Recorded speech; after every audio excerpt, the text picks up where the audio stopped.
IB Nation, welcome back to another episode of the Irish Breakdown Podcast brought to you by our friends over at FanDuel. Happy Thursday, everybody. Weekend is almost here, and we have another loaded show coming your guys' way today. So, spirit of today's show, we're going over the 2025 season and taking a look back. And in part one of today's show, we're going to sit down and we're going to just talk about it as a whole.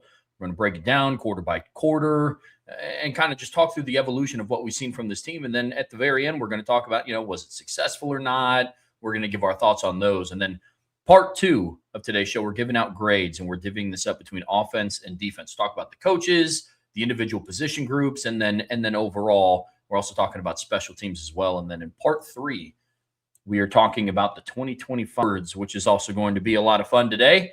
Then if we have time at the end, we are also going to do a mailbag. I believe we're also going to do one tomorrow as well. So been a crazy week. I know everybody has a lot of questions. So if you do have a mailbag question, you want to get that in today, go ahead. And then, of course, we are going to do one, I believe, tomorrow as well. So, Brian, loaded show today, man. And where we're going to start is the 2025 season in review. Just kind of a look back and at a season that really ended a little bit quicker than what we thought. In no world did I envision that Notre Dame's season would end after the Stanford game. And if you'd have told me that before the season started, I probably would have been like, well, that's not good. That means Notre Dame had a bad year. Went 6-6, 7-5, or Marcus Freeman left, or something along those lines. Never would I have dreamed that Notre Dame would be 10-2, fighting for a playoff spot, and then the season's over after Stanford. And it's really kind of, for us personally, thrown a giant wrinkle into our entire offseason plans. So, this is a show that last year we did around, close to February. Now we're still 2 weeks away from Christmas and we're having the show. It's disappointing, to say the least. It's bad for the game. And when I say bad for the game, I don't mean Notre Dame's decision is bad for the game. I think the whole thing is bad for the game.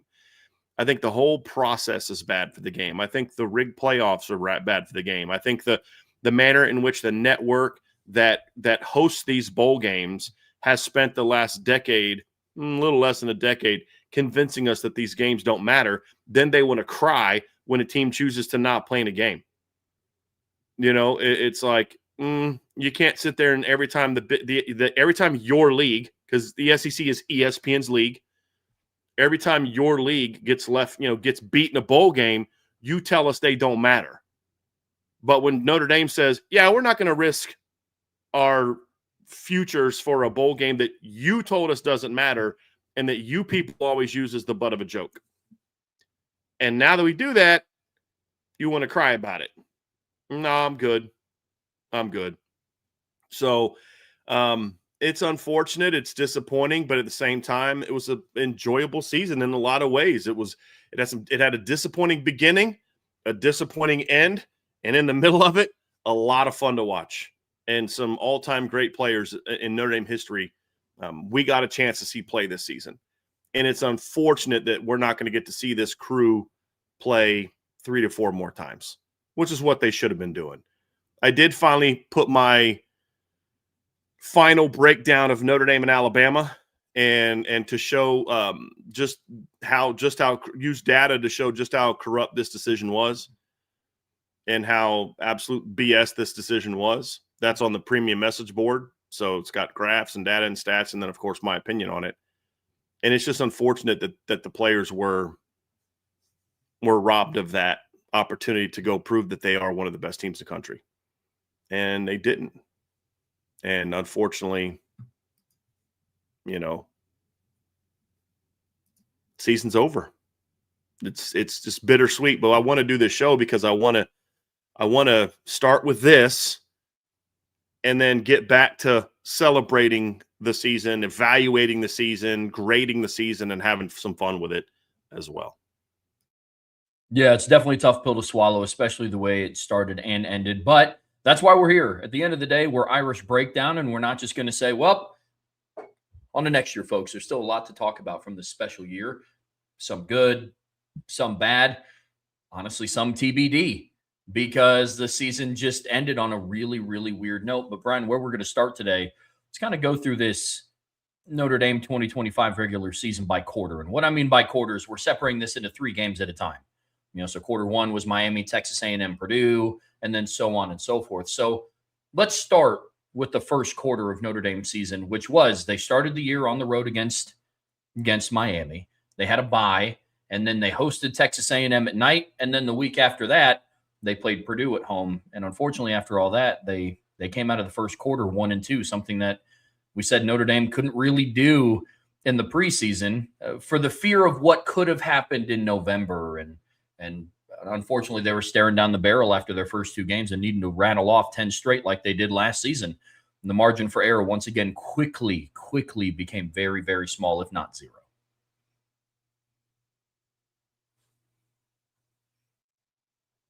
We went into the season, Trevor, saying, look, the start is the key. That will define your season. And we broke it down into quarters, and, we looked at the first quarter and then said, look, this is the quarter that's going to determine your season. This quarter and then quarter 3, because quarter 3 is the one that had, USC, it had Navy in it. Like, those are the 2 big quarters for Notre Dame when you break it down. And quarters obviously being 3 games at a time. Right. So quarter 1 was Miami, A&M, Purdue. Quarter 2 was Arkansas, Boise, NC State. That was an important quarter.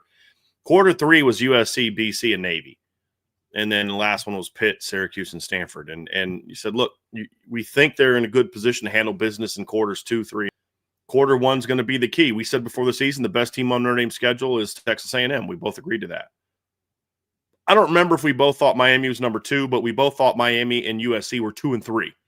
I don't remember the specifics of where we had them, but you had to go 1-1 in those first 2 games. And at the end of the day, Trevor, when you look at this team, they weren't able to do that. And there's a lot of reasons why. I think the offensive line that we expected to be strong this season came out of the gate very slow. The defense expected to just kind of somewhat pick up where you left off. I mean, there's always going to be an adjustment period. Was an absolute disaster for the first 3 games. And, this team the team that was so prepared for the environment of Texas A&M a year ago was, in my opinion, woefully underprepared for the environment that they walked into in Miami. And they played a good football team too. And so at the end of the day, I think this team will ultimately be defined by what they could not do in their first 2 games. And we said, you come out of that 1-1, you're in a good place the rest of the way. Come out of it 0-2, you no longer control your own destiny. You now put it in the committee's hands. And we can talk all we want about what the committee should have done. And we both agree, Trevor, that Notre Dame got screwed. We both agree that the way that Notre Dame was left out was corrupt. It was rigged. It was BS. The 2 teams that jumped in are both affiliated with ESPN. All that's true. But we also need to look back and say, but if you would have handled business in one of those 2 games, we're having a very different conversation right now. We're talking about, man, I can't wait. We're going to have a tailgate on the 19th or the 20th where, my parents are going to be coming in town because they're going to be throwing the tailgate on. Trev, you're going to be in town. Got to work on getting you tickets. Where are you going to do the post-game show from? That's the conversation we're having. So, we say this all the time. You got to be able to walk and chew gum at the same time. And you got to be able to say, did Notre Dame get screwed by the committee? Abso-freaking-lutely. Based on all the resumes, they deserved to be in the playoffs. And I don't care what anybody says. They absolutely did. Everything that the committee says they look at favored Notre Dame over not only Alabama and Miami, even more so Alabama. It also favored them over Oklahoma. But it got zeroed into what's the narrative that's going to benefit the SEC. That's why strength of schedule has been emphasized as much as it is, because the way strength of schedule is decided, it's always going to benefit the SEC. Always, because of the way it's factored in. But at the end of the day, you don't leave those things in the hands of the committee. And had you handled your business in week 1 and week 3, which are games 1 and game 2, we're not worried about this. We're mad because, man, they should have been 6 over Ole Miss, not 7. And I can live with that conversation. You know what I mean? I'd still feel pretty good. Okay, sure, they got to play Miami at 10. Okay, it sucks, but I would have rather played Tulane. Actually, that's actually not true. I would have rather played Miami than Tulane. But anyway, that's kind of where we're at, Trev. And you allowed it to happen. And we talk about why. It comes down to the defense and, in my opinion, the offensive line just not handling business. I mean, there's things that happen within the game. CJ made a bad play here, but I talked about before the season, don't expect CJ Carr to come out in games 1 and 2 against the two best teams are going to play and look like Brady Quinn senior year or Jimmy Clausen junior year. It's going to take some time. And I felt like the one mistake that I felt like that Mike Denbrock made this season is I felt like he put a little bit too much on CJ's shoulders from a decision-making standpoint in that opener with all the RPOs. I didn't have a problem with the game plan. Again, there was a lot of plays that were called to be runs that should have been run. Quarterback made some bad decisions on. But as we said at the time, you don't put that many RPO opportunities on his shoulders. And I didn't think they did a good job of adjusting in game. So I think all those things factored into it. And then, of course, when your defense couldn't make stops when they needed to, you got beat in the middle. And I think that first game, I felt showed one of the flaws that this team had for a good chunk of the season, Trevor, in that they weren't nearly as good in the middle 8 as they were last season. And, because what did they get outscored? 14-0 in the middle 8 of the Miami game, right? Yep. Basically. And then they weren't good at stops at the end of the game. And that was true all year. They couldn't make end-of-game stops. And it wasn't just those first 2 games. If you think about it, Notre Dame in the first 2 games defensively, the opponent had the ball in their relatively deep in their own territory with an opportunity that if you make one stop, it's ball game. And in neither situation could they do that. That happened also against Stanford. That happened also against Pitt. That happened also against Syracuse in games where you won convincingly, but your defense's inability to make stops late in the game proved pretty problematic for this football team. And that was the biggest difference. So when people say, well, they got better as the year went on, sure, as they played lesser teams, sure. But when it mattered most on both sides of the ball, you couldn't get it done. Offense got it done in the second game. They went down and scored to give them the lead. It's the special teams and the defense that let them down. All phases let them down against Miami. All phases let them down. Defense was in special teams, especially defense. Because I say special teams, they had the missed extra point, but they also got a touchdown in that game. But still, defense had, they had to go a pretty long way. That last drive, Trev, for Texas A&M, it started at their own 26-yard line. And they needed a touchdown. Field goal did nothing for them. And you couldn't make stops. And I think that ultimately is the story of the season. We're talking about Miami's case against Notre Dame is what? Hey, we won head-to-head, but we also beat common opponents by more. Why? Because you gave up 21 fourth-quarter points to Stanford and Pitt. I think all those things, to me, factor into the frustration with this team. For all the great things the defense did after quarter 1, it's those things that ultimately, I think, did you in. Yeah, the reality of the situation is it's a two-sided monster, and I think both can be true. When you talk about their first 2 games, on one side, what a lot of Notre Dame fans like to say, and something that I've also said before in the past, so I don't want to paint this picture like I haven't, but they lost to 2 playoff teams by combined 4 points. Yeah. Here's the flip side of that coin. Don't lose one of those games. Don't lose by a point at home. Don't wait until the third quarter of the Miami game or the end of the first half to put your first points on the board on the road. Just don't turnover on the road in the first half. There's a lot of different things. All encompassing, the first quarter of the season, Notre Dame played very, very, very bad situational football. Mm-hmm. In every sense of the word. They weren't great on third down. They were not great in the red zone. They were not great Like Brian ironed out the fact that in both games, the defense had the opportunity to get a stop, but it's everything. I'm just as mad as the next person that hold wasn't called on Donovan Heinisch. But I'd be lying if I said, okay, don't put the game in the ref's hands. Just like Notre Dame shouldn't have put their fate in the committee's hands at the end of the season. There were things that were avoidable that if Notre Dame wants to win a national championship, those are the areas that they have to improve. If I'm going to hammer Alabama from last year, and I'm going to hammer Miami from last year and Texas from this year, it's just handle business. And Notre Dame had the opportunity to do that, and they didn't. And that has been probably one of the harder spots or one of the harder things that I've had to swallow after this season has ended. Yes, they got screwed. Absolutely screwed. And the thing that I give Notre Dame credit for is they handled business in a big way week over week after they did it. But you can't put yourself in that position to where you never did. And that's ultimately my biggest takeaway from the first quarter of this game or of the season, even against Purdue.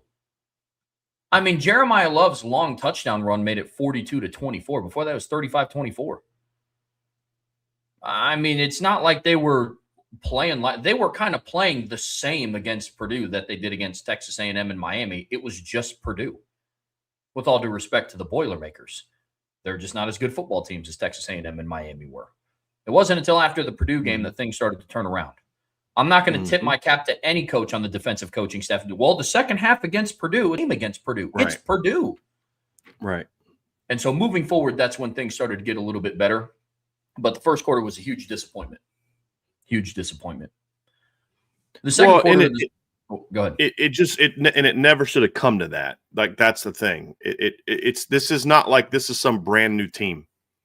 You had a lot of guys coming back from last year's team. A lot of guys coming back. And there was no excuse. And when you look, when one things we'll talk about when we have our conversations about the future and looking forward to 2026, one of the things that we'll discuss is figuring out how to get better in September. And this year plays a big role in that. Yep, absolutely. Well, Brian, let's break down the second quarter of Notre Dame's season. They kicked it off by being on the road against Arkansas for the first time in program history.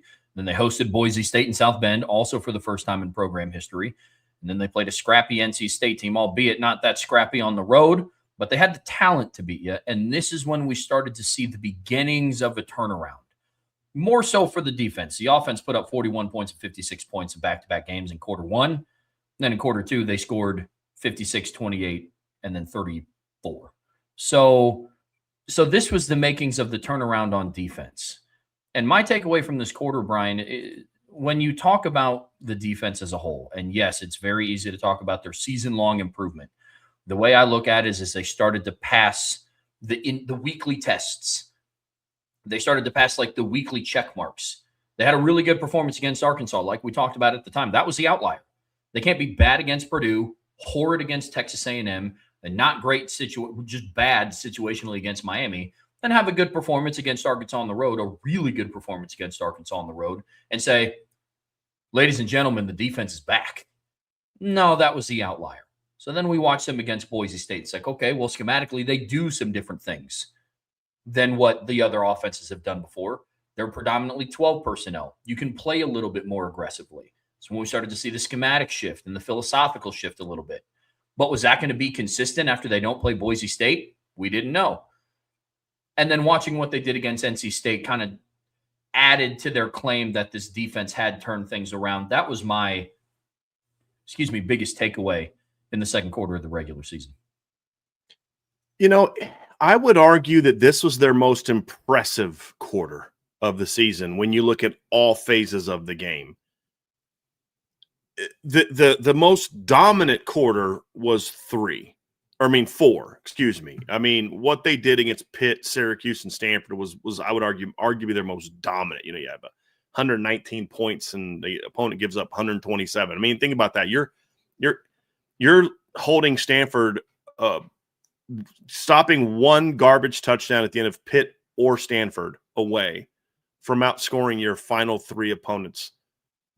Or your one garbage touchdown against Syracuse or Stanford away from outscoring your final 2 opponents by 100. I mean, that's pretty wild. But they were both very bad football teams. What makes this second quarter so impressive, Trevor, is we did start to see the turnaround, but they had some dominant wins. I mean, the win over Arkansas, to me, is still the most dominant win of the season. And it not by margin of victory, but I think that Arkansas team is a lot better than the Syracuse team they beat 70-7, number one. And the Arkansas win was more about not getting like blocked punts for touchdowns and pick sixes and some of those flukier plays. It was just sheer dominance from start to finish on offense, especially, and the defense kind of caught up pretty quick to things as well. And it was over a better opponent. That's what I say. Not all records are made the same. Arkansas's 2-10 to me is a lot more impressive than Syracuse's 3-9 when you consider who they played and the competitiveness of most of their games. And then you go on and you beat a quality Boise State team convincingly. It wasn't as impressive as we would have liked for it to have been, but it was still a convincing win over a team that ended up winning 9 games and winning their conference.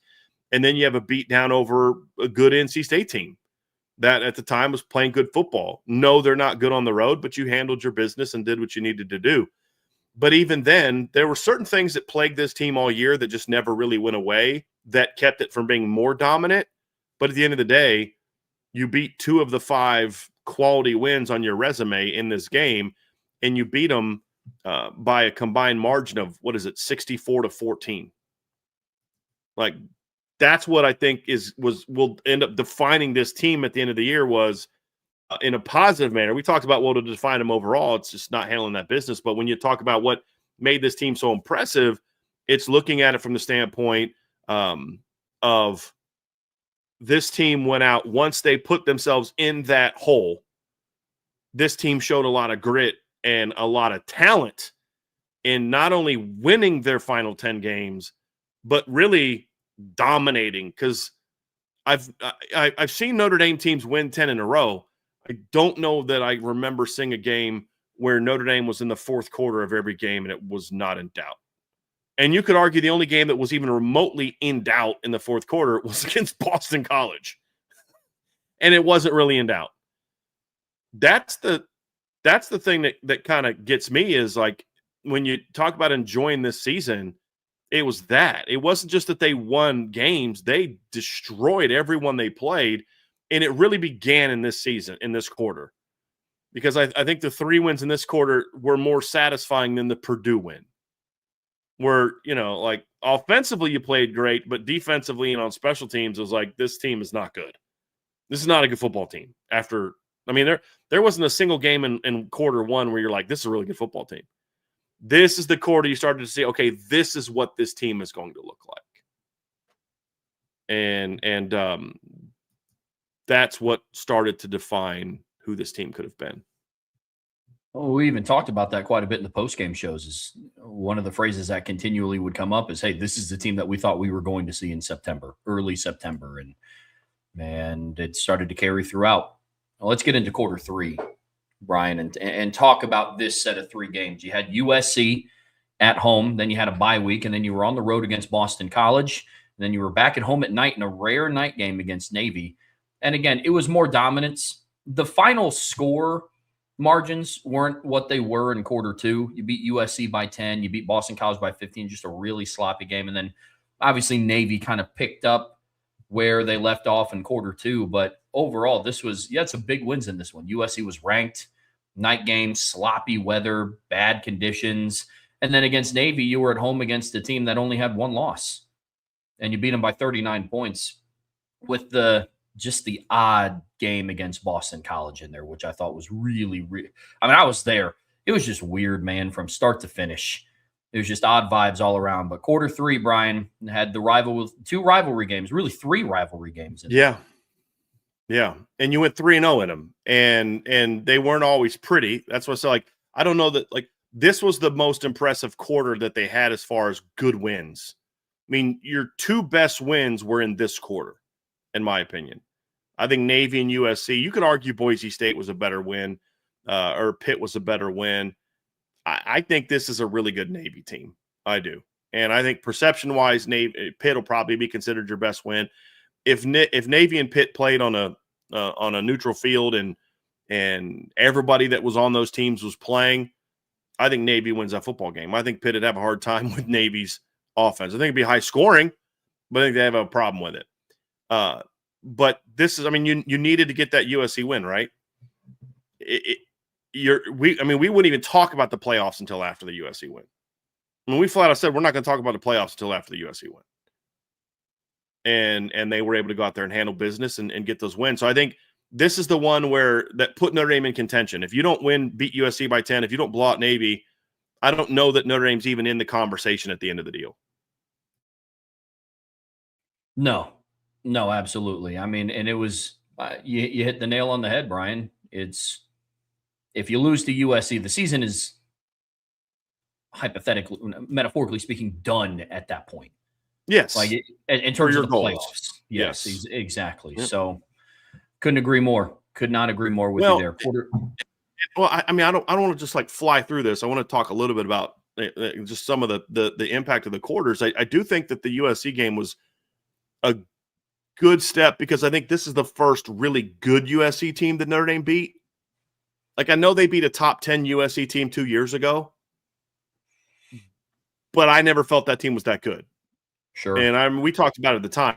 You got to beat this team. This is not a great USC team. And you could even see the cracks at the time. At the end of the year, they finished with I think, what were they, 8-5? I think is what they finished. Last year, they go 7-6. And, you beat them. It was a good win. You went on the road team. I think this is a good USC team. We talked about it even going into that game. Like, the Illinois game was a little bit fluky. They had a bunch of guys out because of injuries, or allegedly there was a food poisoning thing going through the program. But then they smacked Michigan. They beat Iowa. They lost to Oregon, who's in the playoffs, Notre Dame, who should be in the playoffs, and on the road to an Illinois team that spent half the year ranked.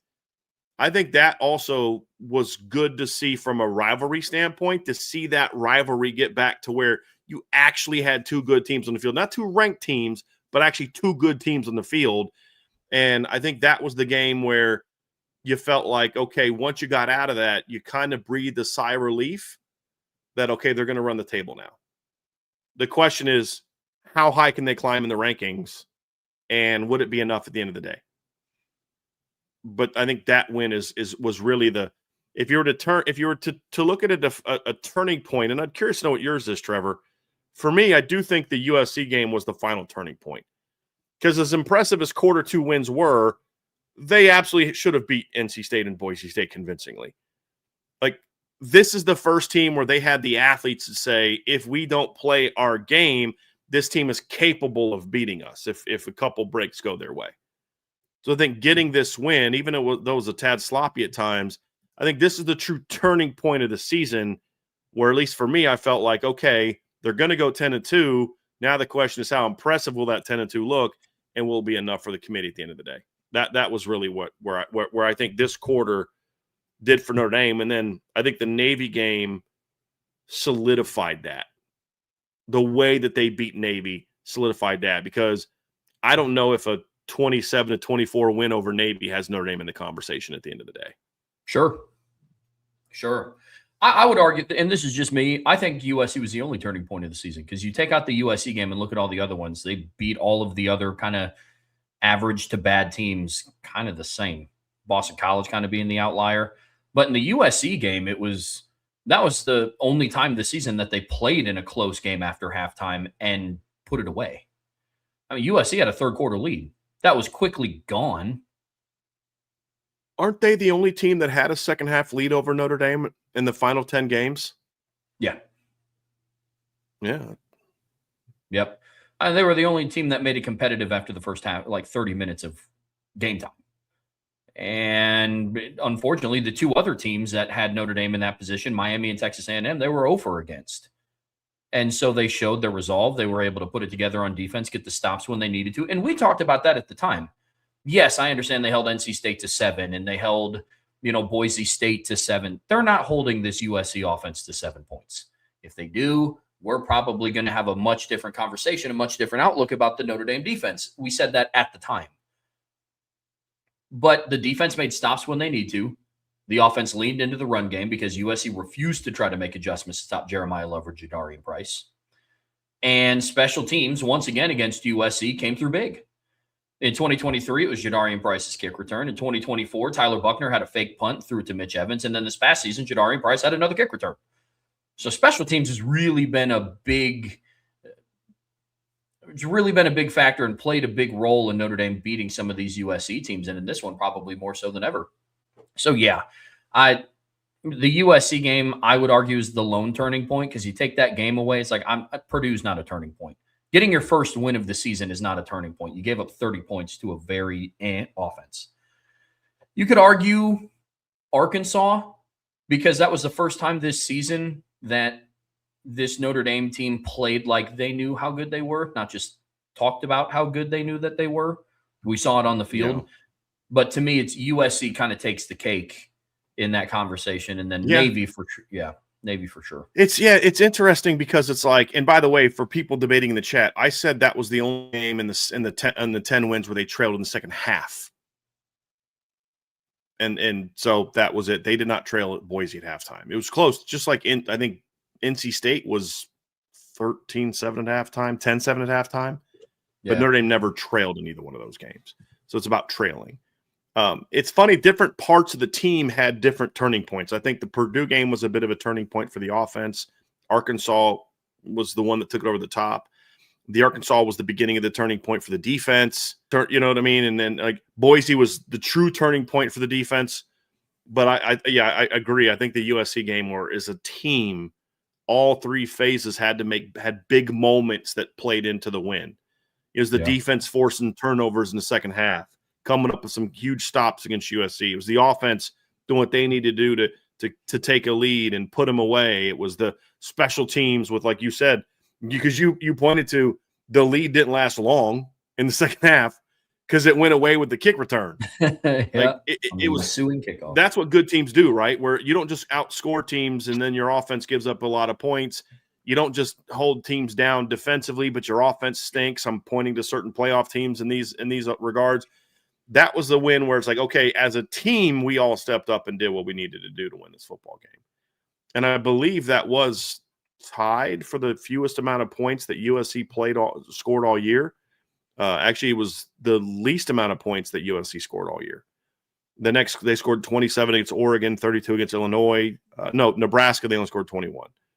So it was second fewest points that USC scored all year was that game. So you had all parts of your team stepped up and made plays in quarter three. And that's when we finally figured out who Notre Dame was. And then, of course, quarter four, Trev, they were rolling by that point in time. Yeah, quarter four, they were laying the smackdown on people. It started out 2 road games. This is the only quarter of the season that had 2 road games, which I find pretty interesting. But they started it out with Pittsburgh on the road, and then they were home against Syracuse for Senior Day, a game that was slotted. I mean, back in September, it was, Steve Angeli was rolling. He makes his comeback to Notre Dame Stadium. Unfortunately, you fast forward to the second to last week of the college football season, and Syracuse's reality was what it was. Then they wrapped up on the road against Stanford, a place where they've historically gone out and struggled.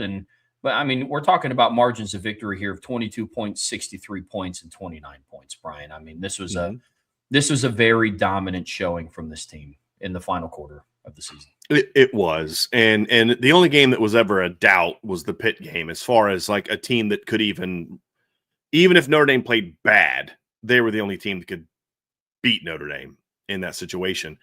But I think you and I both predicted blowouts in that game. We both predicted convincing double-digit wins. You popped on the tape, and it was obvious that Pitt wasn't nearly as good as Notre Dame. I mean, it was very obvious, and Notre Dame was able to go out there and handle business the way that they needed to. I'm actually looking up our game predictions now. I'm just trying to remember what exactly our scores were, but they weren't competitive. I predicted 34-13. Vince predicted 45-14. You predicted 45-17. Andrew McDonough predicted 38-16. He was the closest as far as like the actual score. He had the exact margin right, the 22 right. And then I predicted a 21-point win. if you don't give up a garbage touchdown literally on the final play of the game, that's a 37-9 win. That game was never competitive. Notre Dame absolutely dominated Pitt really in all phases of the game. And if it wasn't for 2 turnovers and turning the ball over on downs at the 6-inch line, this is like a 50-something to 9 game. That ultimately is one of the things that will always frustrate me about this team, but also that shows how good it was, is that you could turn the ball over twice. One of those turnovers resulted in Pitt returning it all the way back to the 12-yard line. You turned it over on downs at the 6-inch yard line, and you still beat a ranked team by 22 points in a game where they scored on the final play of the game. And we're mad, or not mad, I'm disappointed that it wasn't an even more convincing win. And I don't even mean 37-9. You know what I mean? Like, I'm talking like people say, well, you can't look at it that way because Pitt ended up punting, Notre Dame got the ball and scored. The way Notre Dame was playing defense in that game, they could have scored, kicked off the Pitt, forced another 3 and out, got similar field position and gone down and scored again. Like, that's the way that game was going. And that's kind of one of the things you look at, and it's hard to describe, Trevor. That game to me is the one that shows me how hard it is to really describe this team, because it was utter dominance of Pitt, utter dominance. Yet even then, you kind of left the game like, it could have been so much worse. Yeah, man. I mean, this was as dominant as it was, and it was dominant for one of 2 reasons. One, it was dominant because Stanford and Syracuse, from a talent standpoint, just don't compare to Notre Dame. They don't. And then the other one was the final margin of victory in all these games. Like I said, 22, 63, 29. That's beyond impressive. The frustrating part about it was I left the Pitt game very just kind of So, when you're hungry and you're craving something, but you can't eat what you crave, you just have dinner. It's like, well, I'm no longer hungry, but it wasn't what I wanted. It's how I felt after leaving the Pitt game. I mean, we're talking about an offense that put up, what would that be? They had a pick 6, safety. So the offense that put up like 28 points, in that game against Pitt. And so then it's just like, well, it's frustrating because like we know how good this offense can be. They didn't put back-to-back scoring drives together. It was touchdown, punter turnover, touchdown, punter turnover, touchdown, punter turnover. And that was it. And I think that's what was frustrating about this team. We got to see really the back half of the season showed me why everybody should be so excited for 2026. And I know we're not turning the page over yet. I know we're going to get to that in the later weeks and later months, but that's what this quarter But it's relevant to this discussion of quarter 4, Trevor. It's absolutely relevant to it. Well, like that's what this quarter showed me, man, is the fact that this team is, despite them playing inconsistently, despite them throwing a pick 6, despite them ending the regular season having not made a field goal in a game since NC State, despite all that, they beat all their regular season opponents by double digits for the first time since 1966. Yep. And so it's just that's where this team was. And I think that's why, you and I and Sean Davis and Vince and Sean Stiers at times were just so frustrated with how this team looked at times. Because it's really easy to be like, how are you guys? We had to battle this. We had to fight this fight in post-game shows of just, how are you guys upset? They just won by 22 on the road against a ranked team. It's like, because it should have been by more. And let's say they would have done that in most of these games. Let's say they would have beaten NC State the way they should have. That game should have been 50-something to 7. The Boise game should have been 40-something to 7. Then they have twice they got stopped inside in the red zone against Boise State, right? I believe. You talk about the missed field goals. Yep. Yeah. You talk about the missed field goals in that game. That game should have been 40-something to 7. You talk about the Pitt game. They should have put at least one more touchdown on the board, should have not given up the other touchdown. So imagine if Notre Dame beats Pitt 45-9 or 52-9, or let's just say 45-9 with the extra touchdown. Or no, it'd be 44-9. And then they just make a simple field goal in that game. And all of a sudden it's 47-9. Yeah. And Miami's getting their garbage touchdown, you know what I mean? And to make it 38-7. Imagine if they would have put Stanford away the way they could have. Imagine if they would have put all these teams away the way, not playing perfect. I don't believe asking a team to score a touchdown inside the 5-yard line against Boise State is asking for perfection. No. You know, I mean, I kind of, you know, so that's kind of where I'm at. It's like, and then at the end of the day, this is why it all factors into part of the reason you handle your business the way you're capable of. You play the way you're capable of. Not, again, we're not talking about they had to play A+ every game. I'm talking about simple things. Make extra points. Make field goals. When you get inside the 5, score. When you get inside the 1-yard line, don't have a false start, this, and this, and then you get no points out of it against Boise State. That's the game where they got down to the 1-yard line, correct? They got a false start, and it's just like that should have been a touchdown. It would have been a lot harder for them to leave you out at the end of the day if you would have beaten those teams the way you should have. Yep. And it all factors in. So this is why we said this team, and that was the working thesis that we were always working with. This team can't afford to have letdown games. This team can't afford those things because of the fact that back in quarter 1, you dropped your first 2 games. There was no margin for error for you now. Well, and because there's 2 and 3. You can't give up 20 points to Stanford when I watched you allow 13 to Arkansas.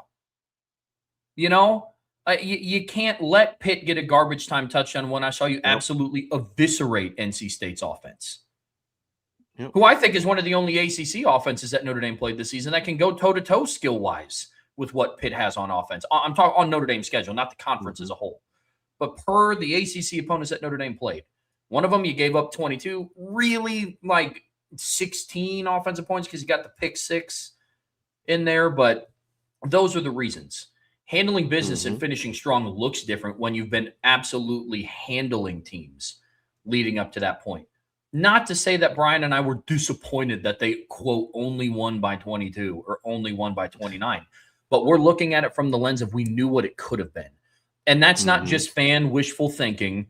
Oh gosh, they could have won by 100. It's like, well, yeah. I mean, in theory, like the Syracuse game isn't the one we're talking about, right? Like that's not, that's not the game that had Notre Dame left out. It was a culmination of you should have beat Boise by at least 10 more. You should have beat NC State by at least 10 to 14 more. You should have beat Stanford by 20 more. You should have beat Pitt by 14 to 17 more. Like, those are the games you look at. And USC is the same thing. Didn't Notre Dame miss 2 extra points and a field goal in that game? They missed, or 1 extra point, a field goal, and then you throw an interception inside the 5. So that's another game. That should have been 30 at the very least. Even if you count the interception, that should have been 38 to 24. If you don't throw the interception there, it's at least 41 to 24. And all those things factor into it. When you look at what were the things that factored in, what are the things that you did as a program that left too much in the hands of the committee? And that's the lessons you've got to learn from this team. Brian, before we kind of wrap this all up and talk about, was the season successful or not, let's kind of go through each quarter and grade them. And we'll start real quick to clarify here. And I guess I probably should have asked you this in the outline when we were prepping for this show. But the grading scale that we're using here, is it similar to what we talked about for like the recruiting grading scale? Like A is like elite playoff caliber, B is like top 15, C is like borderline top 25-ish. Is that kind of what we're talking about here? Is that the grading scale we're using? Cool. Yeah. Cool. Right on. So let's talk about quarter 1, Brian. What is your grade for the first quarter of Notre Dame season? I mean, it's hard not to give it an F. I mean, you went 1 and 2. You lost to the 2 best teams you played, and ultimately that's what kept you out of the season, out of the postseason. That's what kept you from achieving your goals and your dreams. You don't do that, and including one of those losses being at home. Yeah. Like, I could live with the Miami loss. Miami outplayed Notre Dame that day. We've never denied that. They outplayed Notre Dame that day. It was on the road, first game of the year, et cetera, et cetera, et cetera. You had a whole week to prepare, and to come out in that A&M game and that's the defensive game plan you came up with after 2 weeks of preparation. Mm-hmm. That's the fundamentals your defense showed after 2 weeks of preparation. I hope that Marcus Freeman looks back at this moment and says, yeah, I know what came after was great, but this is inexcusable and has to get fixed and corrected, whether that means making personnel changes, whether that means you structure your offseason differently, whether that means you structure fall camp differently. I don't know what the answers are. But he can't like, that's a mistake Brian Kelly always made, right? Like, Brian Kelly would always look back and be like, well, we were so close. If we just, play a little harder and coach a little better, we're going to be okay. Marcus Freeman has to look back and say, nope, that's not good enough. Yeah, we played great in the final 10 games. That's awesome. But that doesn't excuse what happened in the first 2 games. And you got to figure out why that was. And you've got to look at it and say, do we have the best staff in place to be a championship team? Do we have the best roster in place to be a championship team? Do we have the best, the offseason game plan to be the best team? Do we have the best fall camp structure and schedule to be the best team?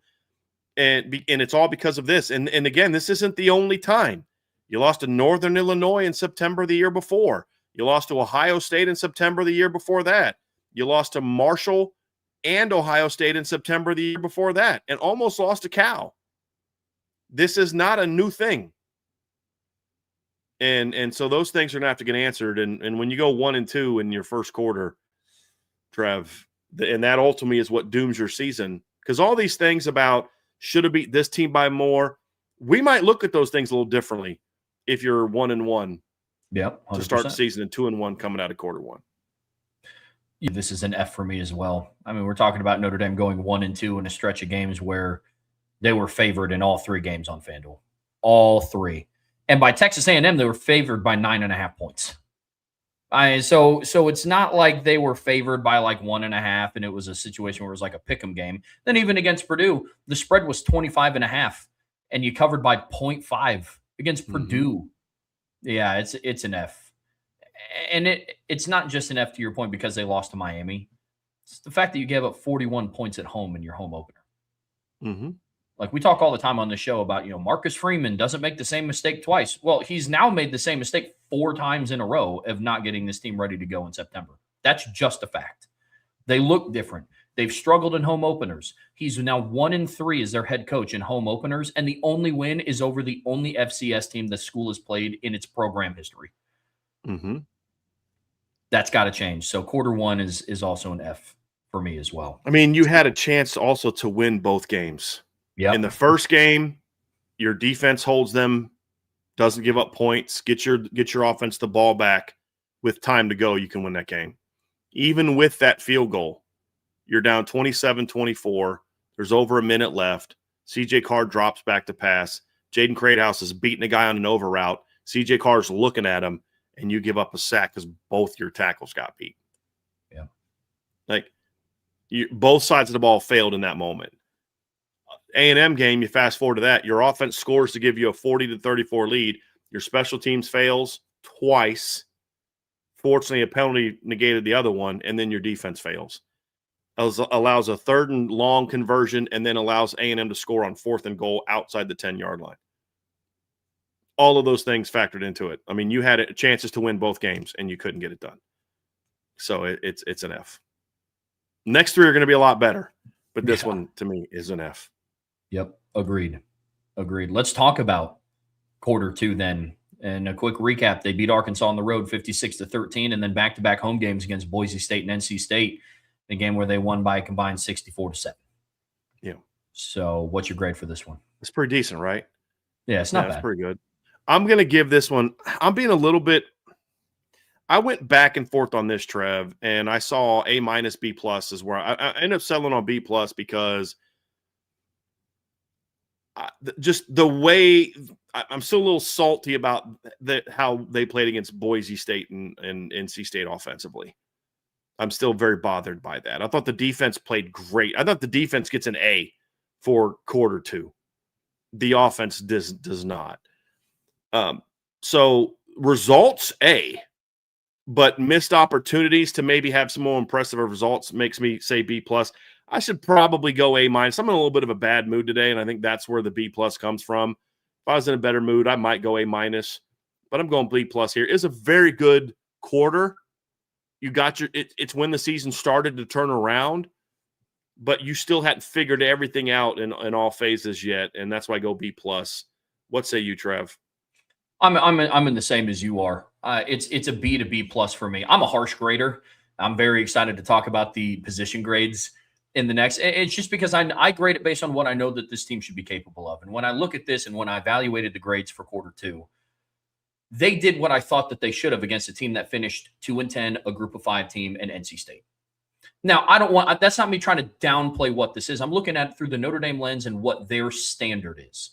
Their standard is to beat team. But did they live up to that standard against Boise State? I don't think so. You turned it over in the red zone on your first offensive possession of the game. That's not the standard, you know? And so that's kind of how I look at this a little bit, Brian. I'll lean B plus because originally I was like B, and I was like, they beat Arkansas 56-13 on the road. Like, I don't care if they're 2-10. That's impressive. Right. They beat Boise by 21. They beat NC State by 29. Yeah, I'm with you. Yeah. So B plus in this quarter, but that's kind of when we started to see the Boise State game. I'll say this because a lot of the attention went into, really the first quarter. The conversation was if the defense can just hold teams to like 30, Notre Dame will win. Yeah. And then that got turned around pretty quickly. But then the Boise State game is when we started to see the inconsistencies start to peak up on offense a little bit. And that's what became frustrating. So it's just, we're talking about a team that just had very few games where it just all came together. And so I'll go B plus for quarter two. How about quarter three, Brian? And this one was pivotal, like we talked about. USC rivalry game at home, beat them by 10, 34-24. Sloppy win over Boston College, 25-10 on the road. And then you came back home and you beat Navy by 39 points, 49-10. How are we grading it? I progressively got better. The BC game has me at A minus on this one. Like your two biggest wins were in this quarter, right? I mean, you had a blowout win over Navy, you had a convincing win over USC, a hard-fought convincing win over USC, 10-point home win. And where everybody that watched that game knew you were the better team. But that Boise game, what was one of the things that people kept throwing in Notre Dame's face? Yeah, you barely beat Boston College, who went 2-10. Annoying as it is, that's kind of what people point to. Yeah. And that game should have been 50-something to 10. I mean, it really should have. And I point back again, if the metrics were even greater than they were, what does that do for their final decision and final ranking? We don't know. Maybe they still get screwed. Maybe there's literally – maybe to the committee, Notre Dame season was over after A&M unless Miami, Bama, or Oklahoma got upset in the final month of the season. Maybe the only hope they had is for Auburn to beat, Alabama, for LSU to beat Oklahoma, or Pitt to beat Miami. Maybe that's their only hope. We don't know. But what I would say is then you've got to make sure you put your best foot forward, and beating BC 25-10 certainly was an example of them putting their best foot forward. Yeah, we see that the same. I'm giving this one, and it's strictly because of the Boston College game, I'm giving this one an A minus at like right at 90%. The win over USC was great.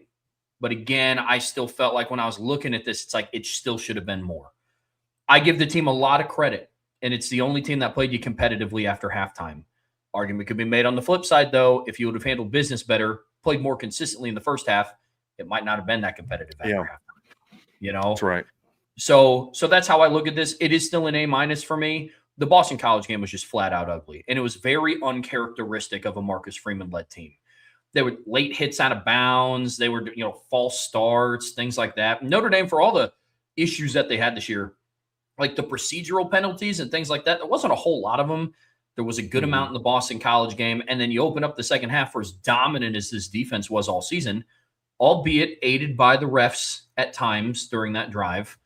But you gave up a 21-play, 11-minute drive to start the second half. So for those reasons, quarter three is an A minus, but it's still the Navy win was extremely dominant and impressive. And getting getting a win over your rival by 10 points at home in just really crappy weather is still impressive, especially a rivalry like Notre Dame and USC when they're both good teams. So I have it at an A minus, man. Let's talk about quarter four. You're on the road against Pitt, a ranked team. You beat them 37-15. You're at home against Syracuse for senior day, and that game was over almost as quickly as it started, 70-7. And then you finish out on the road against Stanford, 49-20. It's tough grades, Brian. I'm A. I mean, this was a heck of a quarter. If they would have avoided the 3 garbage touchdowns at the end of the games we talked about, it's an A+. I mean, this is about as dominant as you can be in a football game. I mean, when like with the BC game, right? Why was that an A-? You played terrible for 4 quarters against a bad team. You know, like you should have put USC away even more. I have no complaints with the Navy game. I mean, that was a dominant performance start to finish, right? I'm no problem with that. Oh, you gave up 1 touchdown drive late in the second quarter. Yeah, and you're not going to hold Navy. I mean, you know what I mean? That's a good Navy football team. Oh, they play with their backup quarterback. Yeah, the backup quarterback who rushed for over 100 yards and half a football against South Florida the next week to knock South Florida out of the playoff conversation. And you know, but that BC game was 4 bad quarters. I'm not putting a team down to A- because their backups didn't finish the games off well. Now, I'm frustrated with the coaching for that, but like this is an A+ quarter if they don't do that. If they just don't give up the Pitt touchdown on the final play and just keep one of Stanford's 2 touchdowns from not happening, it's an A+ quarter. I mean, this was just. I mean, you did things in this quarter we haven't seen in our lifetime. I mean, the last time Notre Dame scored 70 points in a game, I believe, was the year that my late grandmother was born. I'm being serious. It was 1932. That's the year my grandmother was born. That was 2 decades before my father was born, who's 70. When you do that against a Power 4 team, I don't care how many people they have out, that's a heck of a performance. I'm not going to get mad because they only beat an 8-4 ranked Pitt team by 22. And they only beat Stanford on the road by 29. As far as dropping it below an A, that's what keeps it from being an A+. And that's where I'll give this team a lot of credit. They needed to put their best foot forward down the stretch, and they did. I'm not going to fault Marcus Freeman for thinking that being up 42-3 in the second half or 35-3 at halftime against Stanford was not going to be enough. I'm just not. Does he have to learn that lesson? Yes. Does he have to make sure that next year that doesn't happen? Yes. But if that's the second lesson besides the September stuff that Marcus Freeman needs to take out of this, hey, coach, you should have won by more than 29 against Stanford. You should have won by more than 22 against Pitt. Let's avoid those garbage time backups on the field touchdowns, okay? Your program's in a pretty good place. If that's your second biggest takeaway from a season. Big picture takeaway, not like get better in the red zone. I mean, you know, you got to fix September. That's takeaway numero uno. Big, and there's, you know, number 2's way behind. But that's the thing is like, look, man, in this era, you've got to bury them. You know, you can't go into next year and let's say you've got the automatic bid at 12, but you're at 11. Man, don't think that they might not drop you from 11 to 13 and you're out. You know, like pedal to the metal, man. Like bury a team. 60 minutes of football. That's my biggest complaint in the fourth quarter. That you did pretty flipping good. These coaches, these players in games where we weren't sure how the focus is going to be. You had finals, not finals. You had Thanksgiving. You had, 2 road games, one out east, one out west. You had a 10:30 kickoff. There's all these things kind of going at you. And you went out and handled business and dominated. And my biggest beef is your second string defense gave up too many points in the fourth quarter. When that's your beef, you had a pretty darn good quarter, Trevor. Yeah. You know what I'm saying? Yeah. But that is what keeps it from being an A+, right? I mean, That is part of it. It's what keeps it from being an A+. Yep. It's as good of a 3-game stretch as I've seen Notre Dame play in a very long time. Yeah. Regardless of comp. They've played 3-game stretches of worse opponents than what they played on the end of the season. Come on. Pitt, Syracuse is not the worst team this team has played in 20 years. It's not. No, it's not. I'm also with you. This is an A. The only time I rank anything an A+ is when I look back on it and it's like they couldn't have done anything better. That's when I give it a grade an A+. Like, this is literally perfect.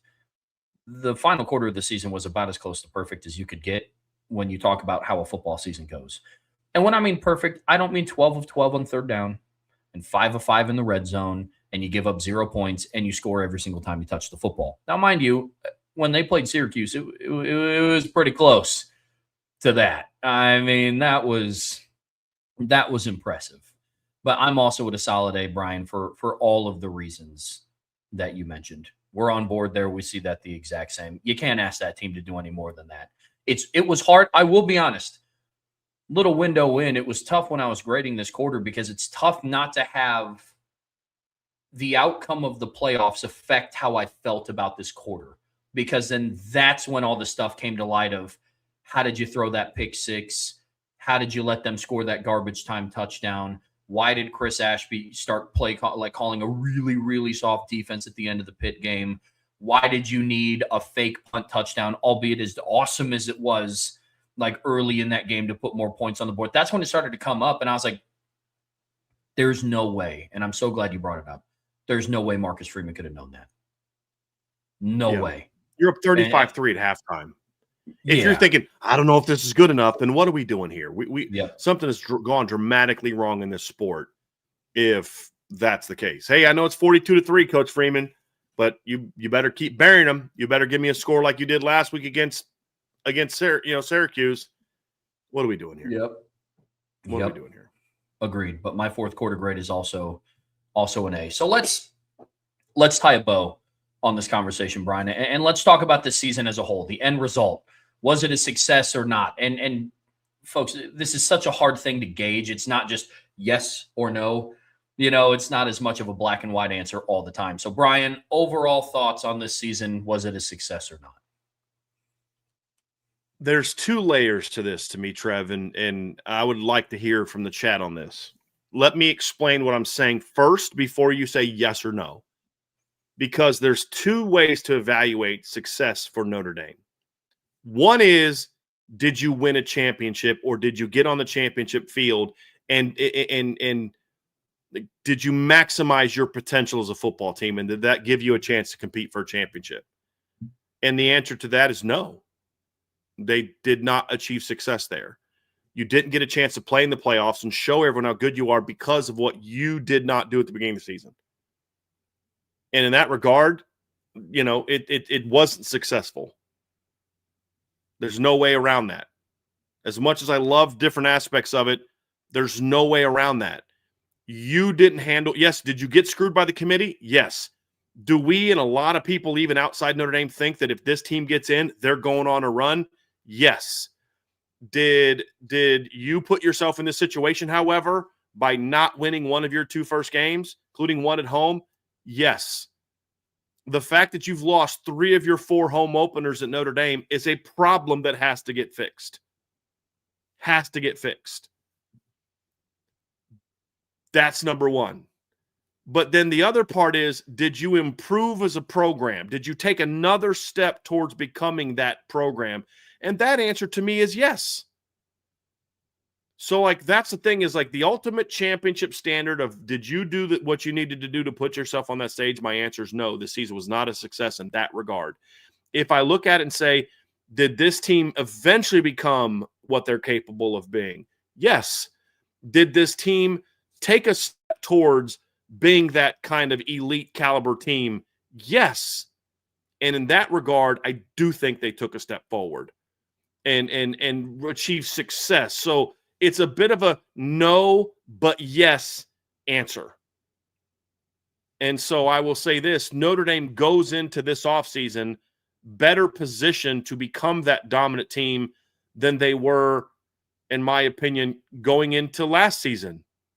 If you look at the structure of the program, was last season more successful for the on-field results? And yes, it was.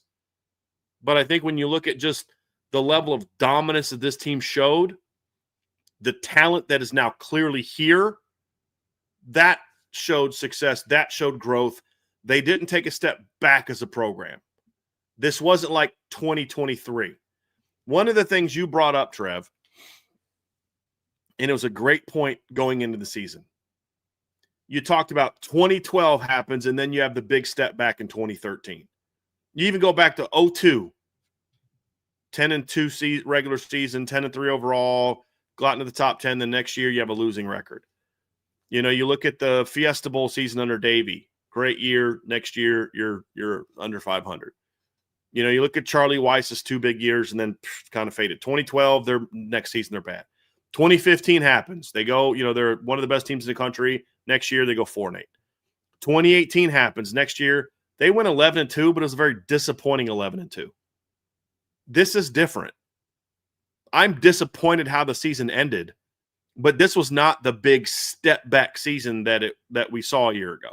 There was no Northern Illinois loss this season. And Notre Dame went out and dominated. They were a dominant football team. So I don't think that they had a season where, in my opinion, they remained a dominant program. They just didn't do enough that they needed to do. That's why I say that part's not a success. But as far as did they have back-to-back outstanding seasons? Yes, they did. Because as Ant VR said, Ant put something in the chat right here, and I'll pull it up. He says, going into the CFB announcement, Notre Dame had the 3rd best odds to win the title. We've been trying to get to this level forever, and my heart sucks, but overall it's a success. And that's kind of where I'm at, right? So there's the ultimate standard of, did you put yourself in position to play for and compete for a championship? The answer is no, because they didn't get in the playoffs. And they didn't get into the playoffs ultimately more than anything else because they didn't handle business in September. Did they get screwed? Should they have been in the playoffs and all that? Yes. But they couldn't have kept you out if you'd have won one of your first 2 games. But I have to look at this 2 years and say, this is the best 2-year stretch. Like, this wasn't like 06, where Notre Dame was 10-2, but you got blown out against the only 2 good teams you played all year, and then you get blown out in the bowl game against the only other 3rd best team that you played all year. This was another year where this team's going to be a problem for a lot of people moving forward. And that's why I say, in the end, big picture, I do think this season was a successful one.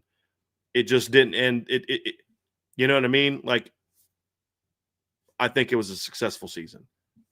That's my takeaway. What do you have to say about that, Trev? Yeah, man, this was a tough one, honestly. Like, out of all of the grades that we filled out and like the superlatives and the awards for the end of the year that we're going to hand out, this was the hardest question that I had to answer. And it's twofold.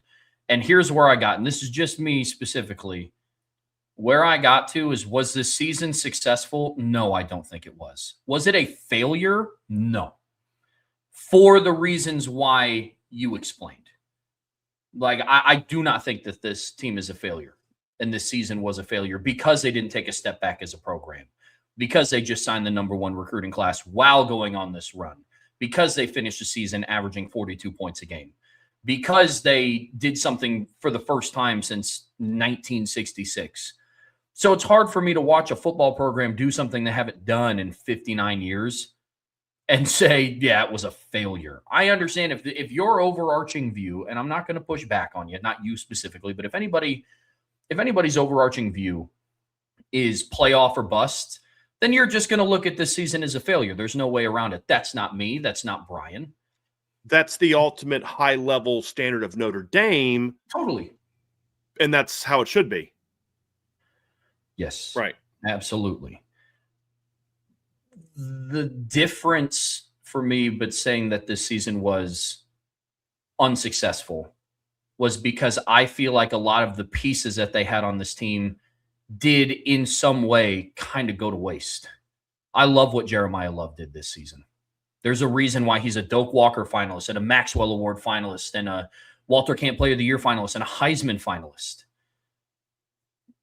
but you lost to the two best teams you played, and ultimately that sealed your fate. Whether we think right or wrong, that sealed their fate to get into the playoffs.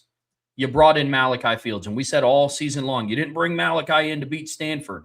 You didn't bring Malachi in to beat Syracuse. You brought him in for the playoffs, and we won't get to see him in the playoffs. CJ Carr I would argue, was the best redshirt freshman quarterback in the country this season.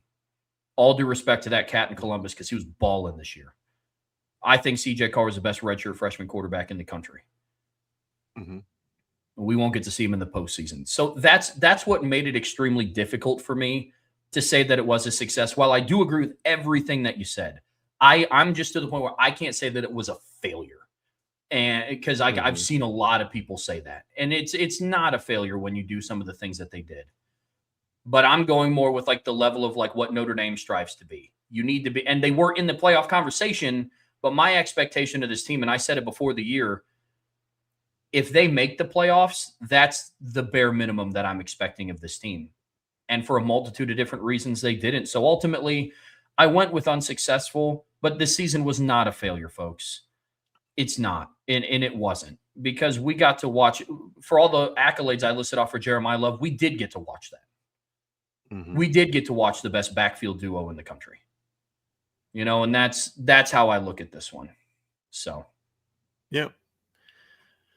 Yeah, at the end of the day, I have a hard time looking at a season and saying it wasn't successful with the ultimate goal of working towards a championship. This team didn't get there, which is why I created two levels of the higher level. What's the standard for Notre Dame? They didn't achieve it. So yes, that wasn't successful. But this team is even better positioned to become that dominant year in, year after year program than they were before the season. That's what has me. Sure. That's what has me fired up about the future, even as I'm disappointed in the end result. You just wanted to see this team get a shot to show, are they as good as we think they are? Yeah. And they didn't get that opportunity. Partly out of their own hands, partly in their own hands. Yeah. And that's what's going to have to get fixed next year. Is like, look, next year, okay, don't go 10-2. Simple as Absolutely. that. Don't leave it up to the committee. Don't go 11-1. Win every game. Handle your business. Yeah. And do that, and you're good. Can't keep you out then. And crawl they want then. Oh, schedule this guy. They won all their games. That's what's hilarious. People like, join a conference. I'm like, y'all do realize if Notre Dame joined the ACC, they'd be playing for the ACC championship like almost every year, right? Like, that's an easier path than the one they've chosen. That's the dumbest thing I've ever heard of. Yep. So anyway, it's a different conversation for a different day. But I think that's good, Trev. I feel good about that recap. We didn't want to spend 5 hours recapping it, but I think that going through the quarters was the best way to look at it. We'll evaluate the season in other ways in parts 2 of 3 of today's show. That's why we didn't get too much into specifics about players and things, because we'll do that with the grades and all those other kind of things. But it's going to be fun. Folks, that's going to do it for part 1 of today's show. Don't go anywhere. We're getting ready to dive into grades, and then we're going to wrap it all up with awards for this season. But before we get there, make sure you hit that like, hit that subscribe, hit that notification bell. Be sure to share this podcast with your friends, family, anybody that you know lives Notre Dame and college football as much as you do. But as always, the best way to support what we do here, and honestly, the best way to stay in the loop, especially now that it's the off season, make sure you are a premium message board subscriber at boards.irishbreakdown.com.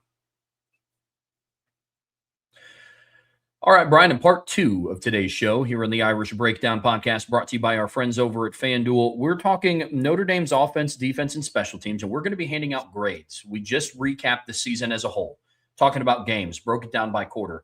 What we're going to focus now is on this team as a whole, and we're going to break it down offense, defense, special teams, and within that, especially in offense and defense, we're going to break it down in position group. We're going to start by talking about the coaches.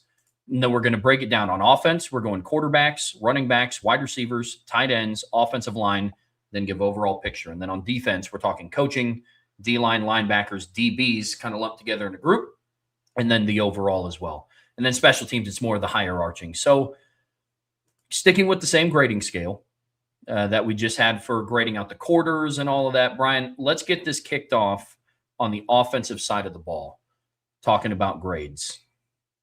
So we're going to do coaching, quarterbacks, running backs, receivers, tight ends, O-line, and then overall. Trev, do you want to do overall at the end or at the beginning? I was thinking end. Does end sound I like the end. Okay.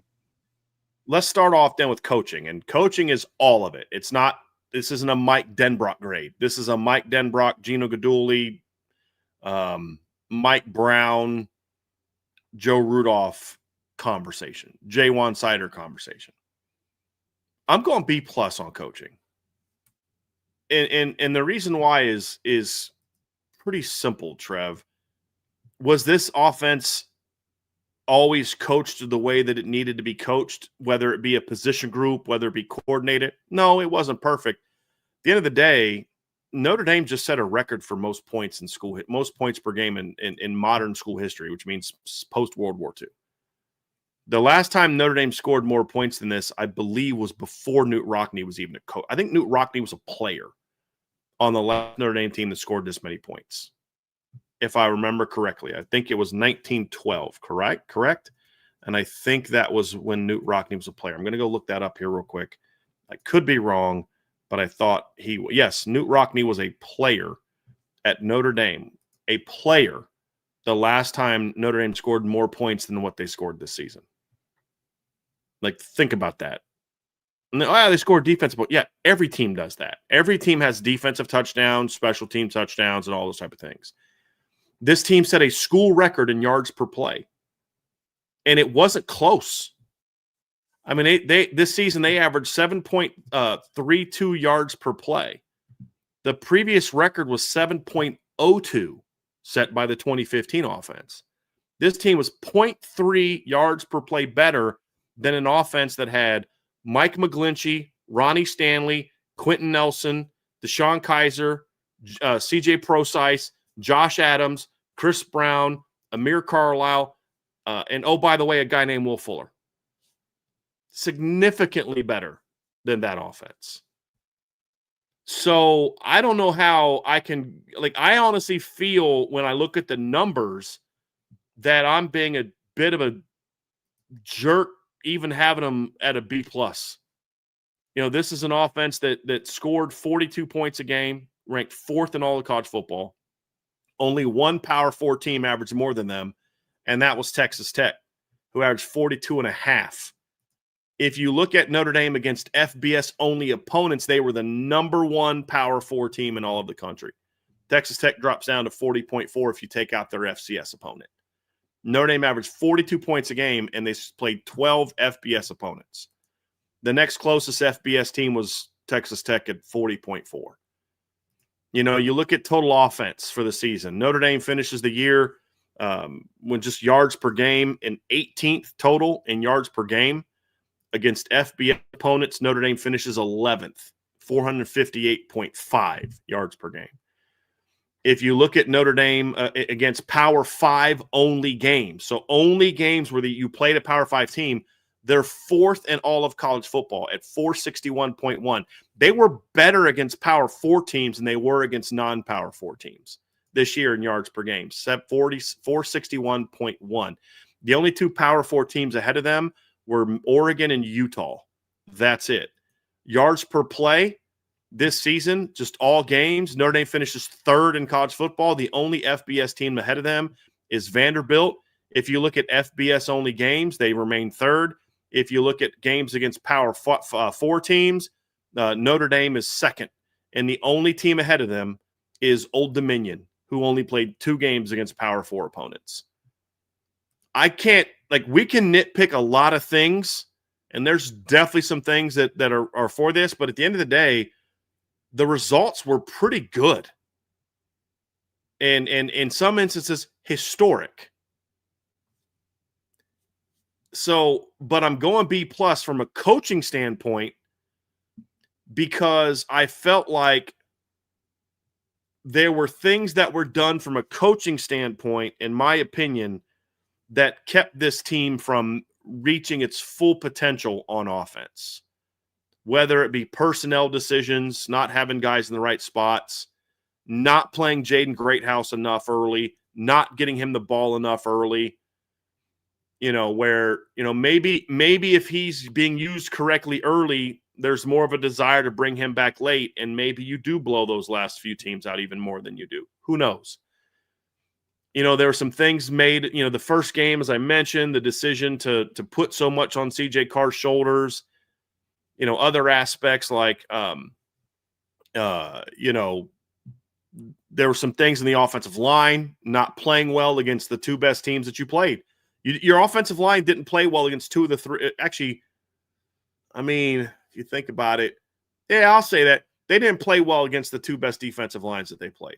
They had success offensively against A&M. I would argue at times that was in spite of the offensive line. So there were just enough things like that to drag the coaching down to a B+. I think overall, Mike Denbrock did a very good job with this offense. The results are what they are. You can say, well, they didn't play a lot of great defenses. Yeah, I know. They're not the only team in the country that didn't play a lot of great defenses this season. But it does have to be discussed that they didn't play a lot of great defenses this year. But even some of the better defenses they played, they ripped up. And that can't be ignored. But just O-line coaching, the fact that they, had some issues in the run game against inferior opponents, against opponents on their level, some of the personnel decisions, it just was enough to drag it down to a B+, but it was still a very good overall coaching job by Notre Dame. Yeah, I'm for this grade, I'm in between a B+ and a B for a lot of the reasons why you talked about it. And again, for the grading scale, B is still of that of a top 15 team, at all levels. And B+ means you're like top 10-ish. Yeah. Yep. From a coaching standpoint, yeah. Yep. And I'm more at like the top 15 level, coaching staff, all encompassing. There's still some things that I see from the wide receivers when I watch them play. It's like, how are these still issues? Your best wide receiver this year was somebody that came in via the transfer portal and was kind of like, ready to go the second he got on campus. Didn't love the misuse of Jaden Greathouse. Like, for Jaywan Sider, this is not a knock on him at all. It's just one of those situations where the situation he was walking into was so good. How do you mess that up? So it's like, good coaching job. But also, like we talked about yesterday, I think we could have seen Aeneas Williams a little bit more. I think the way that they rotated the backs could have been a little different. Some of it's nitpicky because all the things that you said were like led into my final grade overall for this offense. But coaching specifically, I'm giving it a solid B. I think that there's some different things that they could have done differently down in the red zone. I think their red zone offense and short yardage offense was not up to par. Not bad, just not what it should have been. That is byproduct of the things that I talked about, that you weren't good enough up front. Your play calling wasn't always ideal in the red zone situations, is exactly why it's not an A for me. Yep. And it's a B+. Yep. You are a hard grader. I am. A record-setting offense gets a B. Dang, I thought I was going to look like a jerk for having him at a B+. Trev has him at a B. Yeah. I think some of the things that you have to give the staff credit for is they were able to overcome some injuries this Absolutely. season. Losing Jaden Greathouse, losing Billy Shrouth, losing Ashton Craig, losing Charles Jagasol before the season are all things that you can't ignore about this football team. So I'm going to go B+. Let's go quarterbacks, Trev. Let's start with you. What's your grade for the quarterback position this year? This includes coaching, performance, all the different things that kind of go into it. Yeah, I have the quarterback play at a B+, and I was real close to making it an A-. There, I got into the level of like, okay, based on what I was expecting from CJ Carr, I think that he hit his ceiling for what his first year as a starter could have been. Like, honestly, like it's him playing at an A- level, A level, I think puts him in New York, if I'm being real. Like, that's just me. But I have this overall at a B+. He far surpassed my expectations, and he did it very quickly. And I'm not saying that I didn't think he was going to suck. I didn't think that he was going to be bad. But I said at one point in the season, in the first couple of games, that CJ Carr was going to have a performance that showed everybody, okay, this is why he's the starting quarterback. And he did it in both of the openers. Like, he did it in the season opener and he did it in the home opener. His first touchdown pass of his collegiate career was a no-look pass. I mean, That was pretty awesome. that's pretty sick. Again, if that was, if an SEC quarterback did that, or if another quarterback did that throughout the country, I'm not going to sit here and name names. That would have been blasted all over SportsCenter, guaranteed. Mm-hmm. Overall, I'm giving CJ a B plus. Like quarterback performance overall, a B plus. I think this was an extremely good year. And again, like we said, B plus is getting into that top 10 range. I think CJ Carr was a top 10 quarterback in college football this year. And so that's where I have quarterback play overall. It's my grade for him. You said B plus? Yeah. Okay. That's where I'm at as well. There's a couple things, because this goes into all encompassing. This isn't just CJ. This is also about an overall evaluation of the position as a whole. And I agree with you. I think CJ Carr was a top 10 quarterback this season. I think there's some things that I saw this season from Gino Guidugli that I liked. But here's a couple things that all the things you said I agree with. CJ Carr is everything we thought he was going to be. There's a couple things, though. I thought that not seeing early that he was giving away plays with his footwork is a ding from a coaching standpoint to me. Not fixing the fact that he was starting to lock in on guys later in the season is a coaching thing for me. I think CJ hit a little bit of a rut late in the year, which happens with the younger players, and I don't think they did a great job of getting him out of that rut. As good as CJ was all season, and he was outstanding. I mean, you look at end of the year numbers, Trev, and look at where CJ Carr ranks at the end of the year. He ranks, let's go to yards per attempt. CJ Carr's number tied for second in the country with a guy who's a Heisman finalist. The only guy that was, two guys who were Heisman finalists and above the other Heisman finalist. The only guy that's ahead of him is a guy that played at the G5 level, Drew Mestamaker. You look at his passer rating this season, CJ Carr's fifth. The three of the four guys ahead of him, one of them is the kid that plays at the G5 level. The others are all literally the three Power 4 quarterbacks. The only three that have a higher quarterback rating than CJ Carr are all going to be in New York this weekend for the Heisman ceremony. All three of them. That's great. That's great. I love that. But we talk a lot this season, Trevor, about finishing, right? And I don't look at yards per game at the end of the season in this regard, because it's tough with a game where you really didn't throw beyond the second quarter, and you were scoring on 2 plays because of your run game. So, but even in the 2 games where he played full games, he was below his season average against Pitt and Stanford. If you look at how he was, what did I just say? He was tied for second in college football in yards per attempt.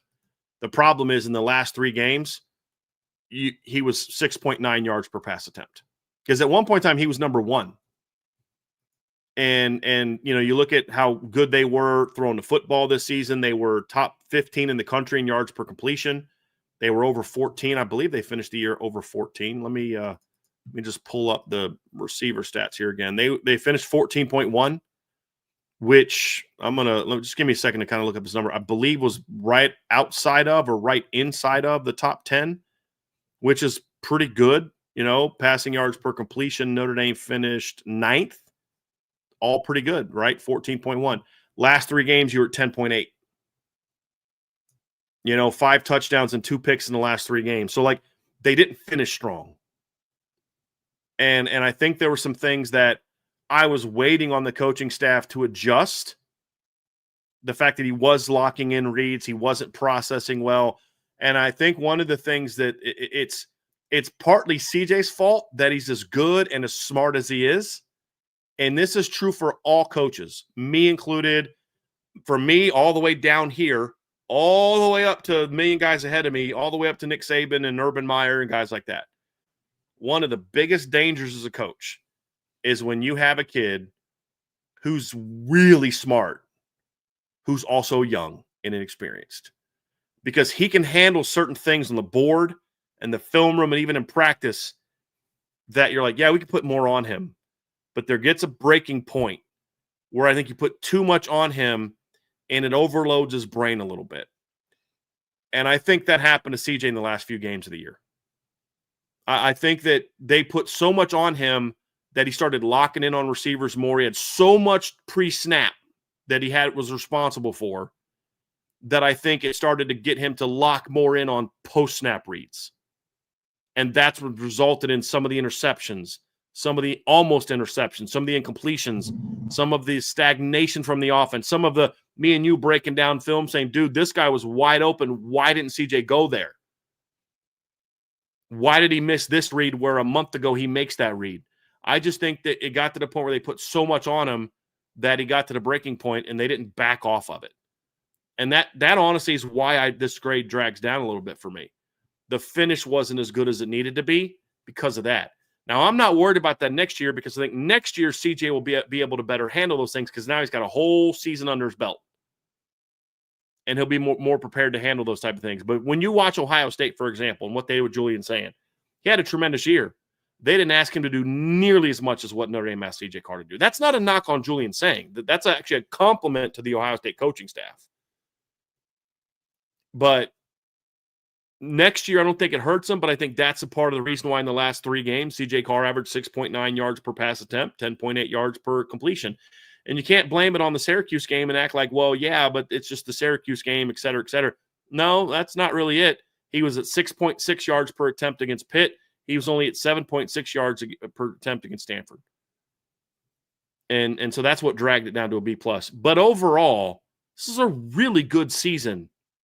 And if I were just to grade CJ Carr's performance individually without the other things, it's an A based on it's an A- based on it was really good. It wasn't quite elite, put a team on your shoulders, championship caliber football relative to what the expectations are for a redshirt freshman who'd never thrown a pass before. It's an easy A.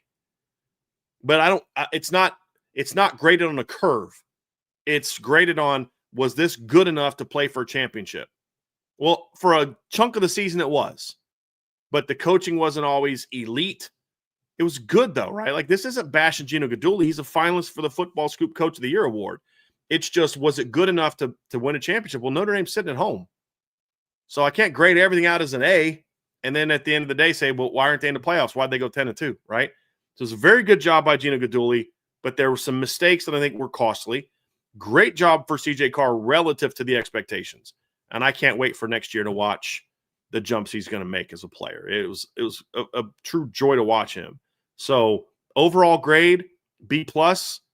If I look at it relative to expectations for a redshirt freshman, I'd say A. Even with all those things in view. Yeah, I think that's extremely well put. Very well put. Brian, I'll ping pong this back over to you. Let's talk a little bit about the running backs. And some might think that this grade is a little bit more self-explanatory than others, but what do you think? What do you think the grade is for this running back, everything encompassing? It's an A. And look, I can criticize Jaywan Sider for not using Aeneas Williams more. And I think we can have that conversation. But I don't think that necessarily affected the season. I think that might have affected more in the postseason if they had that opportunity. Maybe one of the two wears down. But overall, Trev, was it perfect? No, it's why it's not an A+. I thought that early in the year, Jeremiah Love's footwork is a mess. We talked a lot about that. That was a coaching decision, not being on as enough on point. We talked about there were times early in the season where I think they force-fed Jeremiah a little too much, and we didn't get the results that we needed to get. We've talked about that. But at the end of the day, by the second half of the season, Jeremiah was playing at a very high level. This is the best 1-2 punch in the country. And while I would have liked to have seen Aeneas, that's a personnel decision that I don't think impacted the results. Whereas I think on the offensive line, there's some personnel decisions that impacted the results. You've got a running back that's going to be is a Heisman finalist. He's a Maxwell Award finalist. He's a Doak Walker Award finalist. That's a pretty darn good job. And it wasn't just because he's great. He is great. But I think the coaching staff also put him in position to play to his strengths for most of the season. We were very critical of how they used him against Boise State. Or no, it was NC State. It's like, what are they doing? Like, they got out of their flow. They were force-feeding him the football. After that, they kind of cruised with him, and they really kind of got going with him. And he played at a high level. So I go A. Coaching-wise, player-wise, results-wise, I go A. You and I echo the same when it comes to the running back grades. Simply put, for me, I just when we talk about position groups playing to the level that they need to win a national championship, Jeremiah Love and Jadarian Price were there. They were. That's the type of running. Every single team in the playoffs would like to have this running back room. I don't care who you are. Mm-hmm. From the tippy top of Indiana at the 1 seed all the way down to James Madison at the 12 seed, they would all be better off having this running back duo in the backfield because it is the best running back combination in the country, bar none. Mm-hmm. And second isn't overly close. Yeah. So for all those reasons, it's definitely an A for me. I flirted with the idea of an A+ because a little bit of recency was like, I mean, towards the end of the season, like what more could you ask Jeremiah Love to do? But he had to evolve, and there was an adjustment period from going coach to coach and different coaching philosophies, not good or bad, just different. There were some footwork issues. Jeremiah Love then became a more patient runner. I think his vision got a little better. The crazy thing is, like, you could argue patience, the vision was always there. The patience is what allowed the vision to thrive. Yeah. Yeah. Like, you know what I mean? Like, it's hard to execute great vision when you're getting downhill too quickly. Absolutely. Once he kind of got his footwork right and was more patient, he was unbelievable. I mean, absolutely unbelievable. Yeah. I mean, but for people that want to nitpick, I mean, Jeremiah Love didn't go for 100 yards in 3 of his first 4 games. Matter of fact, didn't go over 60 yards in 2 of his first 4 games. Averaged under 4.1 yards per carry in 3 of his first 4 games. Like, you look at the end of the season, Trev, and the numbers are phenomenal. 1,372 yards, 6.89 yards per attempt, 18 touchdowns. First 4 games of the year, he was 4.1 yards or less. He was less than 4.1 yards in 3 of the first 4 games of the season. Like, let's not forget that. Let's not pretend like that part of the season didn't happen, which 100%. Is why this team had to evolve. And that's the point that you're making is like, for people, it's got to be an A+. Well, like, no, it's not, because it became an A+, but it wasn't an A+ early, which is why it's an A. Yeah, I mean, let's not forget Jadarian Price fumbled the football 3 times in the red zone, lost 2 of them. Like, it's now we could sit here and nitpick all the live long day. Name me a running back in the history of football ever that has never fumbled. You can't. At some point in their career, a running back has fumbled the football. Right. So there's things that it has to be better, but it's an A because if you work on the standard of it winning you a national championship, Notre Dame's running back room this year was championship caliber. It was the best in the country and better than all 12 of the teams in the playoffs, with all due respect to some of the running backs in that conversation. It just was. So that's where it's at, man. Yeah, it's an easy A. Just the beginning of the season struggles is why it's not an A+. Mm-hmm. That's where it's at for me. Let's talk wide receivers, Brian. Where are you at with this group? I've been a little back and forth on this one, Trevor. I'm going to go B. And the reason I'm going B is more from a coaching standpoint. I like Mike Brown. I think Mike Brown's done some good things, but this was a frustrating year from a coaching standpoint. There were some good things that he did. Yeah. There's some things that he did that I didn't like. I thought this team never improved with their releases. I don't think this receiving core as a whole was great at winning contested catches outside of Malachi Fields, who's kind of always been good at that. I did not like at all the usage of Jaden Greathouse this season. I still am puzzled by that. I'll never understand that. No one can convince me of that. I think that hurt Jaden Greathouse, and I think it also hurt Will Paulding because it kept Will Paulding from being in a role he should have been. And I think the insistence of having him only be a slot also prevented some opportunities for you to do some things with Jordan Faison. There were times against Arkansas where they were putting Greathouse outside and Faison in the slot. Why did that wait till game 4? We talked about that this summer. Why did you not have that ready to go until game 4? Because when you were 1-2. I was frustrated by that. But there's also a lot of good things that we saw from a coaching standpoint. I think overall their route running got better. I think their blocking, their effort in the run game was outstanding most of the season. There were some missed blocks here, missed blocks there. There was a big missed block against Texas A&M. If you remember, Jordan Faison missed one. But there was a lot of blocks where Jordan Faison worked somebody. There was a couple missed blocks that Will Pauling had bad missed blocks. There was a lot more blocks where he was working somebody. You know what I mean? Like, you're always going to point to the best run blockers at receiver in the world are going to have games or plays where they miss people. I think overall there was great effort. A lot of people point to the first game. You should never have put your receivers in position to block a screen with a guy playing press coverage. That's not on the receivers. That's setting them up to fail. Yeah. That happened twice. That should have never happened again. You just don't run it there. You don't even give the quarterback the option. You say, hey, look, if he's up here, you don't throw it. That's a coaching mistake. That goes back to that first grade. So there was a lot of good things. We tend to focus on the things we don't like from a coaching standpoint, and we pointed to those. But the thing about this receiving core from a blocking standpoint, outside of Malachi, they're not very big. Will Pauling's 5'10", $190. Jordan Faison's 5'10", $185. And they blocked their butts off this year. That's an effort thing. That's on them. That's also on the coaching. The other thing I didn't love is I thought the rotation was unnecessarily short. And I think that hindered their play at times. Jordan Faison had no business playing 50, 60 snaps a game. Not because he's not outstanding, but because you're not going to get him at his best in the fourth quarter when he's got 50 snaps under his legs. Not at his size. Not the way that they kept asking him to run deep route after deep route after deep route and then jog back. Nobody does that I've ever seen. You run a 40-yard route, you go off to the sideline, you walk back, and somebody else comes in there for you.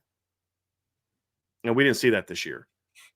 But also then the counter is, but the play was really good. I thought Malachi was everything we thought he was going to be this year. I mean, huge. Yeah, he had the I'm like, oh, great. Like another bust at receiver in the portal when he fumbled that ball against Miami. But what did he do later in the game? An unreal good one-on-one catch to set up a touchdown. Yeah. And from that moment on, Malachi was really outstanding all year. I would argue that they didn't do enough with him. That's a coaching thing. His numbers being what they were more of a byproduct of how he was used, more so than his performance. 36 catches, 630 yards, 5 touchdowns, 17.5 yards per catch. The fact that he didn't, replicate his production from the past was more of a usage thing. I thought Malachi was everything that we had hoped he would be this season. Very pleased with his performance. And Jordan Faison took a big step forward as a player. I mean, he had a very frustrating 2024 season. High expectation, starts the first game of the year, gets hurt in the first quarter, and was never the same. And then we saw in the early rounds of the playoffs, we saw, late in the year, we saw what he did against Army. We saw what he did against Indiana, against Georgia. We saw what he could do when he's healthy, but he just wasn't healthy all year. Comes out this year, shows his durability, healthy all season, leads the team in receptions. I just sounded like Elmer Fudd there real quick. Receptions. Just blocked his tail off, produced 49 catches, 640 yards, 4 touchdowns, gave you everything he got. I think Will Pauling played to the best of his abilities. I'm not blaming Will Pauling for how he was used. I'm not blaming Will Pauling for not being a great contested player. That's not his game. But I just thought the kids by themselves played their tails off. When whenever KK got a chance, KK went out there and made plays. Same thing with Micah Gilbert, who battled, injuries and stuff. I think there's the coaching staff as a whole, and I'm a big Mike Denbrock fan.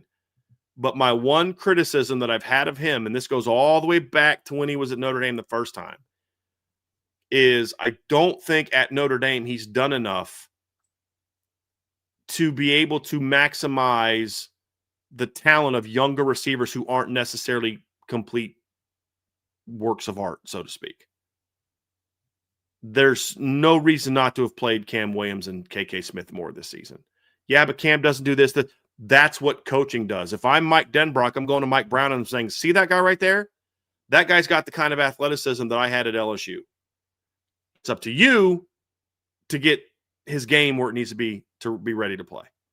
And then we'll use him for this, and this. Same thing with KK. And that was a little frustrating. That's why this grade's a B. I have a lot of respect for the job the kids did. I thought they played their tails off. I think Mike Brown did some good things at receiver. I just want to see it taken to another level in the future with how they get off the line, getting even better with their top ends, mixing up how they're using, don't have one guy being in one spot all the time. That makes things so much easier for a defensive coordinator. Expand the depth chart a little bit, especially especially against like teams that aren't as good. I understand when you get to those big games, it's like, let's shorten the bench a little bit in this game. But it shouldn't have been that way in a lot of the other games where that was the case. And so that's kind of where I'm at. So some good things from the receiving core, but I just felt like they didn't get the most out of the receivers from a coaching standpoint. Does that make sense? Like players, A-. Coaching is kind of what, in usage all around is what drags it down to a little bit of a B for me, which is still top 15. And then I think the other thing from a player standpoint is the lack of contested catches is something. There was a lot of times where you're like, look, you got to make a better play on the ball than that. That's on you. That dragged it down a little bit. Yeah, that's right. It's Porky Pig, not Elmer Fudd. Thank you, Battle in the Trenches. Got to get our Looney Tunes references appropriately, and I dropped the ball on that one. But that's where I'm at. That's why it's a B. It was good, but it wasn't as good as it could have been and should have been. Is that fair? Yeah. Yeah, absolutely. I have the receivers in all things encompassing at a B-.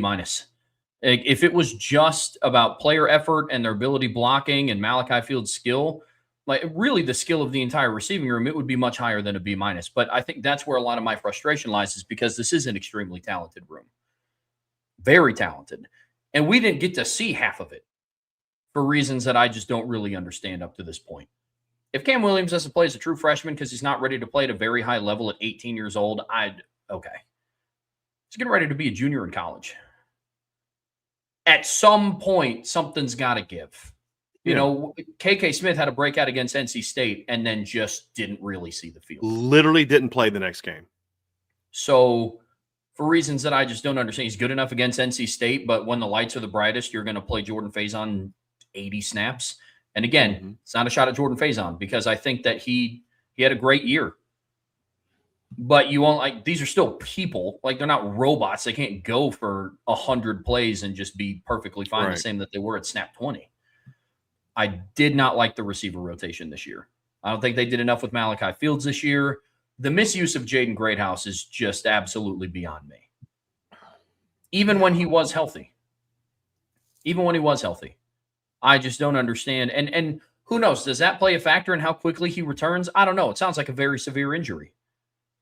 But there is a part of me that's like, okay, like I could try to rush back and play not fully at 100% wide. I mean, to play 17 snaps and not get a look. So it's just that doesn't make any sense to me. I agree with everything that you said about the effort, the blocking. I think the actual route running got better. I want to see them finish it more. Yeah. I think some of that just comes into having now a quarterback under center that can get to multi-level reads and he can get to the backside and it's not just one read and run. So that's going to be an adjustment. The frustrating thing is we still kind of started to see it a little bit in game 10, in game 11. It wasn't just a first and second quarter of the season type deal. Some of that could have been fatigue, which then goes back to, hey, get deeper in the rotation. This is the second year in a row we've watched a true freshman wide receiver ball out in the spring, in fall camp, and then it's just a ghost once the season hits. Sure. I mean, if they're good enough against Dallas Golden and Mark Zachary and Leonard Moore and Christian Gray, and like they're good enough for Syracuse, I promise. Yep. They're good enough to get in there and give you minutes. And the thing is like Mike Denbrock had some comments about why Elijah Burris didn't play because he wasn't running the routes correctly. My whole thing is, well, that's what the receivers coach is supposed to fix. You know what I mean? Like, that's kind of on you as the receivers coach. Again, Mike Brown's done some good things. This isn't like all bad. You wouldn't have done the things he did. It's just we're trying to say get to a championship level. And you don't have Malik Neighbors and Brian Thomas type of talents at Notre Dame. You don't. I mean, I don't think Malachi Fields is going to be a top first-round draft pick as high as Malik Neighbors was. I don't think Jordan Faison is as good as Malik Neighbors was or Brian Thomas was. So you've got to even more so ramp up the technical proficiency and make sure you're doing those type of things to get your team where they need to be. Yeah. And again, part of this is on KK, part of this is on Cam Williams, part of this is on the players. You've got to do your job too, but you're also being paid a lot of money as a position coach to go out there and maximize what your players are capable of. And I think one of the mistakes that coaches make is there's been a de-emphasis in college football on technique. And that works if that's fine if you either A, have an elite talent, or B, run an air raid type system that doesn't require technique. Notre Dame runs a pro-style system. So you either need to have an elite talent like a Will Fuller, a Malik Neighbors, a Brian Thomas, or you've got to have elite technicians and good players that are elite technicians. And that's where I want to see. And the one guy that has that type of elite talent, they don't really, they've got to do a better job getting more out of him. And he has to do a better job getting more out of himself. That's Cam Williams.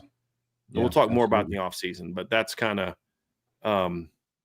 that's just those are things that drag it down to a B minus. Let's go to tight end, Trevin. There's no way that I'm going to be able to kick off the tight end grades myself. I have to kick that honor over to you. Thank you, Brian. Also, shout out to whoever's name on the board is Trev Loves Tight Ends. I saw that come through in the buy-sell hold yesterday. That was pretty dope. But I do love tight ends, and I'm going with a B here for the tight ends. A couple different reasons. One, I think their blocking this season was really, really good. Eli Raridan specifically. The usage of the tight ends I didn't love. It's still unfortunate that Raridan didn't make it into the end zone this year. I was really hoping him to cap off his senior season, getting a handful of touchdowns, kind of be where I thought his stat line at the end of the year was going to kind of look like what Malachi Fields did to end the regular season. And he was on pace for some. The rotation at the tight end room was concerning, and some of it is due to injuries. Cooper Flanagan being hurt obviously did not help. James Flanagan, however, coming in towards the end of the year gave me a lot of hope. I was thinking about it being a B minus for a little bit because it's tough. You're evaluating essentially just one guy. I mean, honestly, it's weird to think like Ty Washington's grade is partially like incomplete. He just was never he was essentially just another blocker. And you just put a 6'4", 240-pound offensive lineman on the field essentially when he was on the field. And so that grade was a little incomplete. I was really impressed by some of the things that I saw from James Flanagan at the end of the season. I thought he was coming in and absolutely moving people in the run game. Down the road, another topic of discussion for the offseason, I hope to see that second tight end get involved a little bit more in the offense. And obviously that's something Notre Dame has not been shy about doing before in the past. And so I hope to see that a little bit more this upcoming season when you get Cooper Flanagan back healthy. Maybe Ty Washington has another year in this offense. James Flanagan has another year in this offense. You know, we keep hearing about how great Jack Larson's hands are. I would like to see that in a game. And so overall, the tight end grade is a B. But Eli Raridan carries a lot of that weight, and I thought he had a really good season. Started out rough. He started out the season with 2 drops in a game where he still finished with 97 receiving yards, like 95 receiving yards. Right. So it's like in his bad game, he still went for almost a hundo. But overall, I'm going with a B. Yeah, I've been back and forth on this one. At one point I had a B plus, one point I had a C plus. I've been back and forth, and here's where it comes down to for me. I'm selling on a B. I think the pass production was good. I think there were too many times where the tight end was removed from the pass offense. I think Eli Raridan's numbers on a per I'd be willing to bet on a per route run and per usage were probably pretty good. You know, if you look at the numbers, he caught 72.7% of the targets when he was targeted this season. Like, that's very good. He wasn't always, in my opinion, targeted enough. To be honest with you, I thought that was more of an issue. I mean, Michael Mayer in his great 2022 season, he was at 66.3% completion rate when targeted. So he was at 74.7 in 2021, 71.2 in 2020. So Eli Raridon's success rate when he caught the ball was better than what better than what Michael Mayer did in his All-American year, and was right where Michael Mayer was his first 2 years. And he averaged 15.1 yards per catch, where Michael Mayer never was over 12.1. So, that's pretty good. I think there were some times where the blocking was up and down, but overall, I think he blocked well he had a good season of run blocking, not elite, not bad. It was good. And when it comes to Ty Washington, I look at it and say, it was one of those years, Trev, where would I have liked to see him play better? Sure. Would I have liked to see him be used more? Sure. But I actually think the staff did a pretty good job of getting out of him what he's capable of doing. I don't think Ty's a super talented player. I think they got as much out of him as they could get out of him. That's a good coaching job, to be honest with you. I think with James Flanagan, I think the whole point was he's physically not ready for a 16-game season. So, and technically not ready. And there's an adjustment for him. So use him early, use him late, and then he was ready to roll for the playoffs. That was the goal, and they were ready to do that with him. He was going to be a big factor in the playoffs. You could see it based on how they used him against Pitt. He was a big part of that. And he blocked really well against Pitt. Both of the tight ends, all three of the tight ends did, especially Raridon and James Flanagan. But you go back and look at the 56-yard touchdown run against Pitt. I mean, Raridon has a great block, and Flanagan's wrap, and then kind of kicking the second level guy out. He didn't have a kick out block. He kicked the guy out on the second level as part of his wrap block. His pull block was outstanding. That's what opened up the hole. So overall, I give it a B. I would have liked to have seen a little bit more. I just think the overall talent behind Eli was either too young or just not quite good enough. But I think this is one of the better, I would argue, one of the better coaching jobs we saw this season. Obviously Mike Denbrock plays a role, but also, Harris Bibbin plays a role in that as well, as far as getting the most out of your players. The only problem I had was the big coaching mistake that I had here was more wrapped up in the first grade of the overall coaching grade. Not using Eli as more of a red zone weapon was a mistake. Slot fades, just normal fades, just different things to do. They should have used him more effectively. Things like we saw last year against USC, things like we saw the way that they used Mitchell Evans on certain things last year. You've got really elite tight ends. You've got to do a better job of using them. The fact that you win a whole season and your tight ends only caught one touchdown pass, and that was wasn't that against Syracuse?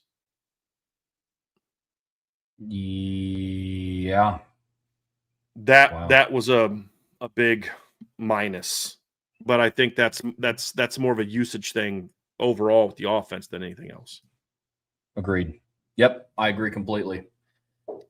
Last position group that we have to talk about here, Brian, is the offensive line, which is an interesting group to grade. I'm interested to see where you go with Joe Rudolph's unit here, man.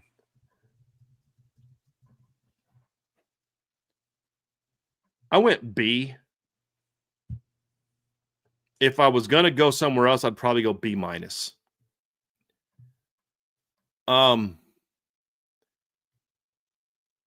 I think that the way that they played against Miami was a bit unforgivable for me. You've got 4 returning starters in the lineup, and you went into that game completely unprepared. You've got your veteran right tackle doing crow steps and hop steps and throwing his arms up. I mean, what is going on right now?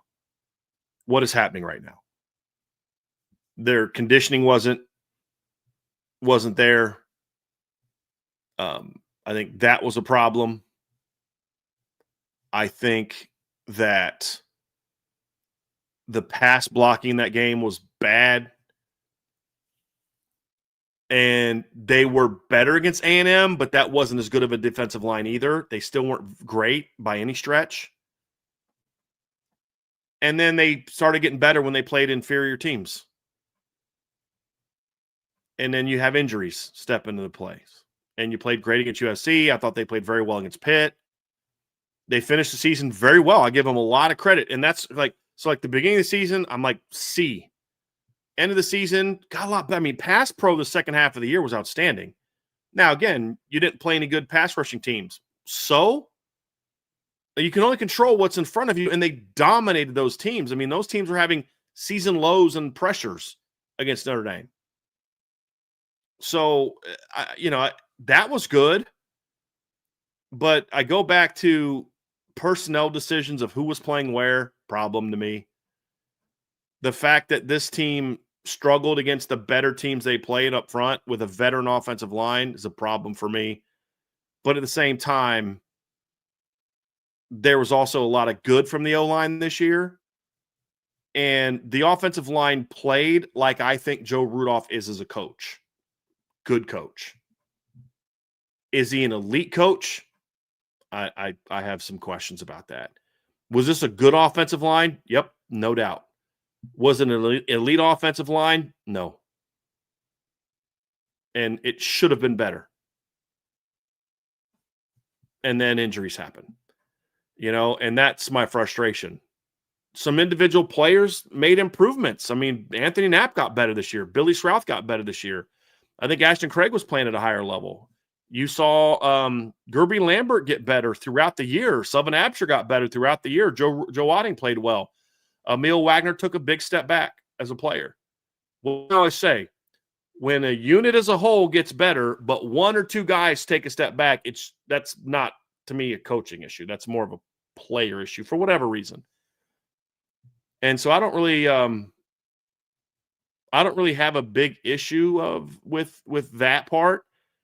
And that's why I think he did a good job. Most guys got better.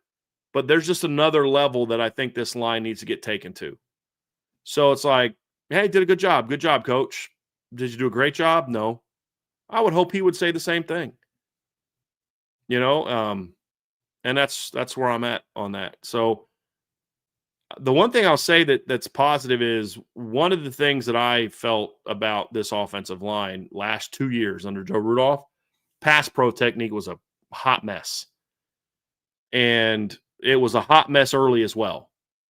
But that got cleaned up. And my point is, yes, Anthony Knapp did not face a lot of really good pass rushers late in the year, but you can still watch him play and say his footwork was a lot better. His stance was a lot better. He anchored a lot better. His hand play was a lot better. Like, you could see technical improvement even against, like, he wasn't doing the same things he did against Miami that got him beat technically. We're not there when he was dominating inferior opponents. You know what I'm saying? So, like, you can watch a guy say, like, yeah, he dominated that bad opponent, but he's still doing the same stuff that got him beat by Miami and Texas A&M. That wasn't true. Because we saw him play bad opponents and give up a sack. Remember that play at the end of the first half against Purdue? That's terrible. Name me another time the rest of the year Anthony Knapp had a play where he was that bad. There wasn't. So he got better. You got to give Joe Rudolph credit for that. You got to give Anthony Knapp credit for that. I thought Billy Schrauth got better. So there was good things, and it was good. B, it's good. Did good job. It could have and should have been better. And then also just losing two starters in the middle of the year also drags it down well, because I love Wadding and Sullivan Absher. They're just not as talented as Billy Schrauth and Ashton Craig. And that kept your line from really taking that next big jump. This is a very, very hard group to evaluate.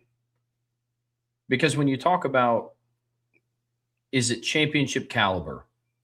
I watched an entire season, and this is just me personally. I don't know. Do I believe that things can translate? Yes, I do. I do believe that things can translate. Not saying that you're going to face the same quality of defensive line in the playoffs that you are against Stanford and Syracuse, to a degree. But it's still just but I can't say for sure that it will. for all the experience that you had returning. And I understand that Ruben Bain and Akeem Mesidor dogs, they were going to face dogs in the playoffs. Let's say they stayed at the 9 seed. You're facing Oklahoma's defensive line. Those aren't slumps either. Well, and Ruben Bain never looked as dominant as he did against Notre Dame the rest of the year. Mm-hmm. I mean, he was good. He finished the year with 7.5 tackles for loss and 4.5 sacks. Yeah. I mean, this group was so hard to grade because, again, it didn't end the year the same way that I thought. That, like, it ended the year differently than what it was to start the year. Ashton Craig was out. Billy Schrouth was out, poised to make a return. But then it's like, okay, he had an MCL injury. What was he going to look like? I don't know. So I ultimately ended with a B- for the offensive line. The performance against Miami carried a lot of weight. I don't care what type of step back or what changes in technique may have occurred in the offseason. Emil Wagner's performance against Miami was really bad. And I don't care who you go up against. Yeah. I mean, moments where you're trying to box out a pass rusher, like Dennis Rodman getting a rebound, that's bad. And I don't care who you're going up against. I don't care if it's I don't care if it's Akeem Mesidor or Ruben Bain or Khalil Mack or Nick Bosa or Myles Garrett. You don't try to box him out. Like, that's really bad. Now, to the credit, he didn't do it again. Mind you, not going to give you much credit for not doing something again that you should never have done in the first place. Yeah. But the Miami game carried a lot of weight for me in that one. And for whatever reason, and I mentioned this throughout the regular season, they had issues with smaller interior defensive lines. Yeah, that was weird. What it was. Like, I don't know what that was. But was it good enough to win a championship this year? I don't think that it was. Was it good? Yeah, it was good.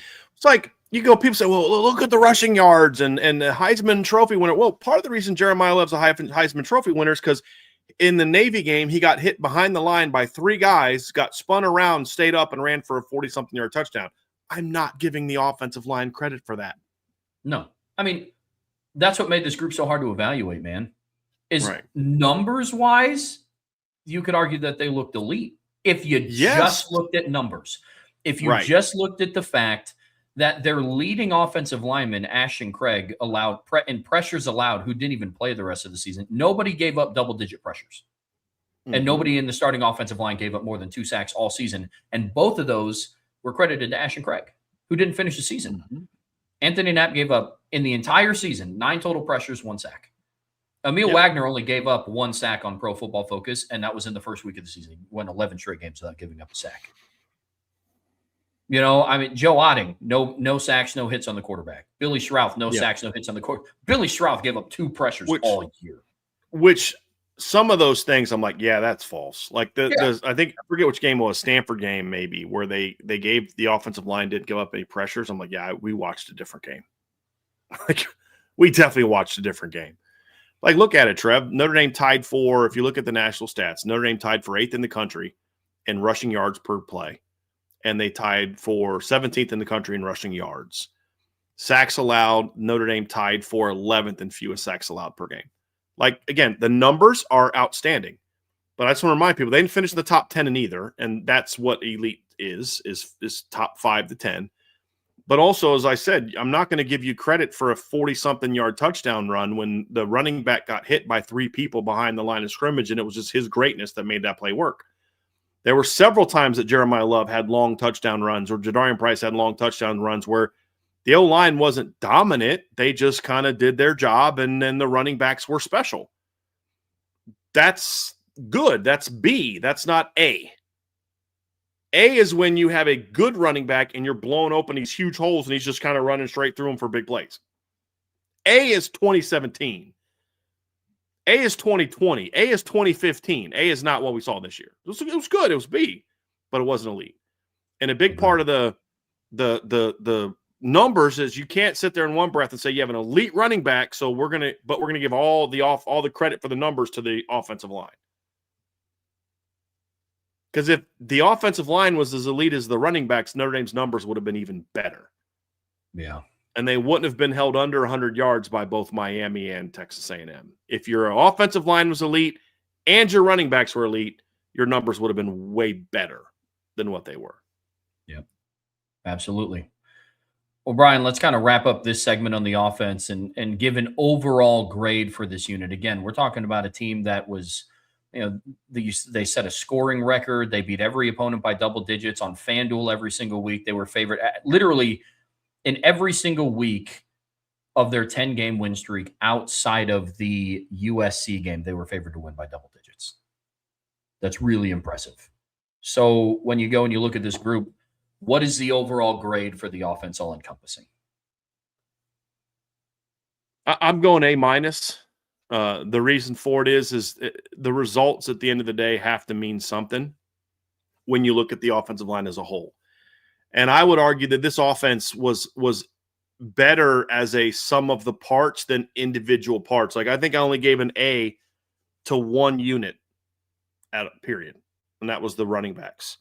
Quarterbacks were B+, receivers were B, tight ends were B, offensive line was B.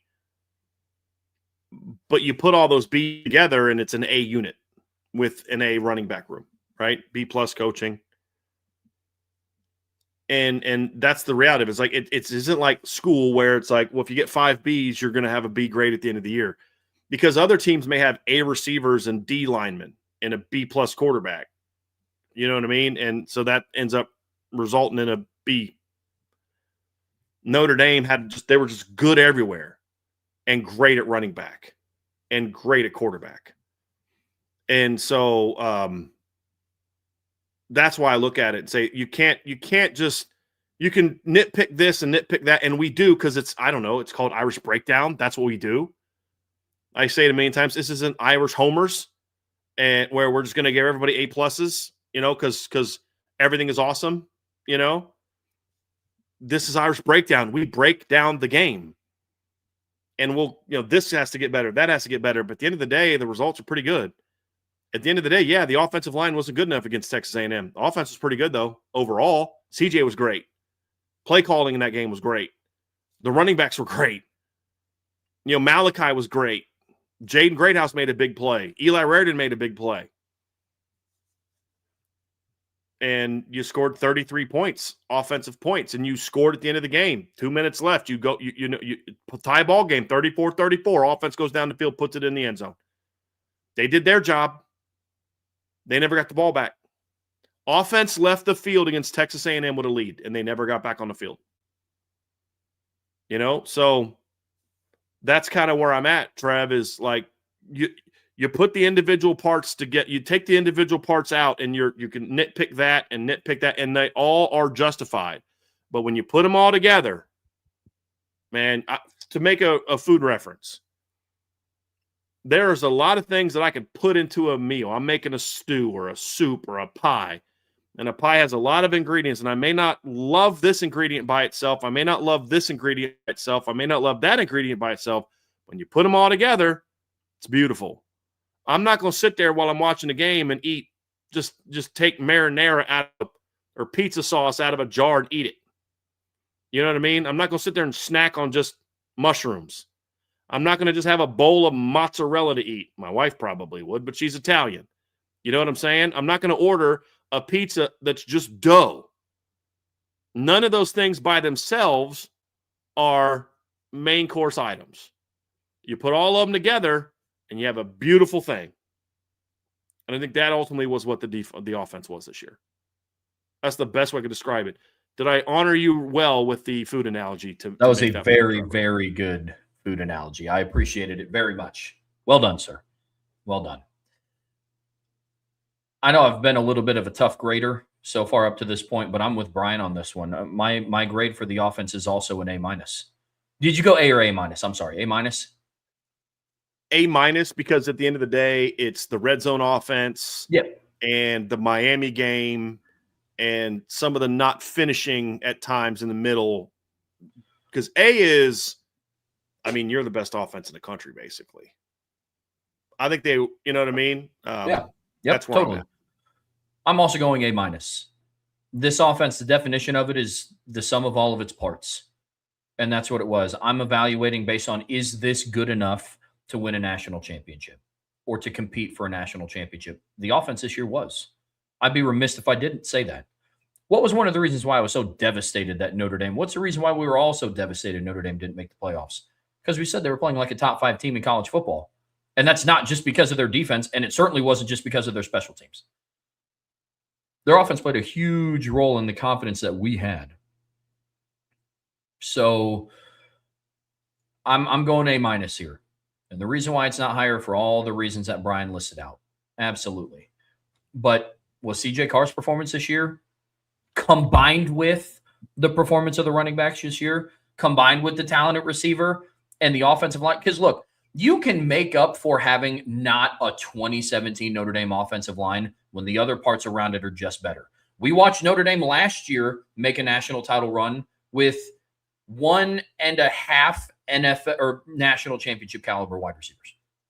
We can be honest about that. At least that's how I see it in my eyes. Notre Dame's receiving core last year wasn't 2019 LSU or 2020 Bama or, I mean, shoot, you could argue even either like 21 Georgia. It wasn't. But why'd they make it to the national championship game? Because their run game offensive line played extremely well. And they had a 3-headed monster in Riley Leonard, Jeremiah Love, and Jadarian Price. So the offensive line doesn't have to play like 2017 Notre Dame to win it if you have Malachi Fields and Eli Raridan and Jaden Greathouse and CJ Carr and Jeremiah Love and Jadarian Price. It helps. I'm not saying because if the offensive line was like it was in 2017, this team is 12-0 and they're the number 1 seed in the playoffs. 100%. That's when you get into like the greatness. That's not debatable, right? In my opinion. No, not at all. So for some of the people in chat, like, oh, the offensive line was this. The offensive line played like an A grade. This team is undefeated. If this offensive line played like an A, this team does not lose a game. They're not even close to losing a game. They almost beat Miami, and the offensive line got their butts kicked for 60 freaking minutes, and they almost beat Miami. If their offensive line would have just played a C game against Miami, they win that game. If their offensive line just played like they did 2 weeks later against Texas A&M, they win that game. Yeah. They got dominated. Yeah. You can't tell me it's an A grade when you got dominated in the biggest game you played all year, and you weren't that much better against A&M. But to your point, Trev, they're only 3 points down. So if they had the 2017 offensive line, this team doesn't lose a game. And honestly, I don't know if a single game is within 14 points. I'm being dead serious on that. I'm not being hyperbolic at all. If this team had the 2017 offense, if this team had the 2020 offensive line, they're undefeated. Yeah. Agreed. I agree completely. They almost beat Miami, and their offensive line was terrible. Terrible in that game. Mm-hmm. Agree completely. And I'm not being hyperbolic. If this team had listen, guys, they won 10 games, and the closest outcome was 10 points in 10 wins. First time since 1966 that Notre Dame had 9 or more wins where all the wins were by double digits. You guys understand that? You understand how historic what you saw was? If and that's what the offensive line playing at best B football. And they were terrible in the first game. Not very good in the second game. If this offensive line would have played like the 2017 offensive line, which, by the way, ran for over 400 yards in the first game of the year, this team does not lose a game, and I don't think a single game is within 14 points. That's not that far off from happening in the other 10 games. If you could kick extra points and field goals, you beat USC by that much. Every other team you beat, the only game that was even less than 15 was the USC game. It was 10. And you threw a pick inside the 10-yard line, you missed a field goal, and you missed an extra point. Yep. So, no. You lost to Miami by 3 with a terrible offensive line performance. Well, folks, agreed completely. And so both of our offensive grades at the end of the day were an A-. We're getting ready to talk about the defense, folks. But before we get there, make sure you hit that like, hit that subscribe, hit that notification bell so you know whenever we go live here. Whatever streaming platform you listen to us on, we'd greatly appreciate a 5-star review. But as always, you guys know what to do. The best way to support what we do here is subscribe to the premium message boards at boards.irishbreakdown.com. All right, Brian, in the next part of today's show here on the Irish Breakdown podcast brought to you by our friends over at FanDuel, we're giving out grades, and we just wrapped up the offensive portion. I'm very interested to see where we go here with the defensive grades, because this is quite literally a tale of two parts of the season. I mean, if you would just show me, if you didn't tell me that this defense, this season wasn't all in one, and you only showed me clips of the first 3 games and then the final 9 games, I would tell you that they're 2 different seasons. And I'd probably say, okay, well, new defensive coordinator, that was probably the first 3 games, and then they got an entire season under their belt. And then the final 9 games were in the following season. The crazy part is it was all in the same. And so I'm very interested to see where this conversation of grades go, because as you guys understand, we're talking about everything all encompassing. When we talked about grades for, the wide receivers, we weren't just grading Malachi Fields. We were talking about the operation, the coaching staff, everything in between. So, Brian, we'll do what we did with the offense. We'll save the overall grade at the end, and we'll start with the coaching on the defensive side of the ball. And this is just everybody. Like offense, we're not just grading Chris Ash. We're not just grading Mike Denbrock. How do you grade out this defensive coaching staff?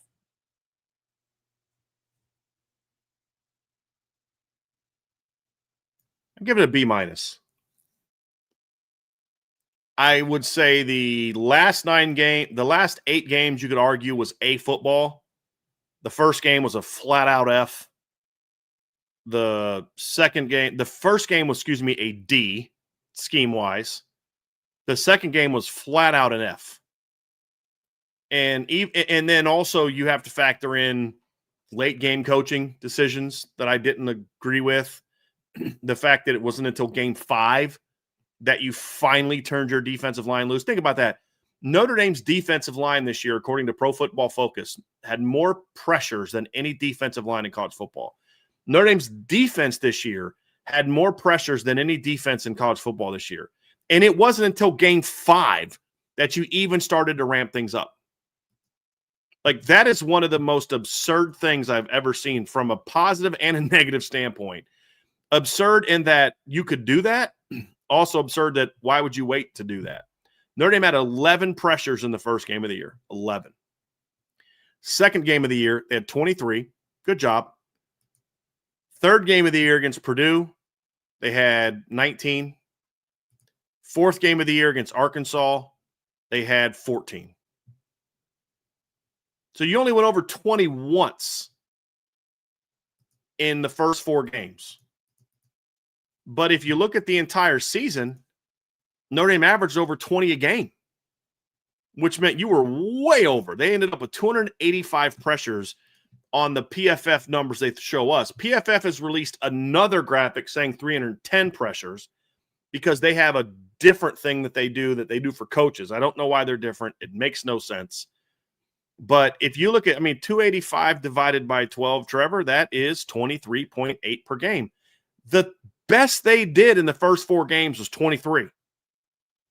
So what was their average in the last 8 games if that's the best you did in the first 4 games? And that has to be factored in. And that includes playing a triple option team, Brian. That's right. It's a good point. And let's see what they did in that game. Let's go to the Navy game here real quick. But that's a great point because they didn't have a ton of pressures against Navy. They had a decent amount at 18. So, they went on a stretch there for a while where they were getting over 30 every game. It was kind of ridiculous. They had 34 against Boston College. They had over 30 again. I'm pretty sure they had over 30 against Pitt. Let me look up the numbers here real quick. So starting with the Boise game, Notre Dame had 37 pressures in that game. NC State, they had 23 pressures. And part of that was NC State didn't run a ton of plays in that game. Then you go against USC. You have 29 against USC. Then you play against Boston College, and you have 37 in that game.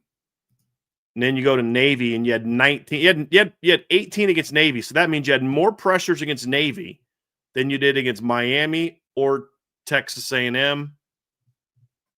Like, come on now. Like, that's a problem. And then you go to the next game against Pitt. You had 32. You go to the next game against Syracuse. You had 27, and they didn't throw the ball a whole lot. You know what I mean? So it's like, and they didn't end the season on a great note either, as we talked about at the time, that 18 in the last game. But, I mean, that's impressive. I think a lot of the individual position coaching was pretty good. I think the coordination of the defense was average for half of the year to bad. And I say average because in the half of the year, there's moments where it was good and moments where it was abysmal. But the reality is, at the end of the day, where this team goes down is the decision to do what they did early in the year is one of the things that cost this team a playoff shot. The decision to play certain players, but then to play a system against Texas A&M after 2 weeks of preparation is why this team is not in the playoffs. Both sides of the ball attributed to the Miami loss. The defense is why they lost to Texas A&M. And your grade can only go up so high when at the end of the year, you didn't make the playoffs because of that.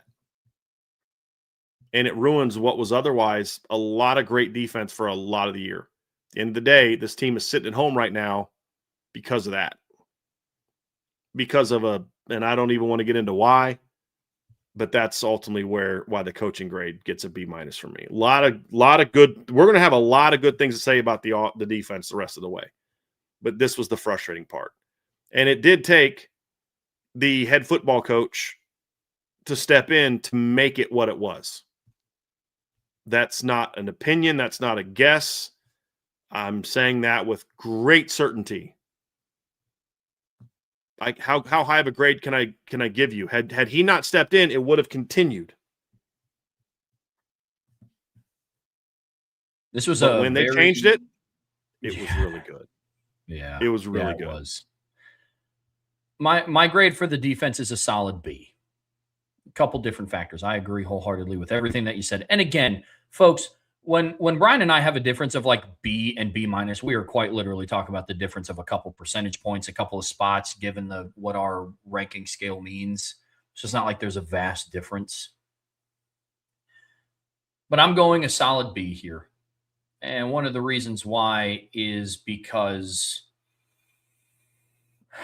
as frustrating as what the defensive coordinator did at times, I also look at the performance of the individual position coaches on defense, and I thought that they were phenomenal this year. Honestly, I really did. Al Washington did a great job this year, all-encompassing, between the recruiting trail, the on-the-field performance. Brian, I wrote this down in the article that I put out about him being a finalist for the Defensive Line Coach of the Year award. Like you said, Notre Dame as a team had 285 total pressures and 79 hits plus sacks on the quarterback on the Pro Football Focus stats that we can see. The defensive line, just members of the defensive line, accounted for 206 of those pressures of the 285. 51 hits plus sacks on the quarterback out of the 79 that they had as a team came from the defensive line. How many? 51 of the 79 hits plus sacks on the quarterback came from the D-line. And 206 of the 285 total pressures came from just the defensive line. That's impressive. They had 275 pressures last year in 16 games. Yeah. Like Boubacar Traore and Bryce Young combined for 59 total pressures this season. And Boubacar didn't play in one of the games. Not because he was hurt, just his skill set didn't suit Navy. And so that's really, really impressive.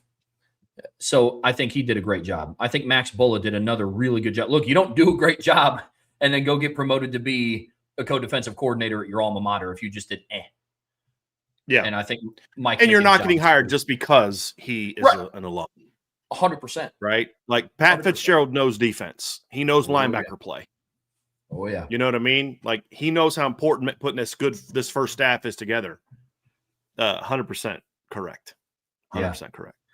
So the position coaches in my grade play a heavy factor because it's, again, the reason why it's not any higher than a solid B is because at the end of the day, the buck stops with who's calling the plays and implementing the weekly game plan. But from a player development point, I think Mike Mickens is pretty self-explanatory. Watching what Max Bola did was awesome. But Al Washington did, I think, a really, really good job this season. Really good job. So I'm going with an overall B for the coaches. And had some injuries. Yeah. Gabriel Rubio was banged up. Josh Burnham spent some time banged up. Those things are all parts of it as well. But yeah, I just think the position coaches would get, which is why some of my individual position grades are going to be a lot higher. Because I think this was an elite defense when the coordinator wasn't standing in their way. How about that? Is that a fair way of saying it? Absolutely. Absolutely. Well, let's get into some individual grades. And just a quick refresher here, folks. We're splitting this up into 3: defensive line, linebackers, and then we're talking about defensive backs, secondary as a whole. Let's start with the defensive line, Brian. How do you grade them out this season? I go A-. I mean, this group was excellent. I don't know that I can go completely to A because I think A is like the best of the best. And I think there were times when this D-line didn't play great. For example, I don't think the D-line played great in the first 2 games. I think that it wasn't necessarily their fault. I think they were put in some bad positions, but also they didn't play great. I can give all the reasons why. Boubacar was coming off of an injury, and Jared Dawson was in his first game at Notre Dame, and there's a lot of reasons why they didn't play great. But the reality is that that's why you don't always play your first 2 games against your 2 best opponents. Give yourself time to grow as a team like most other teams did. Even teams where you talk about, like, they have one great game, like Ohio State has Texas in game 1, but then they play like Ohio, Grambling, teams like that afterwards. Nobody played those 2 teams back to back. And so, I mean, that's kind of where I'm at with that. I mean, just great production all around. Boubacar starts off great. Burnham plays great down the stretch. I thought the D tackles get a lot of flack, but I mean, I know people like to sit there and say, oh, D tackle needs to get better. I don't know where that comes from. I thought the defensive tackles this year were pretty darn good. I thought Jared Dawson was one of the best portal pickups they've had on defense under Marcus Freeman. He didn't have like a ton of production. Like, that was a little bit disappointing. Only had a half a sack, and that was kind of a thing for him. 3.5 tackles for loss. But man, you pop in the film and he just was wrecking people up the middle. And still played against Texas A&M. Didn't play great, but he sprained his ankle in practice Thursday before the game and went out there and gritted it out. I thought Gabriel Rubio had a solid season. I thought Junior had a solid season. I thought Jason Onye finished really well. Man, there was so much that I liked about how this defensive line played, and just in waves. This is the perfect example of, like, I don't know that a single defensive lineman to me was like an All-American this season. Boubacar was very good. 11 tackles for loss, 7.5 sacks. Very good season. You look at the pressure numbers, led Notre Dame in pressures this season, had over 30 pressures, 31 pressures, had 15 hits plus sacks on the quarterback. Just for comparison's sake, that's the same number that Isaiah Foskey had in 2022. And Isaiah Foskey did that on 311 pass rushes. Boubacar did this on 294 pass rushes. But was it All-American caliber? No, it was very good. Nobody was an All-American individually. As a unit, they were outstanding, in my opinion. And this is where I'll give Chris Ash a lot of credit. He turned this defensive line loose against the run this year. And the best thing that Chris Ash did this year is he showed that you can still be a good pass defense and be a great run defense. And Notre Dame, for much of the season, was a great run defense. And that was one of the best things that Chris Ash brought. People talk about zones. That I don't care about that. That anyone that knows defensive football at all can do that. They held teams under 100 yards rushing this season. They had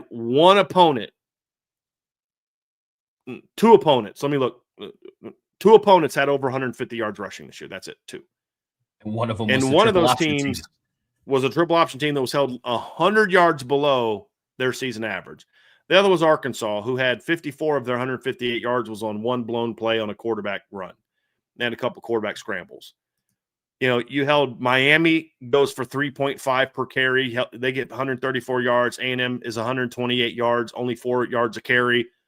Purdue's at 66. Boise, who was one of the best rushing teams in the country this year statistically, one of the best rushing offenses, certainly at the G5 level this season. Boise averages 188.4 yards per game. And part of that was because they only got 100 against Notre Dame. NC State goes for 51. USC goes for 68. USC was a very good rushing team this year as well. And Notre Dame completely shut them down, rushing the football. They were at 174 for the season. Notre Dame held them to 68, over 100 yards below their season average. BC went for 12. Pitt went for 70. Syracuse went for 112, but they ran it 50 times. And then Stanford went for 86. If you look at from the Arkansas game on, one team rushed for over 3 yards a carry against Notre Dame, and that was Navy, who was at 4.6. And when you look at Navy's overall statistics, they were at 6.1 for the season, which was second best in college football. And a big reason why, and I give Chris Ash a lot of credit because this is something we were frustrated by with Al Golden. He turned the defensive line loose against the run game. And that is why they were so good. And they didn't always get the stops, but it was them forcing bounces, early cutbacks, things like that allowed linebackers or safeties to come free and blow things up. I just was really impressed with the play of the defensive line this season as a whole. Were they an A- in every single game? Nope, that's not how it works. It's looking at it on the season. Love the job that this line did. And it wasn't a thing they did well in spite of their coaching. They did well because A, they have a lot of talent, and B, they were coached very well. And kudos to both sides of that. So I go A-. The only reason I don't go A, again, as I said, is they weren't given a chance to dominate early, but the fact is they still didn't dominate early. Yeah, I think that's a very fair grade. Very fair grade. And I am so close to you there. And there's one thing in particular. I'm at a B+ at an 89.9%. And the only reason why, the only knock that I say, and I know there's more nitpicky things like you brought up. I think this was a fantastic season for the defensive line. The only thing that holds it back was the misuse of Josh Burnham.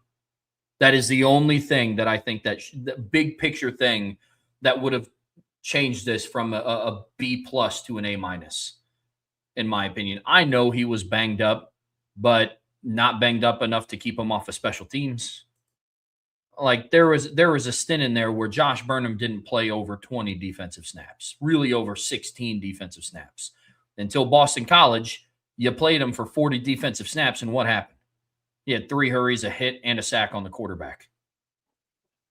And then he earned the right to get more time on the field. That is the only thing with Josh Burnham that prevented that from being an A- in my eyes, because that would have further deepened the rotation. That was an extremely effective player. Outside of that, I agree with everything that you talked about. I would argue that drops it from an A to an A-. I mean, like, so let me ask you this question, Trev. At B+, do you think there were 10 defensive lines better than Notre Dame this year? Overarching, no. Yeah. No, I don't. So, yeah. They were at.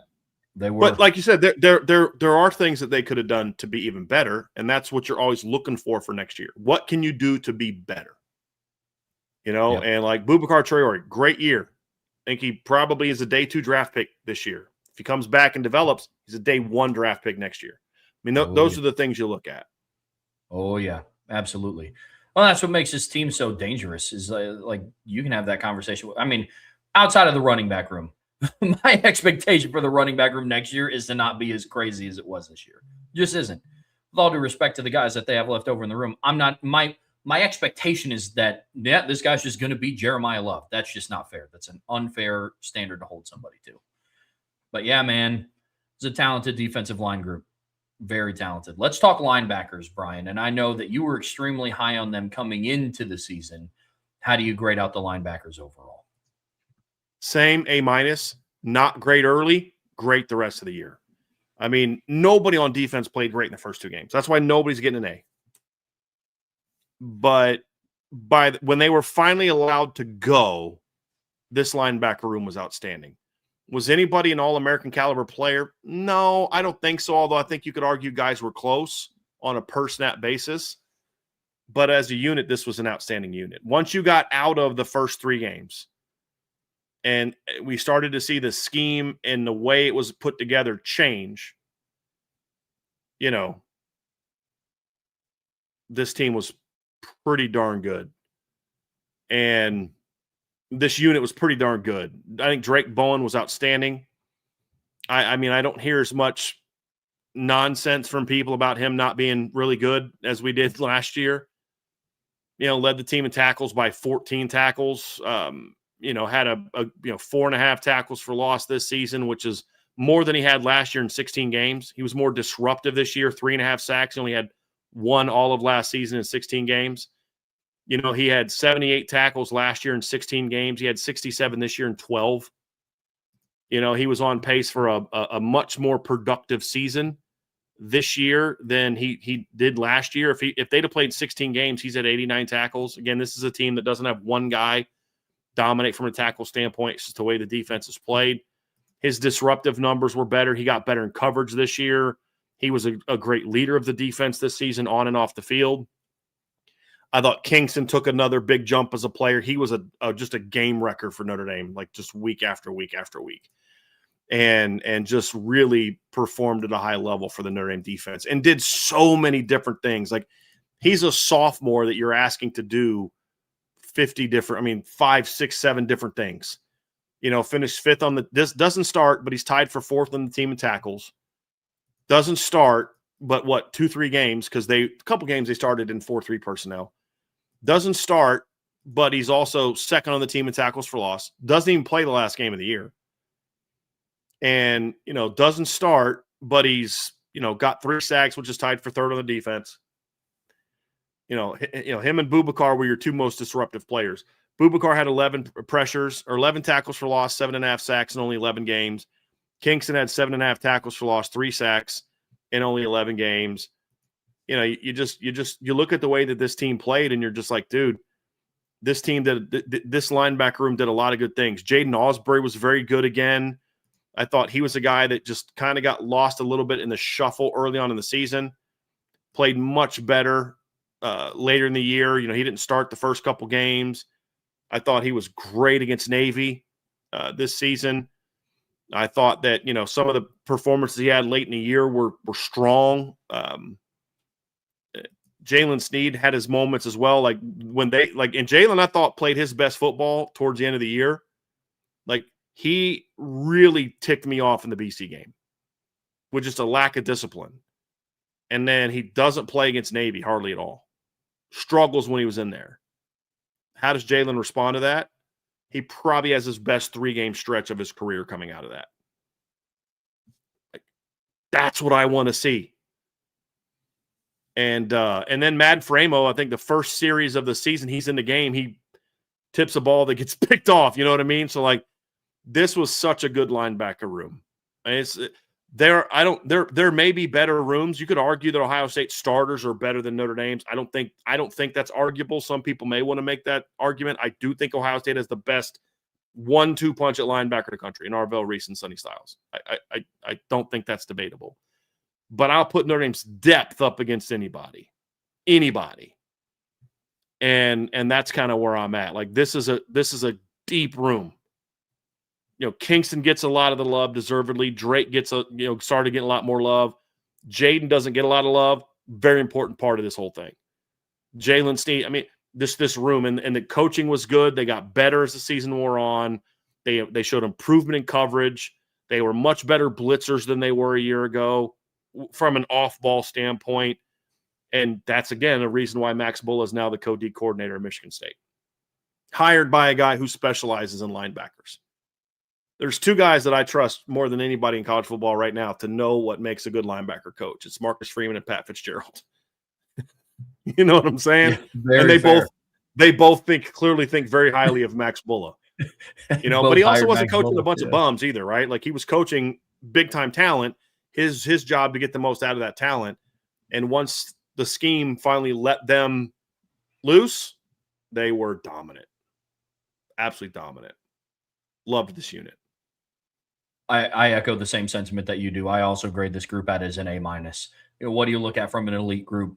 Top end talent, good tacklers, rangy, athletic, long. They check all the boxes. And every linebacker brings their own unique skill set to the room. I mean, truthfully, not all of them are the same. They all have a really, really dominant strength. It's fantastic. So I'm with you. I honestly don't have much more to add about the linebacker room, man. They were elite. They were top level.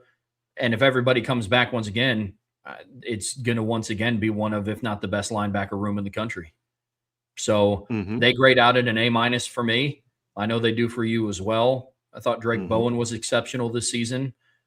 Kingston last year, and I'll talk more about this once we get to the awards at the end of the show. But Kingston last year was an exciting player. This year he was like a dominant player. Yeah. The hype last year was about reputation. Yeah. And then people would ignore his big mistakes, his freshman mistakes, because he was a big-time recruit. This year, he was every bit as good as advertised. Yeah, he was a freak this year. Jaden Osbury, I think, flying under the radar. That's very well put. That he was also exceptional this year. And like you said, Snead had his moments. And then Faremo is, again, that just young, hungry, freak athlete guy that I think he's going to have another big season next year. So I'm with you there. A-. Let's talk defensive backs as a whole. And we're talking corners, nickel corner, and then the safeties in this one. Brian, how'd you grade them out? I went B+.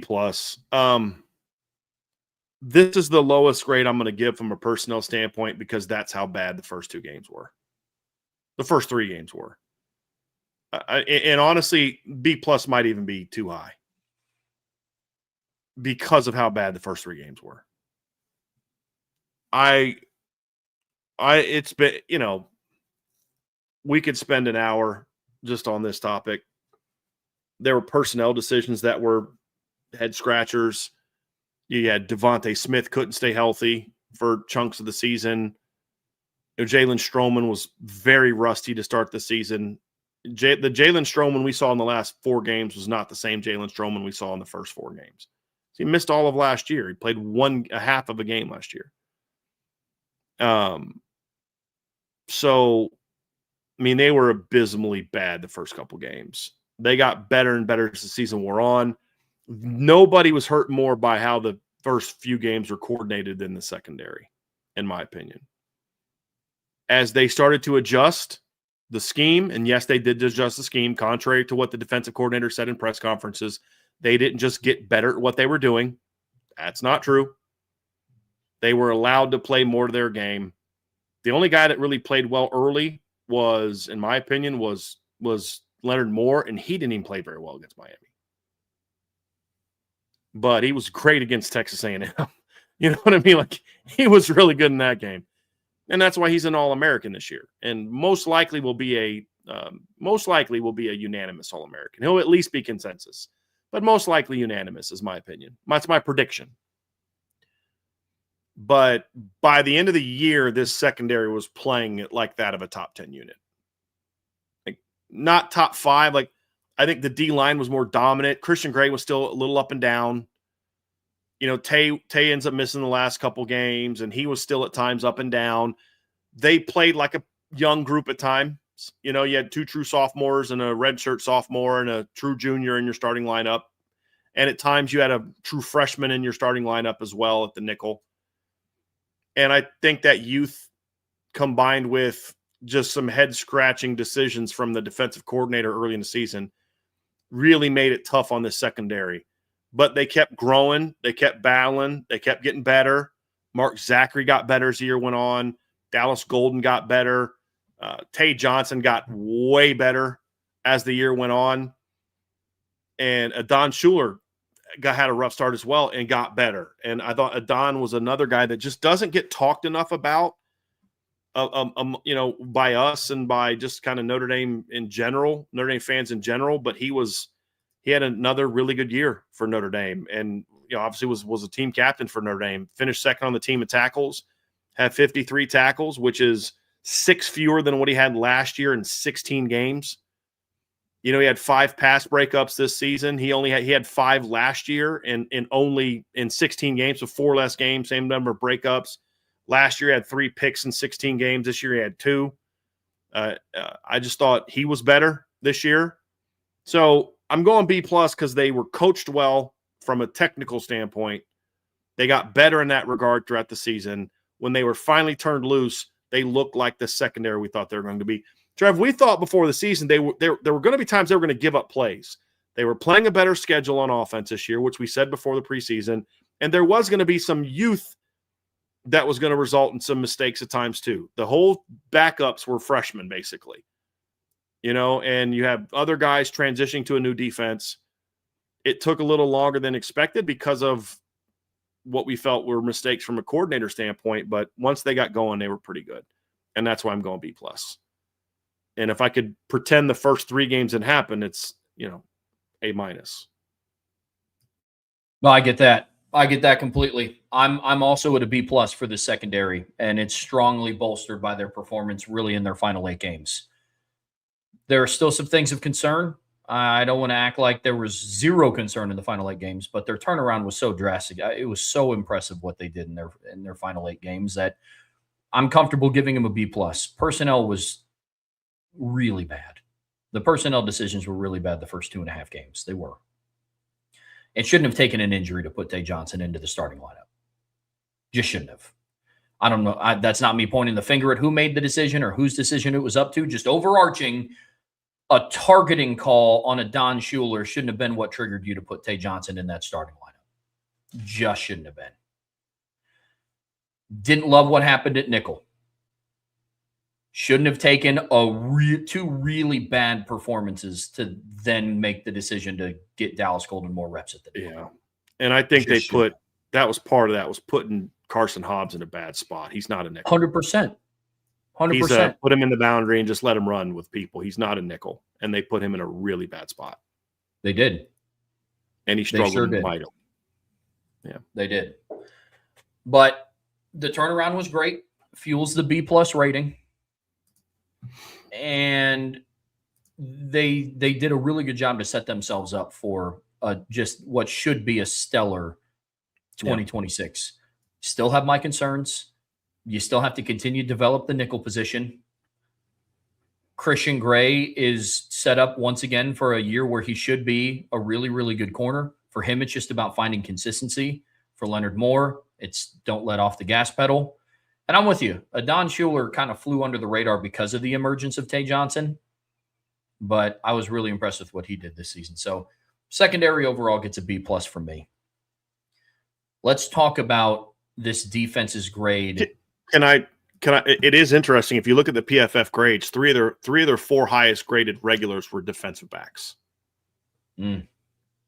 Leonard Moore, Tay Johnson, and Jalen Stroman, which I think speaks to the playmaking ability of this group. Yeah, absolutely. Absolutely it does.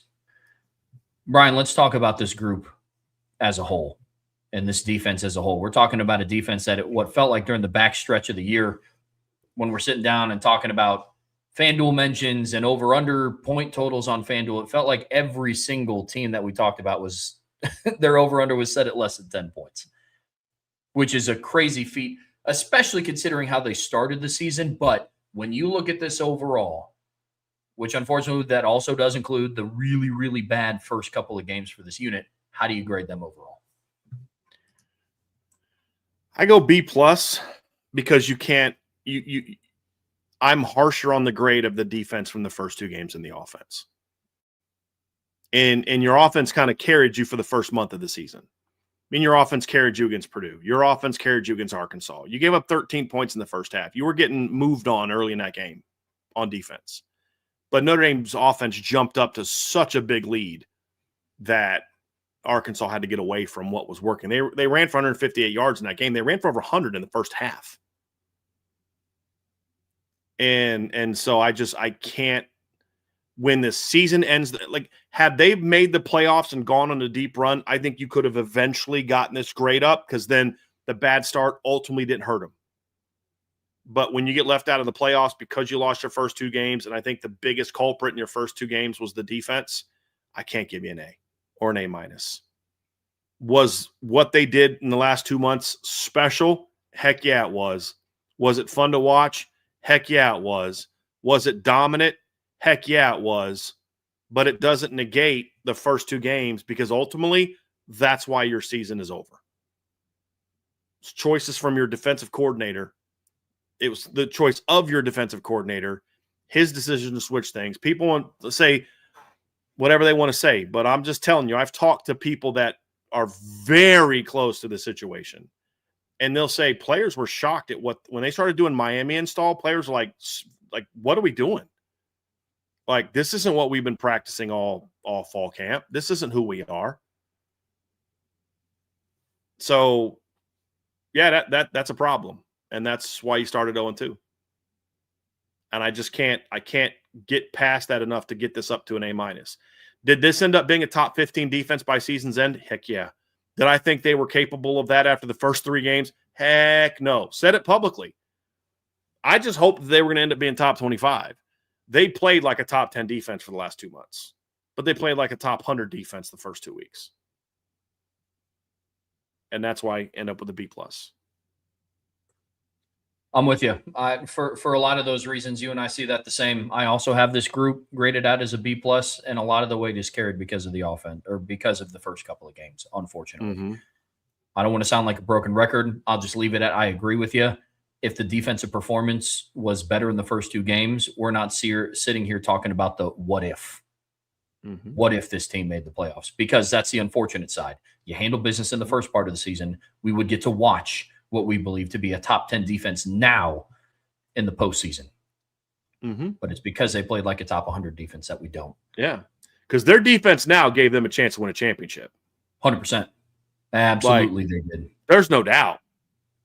I mean, I would argue that what we saw from Boise on was the best stretch of defensive football we've seen since 2012. And I would argue they played a lot better offenses. Yeah. Oh, yeah. I mean, this like, that's what I think some people miss, is they didn't do this beating up against a bunch of bad offenses. They didn't. You know, like this stretch of football that we saw down from really Arkansas on. I mean, USC finished year 13th in offense this season. You know, Arkansas finished 27th. Navy finished 31st. Boise finished 40. That's 4 top 40 defenses they played. NC State finished 46th. When they played Notre Dame, they were cooking a lot more. They had a lot of injuries and things like that kind of factored into it. But, like, you know, you look at the FEI and USC finishes I'm going to pull up the offensive rankings on the Fermo Efficiency Index. USC finishes with the number 2 offense in the country this season. Arkansas finished 15th best offense in the country this season. NC State finished 26th. Navy finished 28th this season on defense. And the dominant play included all but one of all those teams in it. And like, oh yeah, well, those teams weren't as good as A&M and Miami. Well, yeah, kind of they were. A&M finished with the 11th best offense. That's behind USC. That's behind Notre Dame. That's only 4 spots ahead of Arkansas. Miami finished 17th. That's lower than Arkansas and only 11 spots ahead of Navy. It's behind Arkansas. It's behind USC. USC was number 2. They played, and it was only 9 spots ahead of NC State. They played very good offenses and dominated. I would argue that that's more impressive than what we saw last year in the last 2 months of the season when we said this at the time. They're beating up on bad offenses. That's great. They're doing what they're supposed to do. But we said this offseason, this is a much tougher test, and they still dominated that group. Still Yeah, they sure dominated did. that group. Sure You got to did. give them credit for that. And it wasn't just the players are that good. They are, but the coaching got a lot better too, including the coordinator. You're not dominating for 2 whole months in spite of Chris Ash. You're not. But that's what's so frustrating about the first 4 games. That if you would have been so insistent on doing it your way and actually kind of combined the adjustments you need to make with what this team already does great, Notre Dame's the number 1 seed in the playoffs. I truly believe that. They're 12-0, and they're the number 1 seed in the playoffs. Even with the offensive line playing exactly the way they did in the opener. Because they would have just needed 1 stop against Miami, and they win that game. If they give the Notre Dame offense the ball with 2.5 minutes left in a 24-24 game, Notre Dame's 1-0. Agreed. That's I what agree I think. completely. So we'll go B+. It was an A in the last 8 games of the year. Absolutely. Let's also tie special teams into this conversation, Brian. This one's a little bit quicker. We're not diving into individual units. We're just going to give a coaching grade for special teams and then the overall grade. Talking about this unit, I know a lot of the conversation is going to get directed to just the kicking game, but this is special teams operation as a whole. How do you see this? I'll give it a B. It's an F for kicking. It's an F for kicking. Everything else is pretty good. There's a lot of good things that we saw on special teams this year. Notre Dame finished 26 in college football this year in kick return average. They only returned 18 all year. 2 of them got taken back for a touchdown. This team finished 11th this year. That was their ranking for punt returns this year. They blocked 2 for touchdowns. And kick returns, they ranked 11th in college football this year. That was second in the country this season. They returned 2 kick returns. They only had 11 kick returns, and they returned 2. So in 29 potential return attempts, Notre Dame had what 4 special teams touchdowns, Trev, this season? Yep. 2 blocked punts, 2 kick returns for a touchdown. That's pretty good. And then I guess technically Josh Burnham's touchdown pass to Luke Talich was on special teams, if you want to count that. It absolutely. I very much count that. Like, what I've said is I don't know that the blocked punt against Syracuse that's a special teams play because it's coached by special teams. That's all defensive players except for the returners. Kind of what I meant. But on this you had a defensive player throwing a pass to a defensive player at the end of an offensive series. That's special teams. That's coaching. So that's 5 special teams touchdowns this season. That's pretty good. Jadarian Price this year averaged 37.5 kick returns, 37.5 yards per kick return. Pitt, he has the kick return against USC for a touchdown. He only gets 1 return attempt against BC and Navy. Pitt makes the mistake of kicking to him twice. He goes 71 yards on the 2 kicks. He doesn't return another one the rest of the year, which shows that Syracuse and Stanford don't have dummies as coaches. The leader in kick returns this year nationally averaged 33 yards per return. Jadarian was at 37.5. You had the best kick returner in college football, in my opinion, on your football team. You can't take that away. Notre Dame also finished 33rd in the country this season in punt return average. That's a very misleading number. Do you know why that's a very misleading number? Because they only allowed 2 punt returns all year. Notre Dame and Ohio State only allowed 2 punt returns each all year. That is part great coverage, part great punting from James Rendell. Great hang time, kicking it far. You only had 2 all year. And then you're a kick return average. You finished 89th in kick return average. That was basically because you gave up 1 long return against Miami and then 1 long return against Pitt. Other than that, I thought the kick return unit was pretty good. Trev, I don't know if you agree with me on that, but I think overall the kick return unit was pretty good outside of, really 2. And then, they only allowed 18 kick returns 15 kick returns all year, Trevor. And when you consider that Notre Dame. Let me go look this up real quick. Let me go look up scoring here real quick. So Notre Dame this season had a total of 70 touchdowns in the country. That was third and behind, and it was only one touchdown behind Indiana, and they played one fewer game than Indiana amongst Power 4 teams. Only 15 of those got returned. That's pretty good. So there was so much good on special teams this year. That's why you got to say, like Marty Biaggi does a lot of really good things. But this whole PAT field goal thing, which has been a terrible the last 2 years, it's kind of an important piece to this as well. And they got to figure that out. Is it just bad luck with injuries? Is there something else going on? They've got to address that. This is why I'm not in the fire Marty Biaggi category, because I'd rather just get him to fix that, even if it means hiring an analyst who's a kicking specialist, who's a specialist working with kickers. Do that. And let that guy, be the place kicking coach. And let Marty Biaggi do all the other things, because all the other stuff is amazing. It's great. Why you got to say firing a coach isn't always the answer to fixing a problem, especially now that you can have analysts working on field. You can go out tomorrow, say, hey, Marty, I'm going to go out and hire this guy. He's going to work with the kickers on their technique and mentally and all that. Just let him do his thing. Cool, man. And then you go out and do the rest of it.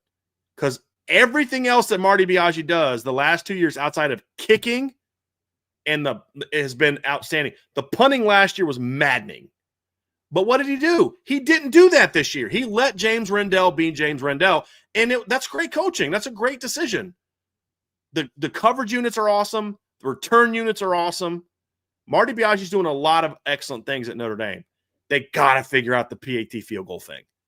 And I'm being harping on this because we hammer him for that part, and justifiably so. That's a very important part. But you can't just ignore all the other stuff that they're doing well, Trev. And that's why I say I give them a B.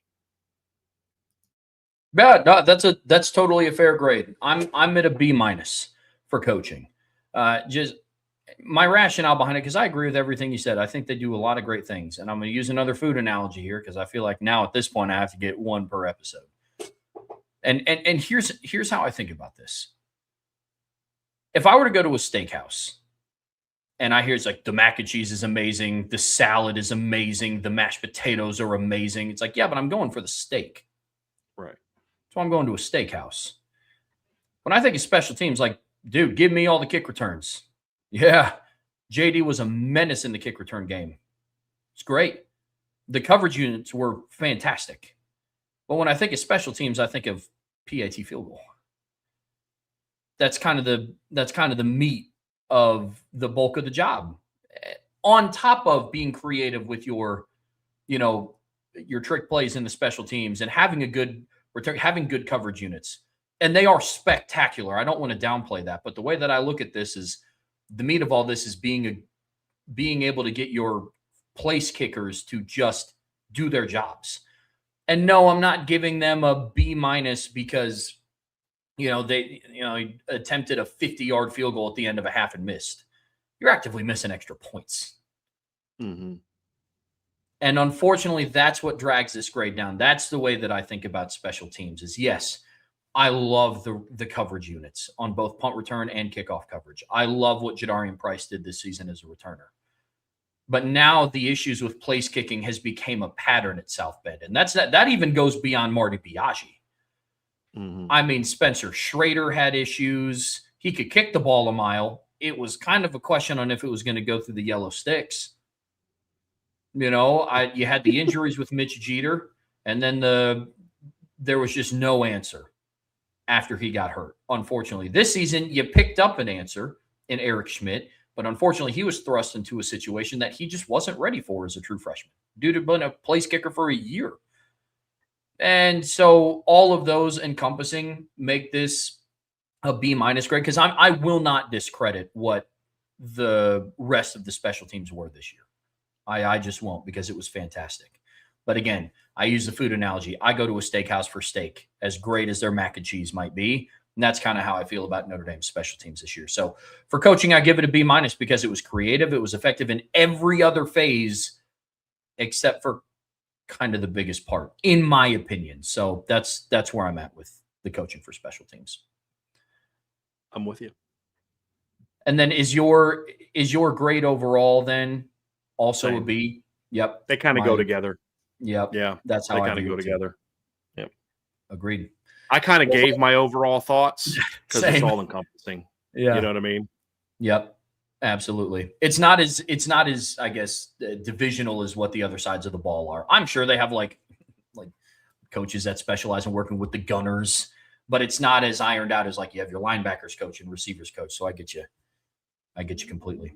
Well, folks, that is going to do it for part 3 of today's show. Don't go anywhere. We're getting ready to hand out some awards at the end of the season. But before we get there, be sure to hit that like, hit that subscribe, hit that notification bell, share this podcast with your friends and family, anybody that you know loves Notre Dame and college football as much as you do.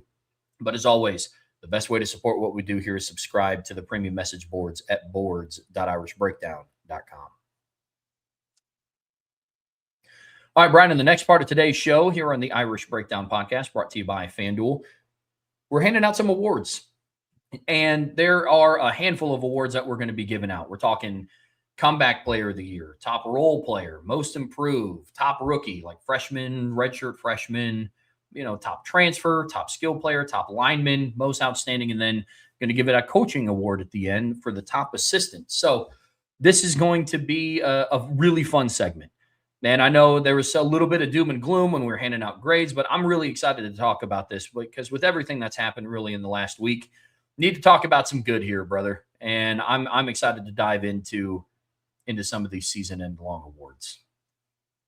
Me too. These are always fun. Like, this is a great way to cap sort of the end of the season. And I know this show's gone very long and it's been a lot to talk about, but this is the fun part. And we'll get through this a little bit quicker, but this is where you kind of get to hand out some hardware, and it's going to be a lot of fun. So I'm looking forward to it. Now, we don't have a rule that you can't do a guy more than once, but we have tried to avoid that as much as possible. And some of the things are just, it's not possible to not have two. So there will be a couple doubles up, but for example, I'll give you a little headline. I can't not give Jeremiah Love 2. You know what I'm saying? Like it's like I gotta give him 2, and so that's kind of where I'm at. But you're just, there were some outstanding performances this year, and this is our chance to kind of reward them. So what we'll do is we'll go through each one. We'll give our offensive one, then our defensive one, and just briefly mention a couple other guys that we considered for that award. And we're gonna finish at the end with our most outstanding player of the year. We'll do our player of the year awards, and then we'll do our top assistant coach at the very end. So it's going to be a lot of fun. So Trev, let's get started here with our comeback player of the year. We'll go offense, then defense for each of these. Who is your comeback player of the year for the Notre Dame offense? For the Notre Dame offense, I went with Ashton Craig. He played in the first 3 games last season, and then he came back, and unfortunately, he got hurt again. But I thought that he was playing at a really high level before his season-ending injury in this one. Honestly, some of it kind of went down to there wasn't really a whole lot other players to choose from comeback player of the year on offense. By the way that I look at it, when I think of comeback player of the year, I think of like, okay, you missed a lot of time last year, danced around with the idea of Eli Raridan a little bit, but it's like he played in all 16 games last year. Wasn't as a big of a part of the offense, but he played in all 16 games last year. He was close for me, but at the end of the day, I went with Ashton Craig. I went with Jordan Faison. I think when you look at the injuries and how he didn't miss a ton of games last year, but he was never 100% until really late November, the playoffs. We didn't see Jordan Faison's best football in 2024. And he battled through it. He never, he could have taken the year off. He ends up missing only 3 games. But he comes back this year, and despite the presence of Jaden Greathouse, despite the arrival of Malachi Fields, despite the breakout presence of Eli Raridan, we we see him still lead the team in rushing, or I mean, in catches and receiving yards. So that's where he's I mean, he had an outstanding season for Notre Dame this year. Started early, continued it. I think it's impressive he was able to be healthy for 12 games when you consider his size, how much he played, and how much they used him to run, kind of big-time players. I think those are that's kind of where I'm at for that.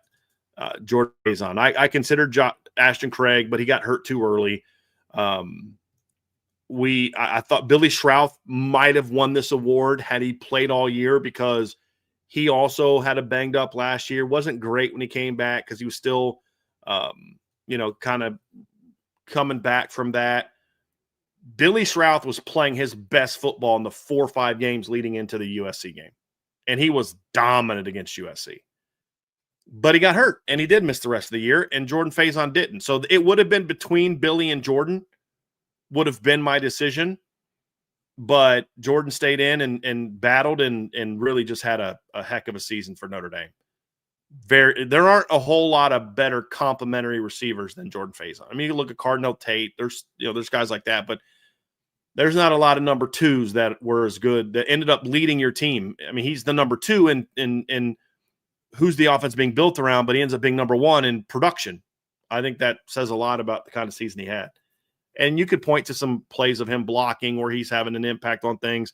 I thought he had a heck of a year.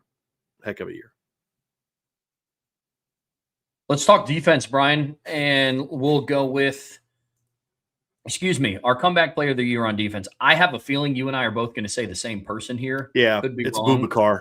Yeah. It's Boubacar Traore. Yeah, I mean, when you talk about he was at least a semifinalist for comeback player of the year in college football. Period. And, off to a great start last year, gets hurt against Louisville, misses the whole year, misses spring, comes back, and right away was their best defensive lineman. I mean, we were like, he's probably going to need a month before. I mean, it was obvious game 1, he's your best defensive lineman. And that's saying something, because this is a very good defensive line. Comes off of last season, Trev, and just really was just an impact player for Notre Dame on the defensive line. Leads the team with 11 tackles for loss, despite not playing against Navy. Leads the team with 7.5 sacks. His tackle for loss number, the 11 was the most by a defensive lineman for Notre Dame since Isaiah Foskey back in 2022.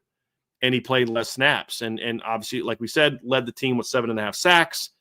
This season, I believe that tied last year's top player, Riley Mills, who was an All-American, and Riley did that in 13 games. And again, it was the most sacks by a defensive end since Isaiah Foskey in 2022, who went on to become a second-round draft pick. And so you just liked what you saw from Boubacar. Also had 37 tackles and had 23 solo tackles. So a lot of times defensive linemen will have more, assisted tackles and solos. He had more solo tackles. Heck of a player. For all those same reasons, he was also my defensive comeback player of the year as well for this Notre Dame football team. Let's jump on to the next award here, Brian, and it's the top role player. Same thing, offense and defense. I'll get us started on this one. My top role player on offense is Jadarian Price. For how special of a player Jeremiah Love was, JD for what he meant to this football team in general. Again, 2 kickoff returns for a touchdown. Set them up in optimal field position multiple times on offense because of what he did on special teams. And look, for as great of a player as Jeremiah Love was, how good is Jadarian Price to still warrant over 100 carries and getting 11 rushing touchdowns when you have a Heisman finalist technically in front of you on the depth chart? That's really, really impressive. Jadarian Price is my top role player on offense. There were a couple others that I thought about. I mean, Eli Raridan for his complimentary piece in the run or in the pass game, when he would be on the same side of the field as Malachi Fields, that was special. Thought of a couple other ones, but far and away, I think Jadarian Price wins this award for me on offense. How about you, Brian?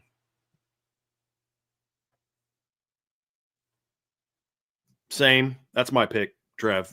I mean, he's a 1 for 99% of college football teams in the country. Yeah. And, you look at it in this era of me, NIL, NIL. It's all about what's best for me. Jadarian Price knew he was not going to come into the season as the number one running back for Notre Dame. And I can tell you with great certainty that Jadarian Price knew he could have made more money for other schools as well. But he wanted to be at Notre Dame. He wanted to be part of this team. He wanted to get a degree from Notre Dame, and he wanted to be part of this backfield. And when you watch how those two young men interact with each other, Jadarian's got as big of a smile on his face when Jeremiah scores as anybody. And when his number was called and he needed to step up, he did. And he was a very, very good football player for Notre Dame this season. And I have a great deal of respect for that young man and just what he stands for and who he is. But it's not just you're a great kid. He was a heck of a player for Notre Dame this year. I mean, a number 2 running back that runs for 674 yards and 11 touchdowns. It's pretty darn good. He's a heck of a player. So he is my top role player for Notre Dame this season. Did you have one for defense as well? I did. Yep. Okay. Kingston. I mean, technically he's not a starter. And he plays Mike. He plays Will. He plays third down specialist. He plays Sam when they go to their 4-3 looks. And this kid literally lines up at 5 or 6 different positions this season and impacts all of them. I don't know how much more of a role player you can have than that. I mean, that's a pretty big deal. And so for that reason, I thought Kingston was my top. Even with him missing the last couple games, it's still that kid was awesome.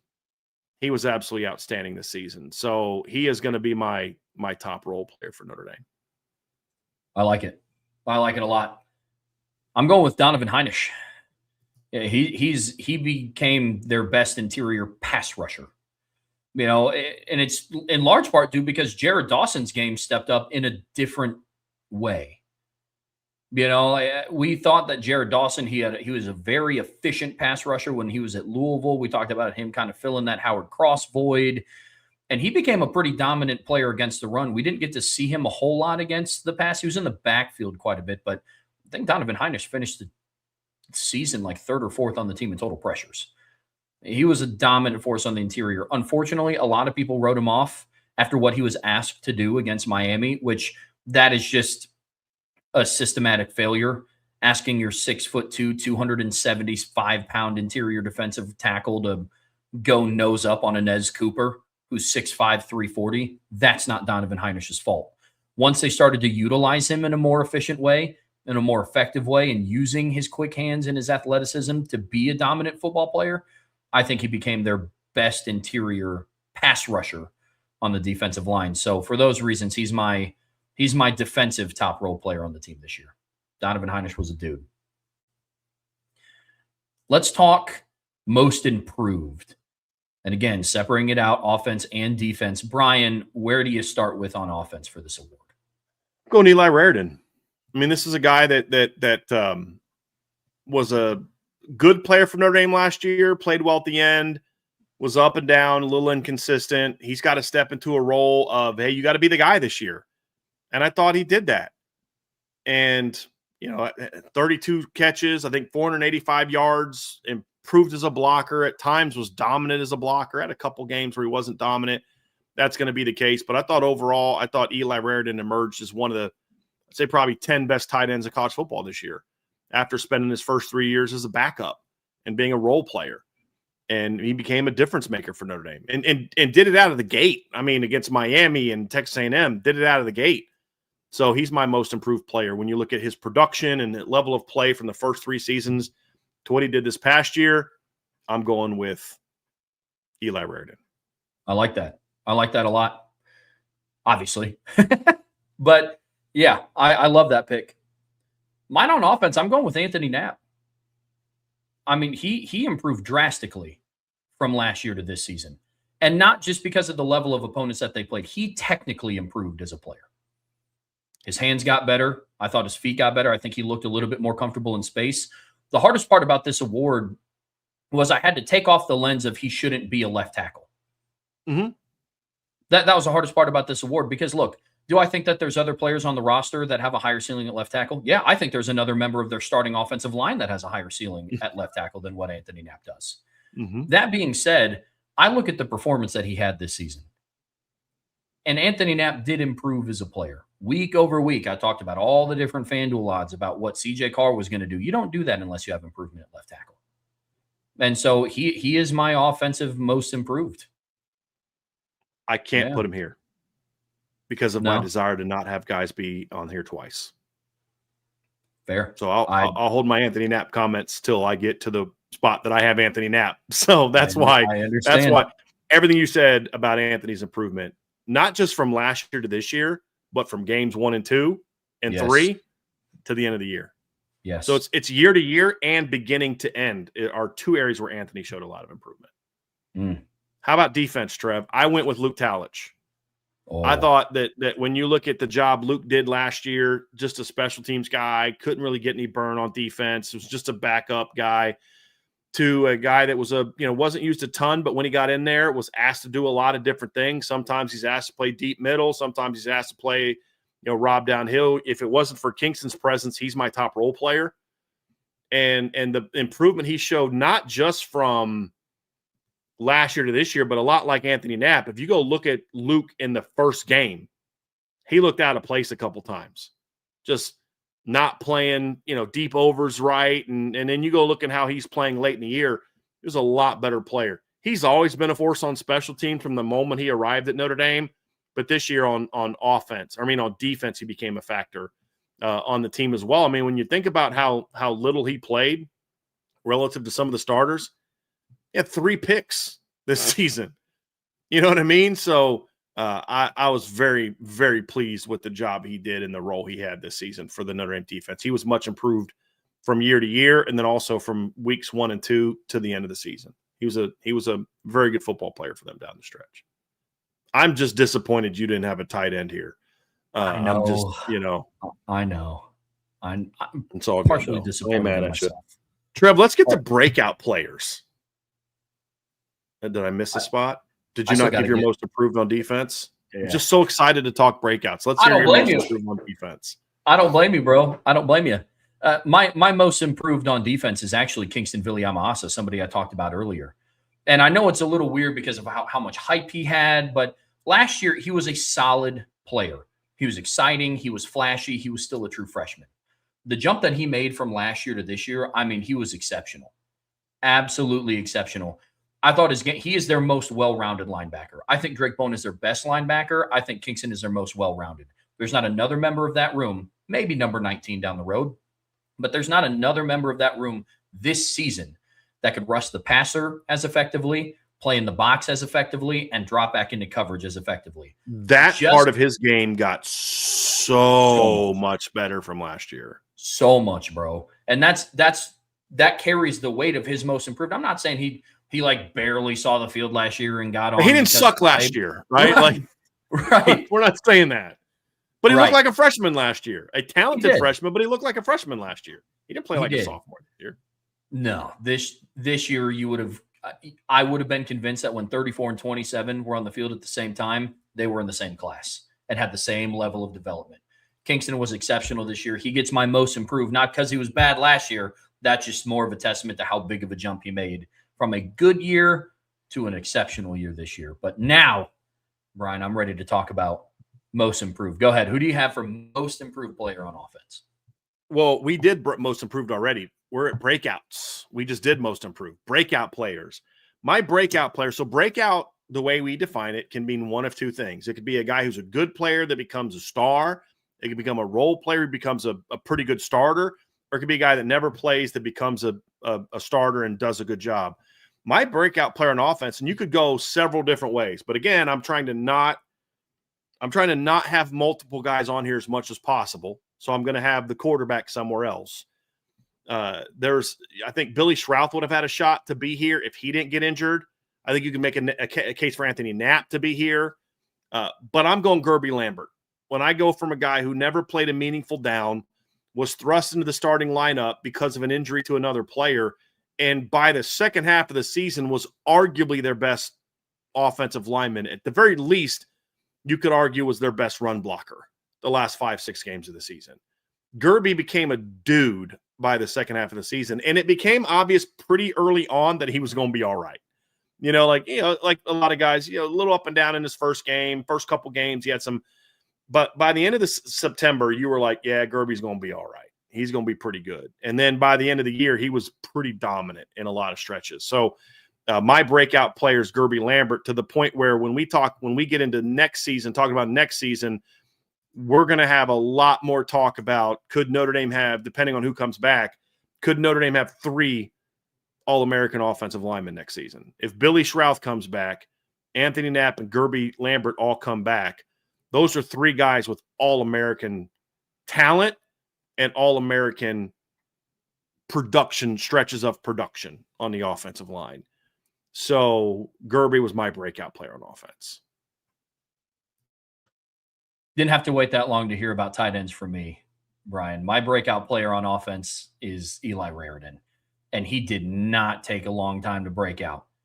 Did not take a long time in his first 2 games. He had 9 catches for 82 yards on big stages, on the road in a top 10 matchup against Miami, and then at home under the lights against a top 20 Texas A&M team. We were concerned. We had some concern going into the season around, look, you're asking a guy that's never been a tight end 1 before to step into that role. We alluded back to some other people, but they didn't have the injury history that Eli Raridan had. How is he going to take on to an entire season workload of being tight end 1 for Notre Dame? I think he did an exceptional job. He's my top breakout player on offense for this season. I thought he did an exceptional job, an absolutely exceptional job. How about defense, Brian? Defensively, there was a lot of guys I could have considered. There's a lot of guys that I did consider. And again, trying not to have a bunch of repeats here, I'm going with Josh Burnham. And I think you could even make a case for Josh Burnham even without the repeats. Because Josh Burnham in 2025 was a very important part of the rotation. He was a clutch player. Josh did some good things for the defense in 2025 or 2024. We talked about some of the big moments he had, but he wasn't incredibly productive. In 14 games, he had 30 tackles, 6.5 tackles for loss, and 2 sacks. This year, he only played 10 games, and he had 16 tackles, which is a lower number, but he had 6 tackles for loss and 3 sacks. And I would argue in the final 4 to 5 games of the season, might have been their best defensive lineman. It's at least debatable if he was their best defensive lineman. Because he played 10 games, but if you look at it and you look at the number of snaps he played 467 snaps last year and had 13 pressures, 5 hits plus sacks on the quarterback. 467 snaps, 13 pressures, 5 hits plus sacks on the quarterback. This year, he only played 235 snaps, and he had 19 pressures and 5 hits plus sacks on the quarterback, and only rushed the quarterback 114 times. To put that into some context, if you look at Boubacar this season, Boubacar led the Notre Dame defense in pass rush pressures with 31. He did that on 294 snaps. If you take Josh Burnham's success rate and give him 294 pass rush snaps, he would have had 49 pressures. That's elite. And if you would have had him, so Boubacar this year, we talked about how good he was at getting to the quarterback on like a half of his pressures were basically hits on the quarterback. Well, Burnham obviously didn't have half, but if you'd have take Josh, but Boubacar led the defense with 15. I think that's the same number that we talked about Isaiah Foskey had.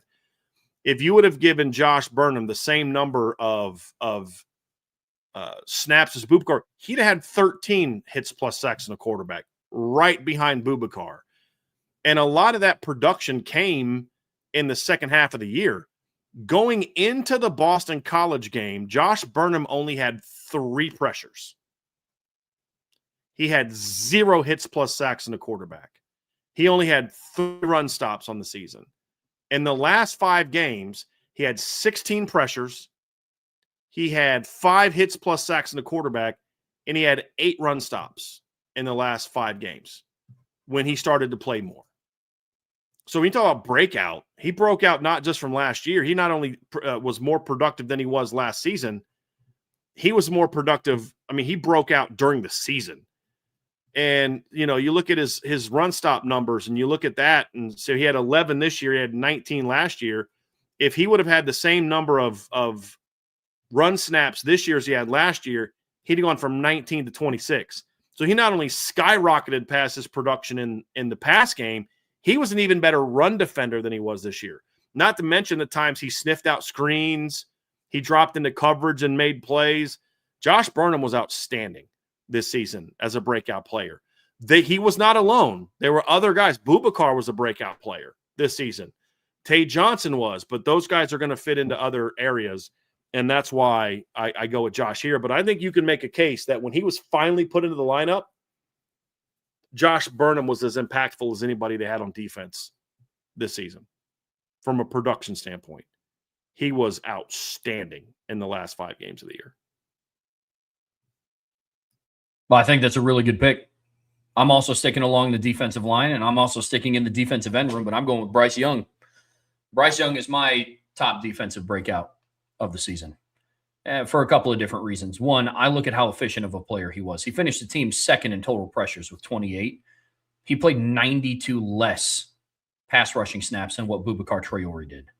That is a very efficient player, sticking along the lines of pass rushing efficiency. He also had 3 batted passes this season, which you would hope to see from somebody who's 6'7", but he's a player that I think the reason why he flew under the radar for some, and we kind of had to debunk a lot of this going into the season because people were talking about how many sacks is Bryce Young going to end with, 11, 12, 13, and while all of those things would have been great, I think that expectation on a true sophomore that needed a little bit more development, had all the physical tools, but needed a little bit more development as a football player, those were lofty expectations. But finishing with 28 total pressures and 10 total hits plus sacks on the quarterback in 92 less pass rushing snaps than the sack leader and the pressure leader of the team is really, really impressive. Really I did the projections for Josh Burnham. If Bryce would have had as many snaps as Boubacar and kept the same success rate, and you don't know that he would. This is just to give context of how effective he was. If he would have kept that rate at the same number of pass rush snaps that Boubacar had, he'd had 41 pressures. So Burnham would have had 49, Bryce would have had 41, Boubacar had 31. And I would argue that Boubacar's numbers would have been a lot better if it wasn't for the system that they employed at the beginning of the season. Agreed. He only had 8 in the first 4 games. They started heating things up against Boise. He went 3, 6, 4, 4, 3, and then 1 against Stanford. So, but yeah. Yep. Well, good deal. Well, Bryce Young is mine. Let's talk about the top rookies of the year. And we're talking freshmen or redshirt freshmen. And I have a feeling that I know where you're going with the one on offense. I'm assuming it's CJ Carr. Yes, it is. CJ Carr is my top rookie. This is freshman, redshirt freshman. I tried to stick with freshmen and redshirt freshmen who didn't play a lot. It is a general rule. Sometimes there's guys that played 4 games and then played the postseason. General rule, I'm going with guys who just really weren't part of the rotation the year before. And CJ was outstanding. He's up for freshman of the year honors this season for Notre Dame. For nationally, he had an excellent season, finished in the top 5 nationally in yards per attempt, finished in the top 5 nationally in rating, played with incredible poise all season, incredible maturity all season, really helped. A lot of guys might have folded after the first couple games and really struggled, and he comes out game 3 and just lights Purdue up, so he's a guy that I look at and say he was pretty outstanding for Notre Dame this season, and not just for a freshman. He was outstanding, period, in my opinion. And I can't wait to see what he's going to be next year. But CJ Carr is my top rookie. And this isn't because I don't want to double up. With all due respect to Gerby, this is your top freshman, regardless. Your top rookie, regardless of anything else. He would have been the pick, even if I would have been okay putting the same guy for every single one. Same for 100%. You? Oh, Let's go defense, then. I'm sorry, go ahead. You got something to say about CJ? Good. Let's do it. Yeah. C.J. Carr, as a redshirt freshman, played better than any starting quarterback at Notre Dame that I've seen in a big game moment, arguably since Jimmy Clausen. And it took him the first 2 games of the season to do it. He is special, man. He is special. Because I've watched Notre Dame quarterbacks put up stats before. You know, like with all due respect to Sam Hartman, I watched him light it up in the first 4 games of the season. Played against Ohio State, slightly different story. And the same was true for a bunch of other quarterbacks. I mean, we could talk about like Everett Golson in the 2014 Florida State game. He was really good on the road in a top 5 environment, but by and large, C.J. Carr had an exceptional start to the season. And unfortunately, the losses and the way that the losses happened kind of overshadow that. But yeah, C.J. Carr is mine. On defense, Brian, sticking along the themes of freshmen and redshirt freshmen, I went with Tay Johnson here. No brainer. Yeah.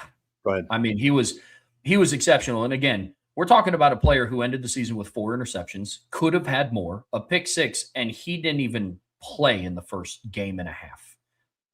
I mean, I don't think he saw the field against Miami. No, he did. He played in both of those games. He just didn't play a lot. Okay. In those 2 games. But Tay definitely played in both of those games. He played in all 10 games this season, and he played more against Texas A&M than he did the opener. But he played 56 snaps against A&M. He only played 9 against Miami. But he played, just didn't play much. That to me is, I mean, and we saw him balling out in fall camp. Like that was a coaching mistake. Yeah, absolutely. But Tay Johnson is the clear choice for me here. I thought he was fantastic.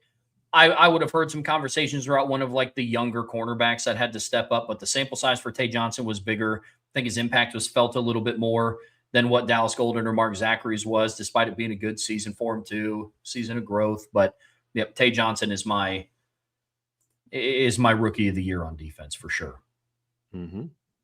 Very he interested was to really, see. I mean, he could have fit in here, breakout. He could have fit in most improved. He could have fit in, most outstanding. I mean, there's a lot of areas Tay Johnson could have fit in, but like top rookie is the one that made the most sense for me. He was outstanding for Notre Dame this season. He really was. Yeah, he was. He is somebody that I'm very excited to watch play next season. That is for sure. That's absolutely for sure. Let's talk about the top transfer player here, Brian. And again, I have a feeling we're going to be on the same page with these, but where did you go on offense? Well, Malachi Fields. I mean, Malachi was everything we thought he would be for him. Again, we talked earlier. I would have liked for them to have used him better and used him differently, but he was an outstanding player. He was a guy that from game 1, he has that rough start, fumbles the ball. How does he answer back? He makes a tremendous contested catch later in the game to set up a touchdown and help get Notre Dame get back. It was I think it was 21-7 when he made that catch. Just a tremendous play. Gets Notre Dame in scoring zone. They end up punching it in to make it, I believe at the time, it made it 21-14, I believe is what it made the game at that point in time. Does the same thing, makes it just an elite catch against Will Lee the next week, and just had some, first touchdown on the first play of the game against Purdue, and just really was an outstanding player for Notre Dame all year. Great blocker, great contested catch guy. Underutilized at times, I would argue, but I mean, Malachi, for what he was able to control, was everything that I hoped he would be. And that's one is like, I was really looking forward to seeing what they were going to do with him in the playoffs. Really was, because I think things were going to be a little bit different in the postseason with how the offense was going to work. I really do. I think so too. Malachi Fields was also mine on offense. On defense, I went with Jared Dawson. He was a dog this year. And he was, believe it or not, he ended the season on Pro Football Focus as Notre Dame's highest graded defensive lineman. Mm-hmm. Like overall, Jared Dawson was at an 80.3. The next closest was Boubacar Traore at 79.4. Behind him was Jason Onye at 78.4. Jared Dawson had an exceptional year. And I know I talked about him not being as effective of a pass rusher as we thought that he was going to be. That's from like a sacks number. Still finished with 21 total pressures, 6 hits plus sacks on the quarterback. That was in 182 pass rushing snaps. Jared Dawson played exceptional, and he started to hold down. He stepped into a bigger role, especially once Gabe Rubio went down. The aspect of his game that I didn't know was his ability to plug up in the run game I mean, he's Yes. 6'1", 288. Trev, that And was our big question for him coming yeah, in at Notre Dame was like, look, he's a really good pass rusher, but how good is he going to be against the run? And he was really good he against the was. run. I mean, I would I argue think he made himself some money this Oh, I season. do I too. really do. Like when you look at the Yeah. NFL draft, I'm wrong. I'm not a draft expert, but when I watch his film, I see quickness. I see penetration. One of the super chat or one of the questions we got for the mailbag that I'll just kind of answer now from Nathan Milton was, what was done differently on the D line that made them so good against the run? They were allowed to attack. They were allowed to penetrate. They were allowed to push the offensive line back, get into gaps, be disruptive. And that played right into Jared Dawson's hands. First couple games, they were, doing more two-gapping and taking on blocks, and that was annoying. But even against A&M, you start to see them attack more and penetrate more, and Jared was great. He had career high in pressures, but it was, that part of it was there. I was really impressed with how good of a run defender he was and how disruptive he was as a run defender. It was really good for Notre Dame this year. Devontae Smith, we just never got to see a healthy Devontae Smith for any stretch of period of time. Jalen Stroman, same way. He was solid by the end of the year, very impactful against Syracuse, but to me, there was nobody better for the course of the season than Jared Dawson. He was everything that we hoped he would be as a transfer and more. Heck of a year for Notre Dame. That was a great evaluation, a great pickup by the Notre Dame staff to go after get Jared Dawson and get him. Yeah, Dawson was exceptional this year, no doubt about it. Let's talk about the top skill players on offense and defense, Brian. Let's be real quick I'm going to be real quick with this one because I'm going to talk more about these guys later. But my top skill player on offense was Jeremiah Love. My top skill player on defense was Leonard Moore. And I'll talk more about them when I get to some other awards, but that's where I went. Trev, did you go with anybody different on those ones? In the spirit of trying to not have any duplicates, it was difficult. On offense, it's still Jeremiah Love. I just don't think that that's debatable. This guy's a little bit more of a big skilled guy, but on defense, I went Drake Bowen. I thought he was exceptional this year. I mean, I thought he was absolutely fantastic. Captain of the defense. I thought he developed more as a pass rusher a little bit, and obviously we knew that he'd spent some time down in Texas as a pass rusher and working on that skill set. Thought he improved in coverage this year. So, yeah, Drake Bowen was my top skill player on defense, saving. I'll also have some things to say about Drake in a little bit more, but that's top. I like that you went big skill. Let's talk about our top linemen on both sides of the ball. And here's where I'm now talking about Anthony Knapp. Now, this would have been a tougher battle if Billy Schrouth was healthy all year, because I thought when Billy went down, I thought him and Anthony were playing really well together as a 1-2 punch.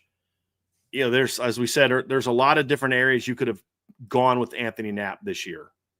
You could have gone with most improved. You could have gone with breakout. There's a lot of different things you could have done.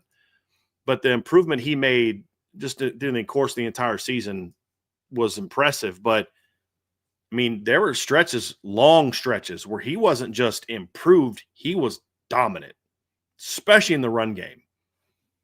And to me, when I look at the course of the entire season, there was nobody that was as steady as the season wore on. He stayed healthy. He was impactful. He was consistent down the stretch. And he was their most consistent run blocker down the stretch as well. So it would have been a lot more. Boy, this is a debate. This is a tough one. I'm not sure who it's going to be if Billy Schrouth doesn't get hurt. But even then, Anthony's in the conversation. Even if Billy doesn't get hurt. If Billy doesn't get hurt, he's probably my pick for best lineman. But part of being a great player is being able to stay healthy and play for an entire season, and Anthony was able to do that. But as I said, even if Billy didn't get hurt, I'm having a conversation with myself about which one was better. Was it Billy or was it Anthony? And honestly, Ashton Craig might have been in the conversation too if he doesn't get hurt. He was playing really good football. He just got hurt in game 5, 6? Like, he didn't even get to halfway point of the season. But Ashton was playing really good football when he went down as well. Just, it's disappointing we didn't get to see that group play 12 games together.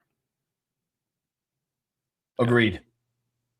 That's the thing is, for all the talk about, Alabama didn't have this guy. Notre Dame spent the second half of the year, as dominant as they were, without 3 guys that started the season in the starting lineup. And good players. Guys who started on last year's team in Ashton Craig, Billy Schrouth, and Jaden Greathouse. And still dominated the way that they did in the second half of the year. Nobody talks about that. I was talking about, Alabama didn't have this guy for one game, John Mateer missed a game. Notre Dame spent half a year without Ashton Craig. Their center, their starting left guard, and their, in my opinion, second best receiver. Yeah. So it's pretty good. My top offensive lineman, I'm actually going with the redshirt freshman. I'm going with Gerby Lambert. He was dominant this season, man. And after the injuries, just real quick, is this because of you don't want to have 2? In part, but I also, what Gerby Lambert had to do as a redshirt freshman this season, he became the consistent force, he became the consistency on the interior of the offensive line. Going into September, he was their least experienced interior offensive lineman. Going into October, he was their most experienced offensive lineman. And then even more so going into November. That's crazy. The fact that he went from starting alongside a veteran like Ashton Craig to then having to help along Joe Otting while maintaining the level of play. He didn't allow a single hit on the quarterback this year. He allowed 1 sack as a redshirt freshman. And that was with rotating in the first game against Miami against a good interior. Same thing against Texas A&M. He had to take a couple of snaps at left tackle when Anthony Knapp got rolled up on against Purdue and then looked extremely natural at that position. He took reps at right tackle for a good chunk of camp or a good chunk of the offseason until Charles Jagasaw got hurt. Then they bumped him inside. Gerby Lambert really, really impressed me this season and at times looked like their most dominant offensive lineman. So on the offensive side of the ball, I'm going with big old number 76. Who do you got on defense, Brian? I went with Boubacar. I used so many other guys for different things that I was going to have to double up at some point in time. And honestly, Boubacar was just their best defensive lineman. I think Josh Burnham had the best stretch of play the second half of the year. I think Tenonye was really good the second half of the year. We talked about Jared Dawson. But at the end of the day, Boubacar was just really good for Notre Dame this year. And he got better as a run defender too. Like that, again, that was a knock that I had on him. And this plays into the job that I think Al Washington did. Is Boubacar was a pass rusher only last season. He was a very average run defender. This year, Boubacar's a pretty good run defender for what they asked him to do. And, of course, he was a really top-notch pass rusher. So when you look at just consistency, start to finish, just dominance, clutch play, he had that big sack against Miami. He had some big moments this year. And Boubacar is their best defensive lineman. Same on this end. Yep. No debate over here. Let's dive into the final player award and talk player of the year. Brian, what do you got? Jeremiah Love. This was such a special season for Notre Dame. Jeremiah Love, you look at a kid that is everything you want in a Notre Dame star. He's a great young man. He's respected by his teammates. He works hard. He has the right attitude. He's team first. But at the same time is also an elite talent and an elite at production. And to watch the job he did this season, 1,372 yards on the season, 18 rushing touchdowns on the season, just an absolutely brilliant player. Finishes 5th in college football in yards per game, rushing yards per game this season. Finishes 4th in total yards. One of the top guys when it comes to yards per attempt. He led the nation, and he was second in the country this year, I should say, in yards per carry amongst people that had at least 150 carries. The only guy that was better played at UTSA, and he was 0.03 better than Jeremiah was this year. He's 18 rushing touchdowns in 12 games, was outstanding. There was only one Power 4 player that had more than that. That was Kewan Lacey, who had 59 more carries than Jeremiah Love had. He was also impactful out of the backfield this season. Has 27 catches, 280 yards, has 21 total touchdowns on the season. He was just a heck of a player. And then also, if you watch his highlight tape, not only did he finish second in the country in total touchdowns, because he had more. Because Kewan Lacey had no receiving touchdowns, and the kid from North Texas is the only one that had more than he did. If you put together a highlight tape of Jeremiah Love, there's going to be several plays in there where the ball's not in his hands. He's blocking for somebody else, picking up a blitzer, lead blocking for CJ Carr into the end zone. And then he would celebrate even harder. There's only one time I ever saw Jeremiah Love celebrate harder for one of his own touchdowns than somebody else's, and that's the 2-yard touchdown run against Penn State last year, which I get.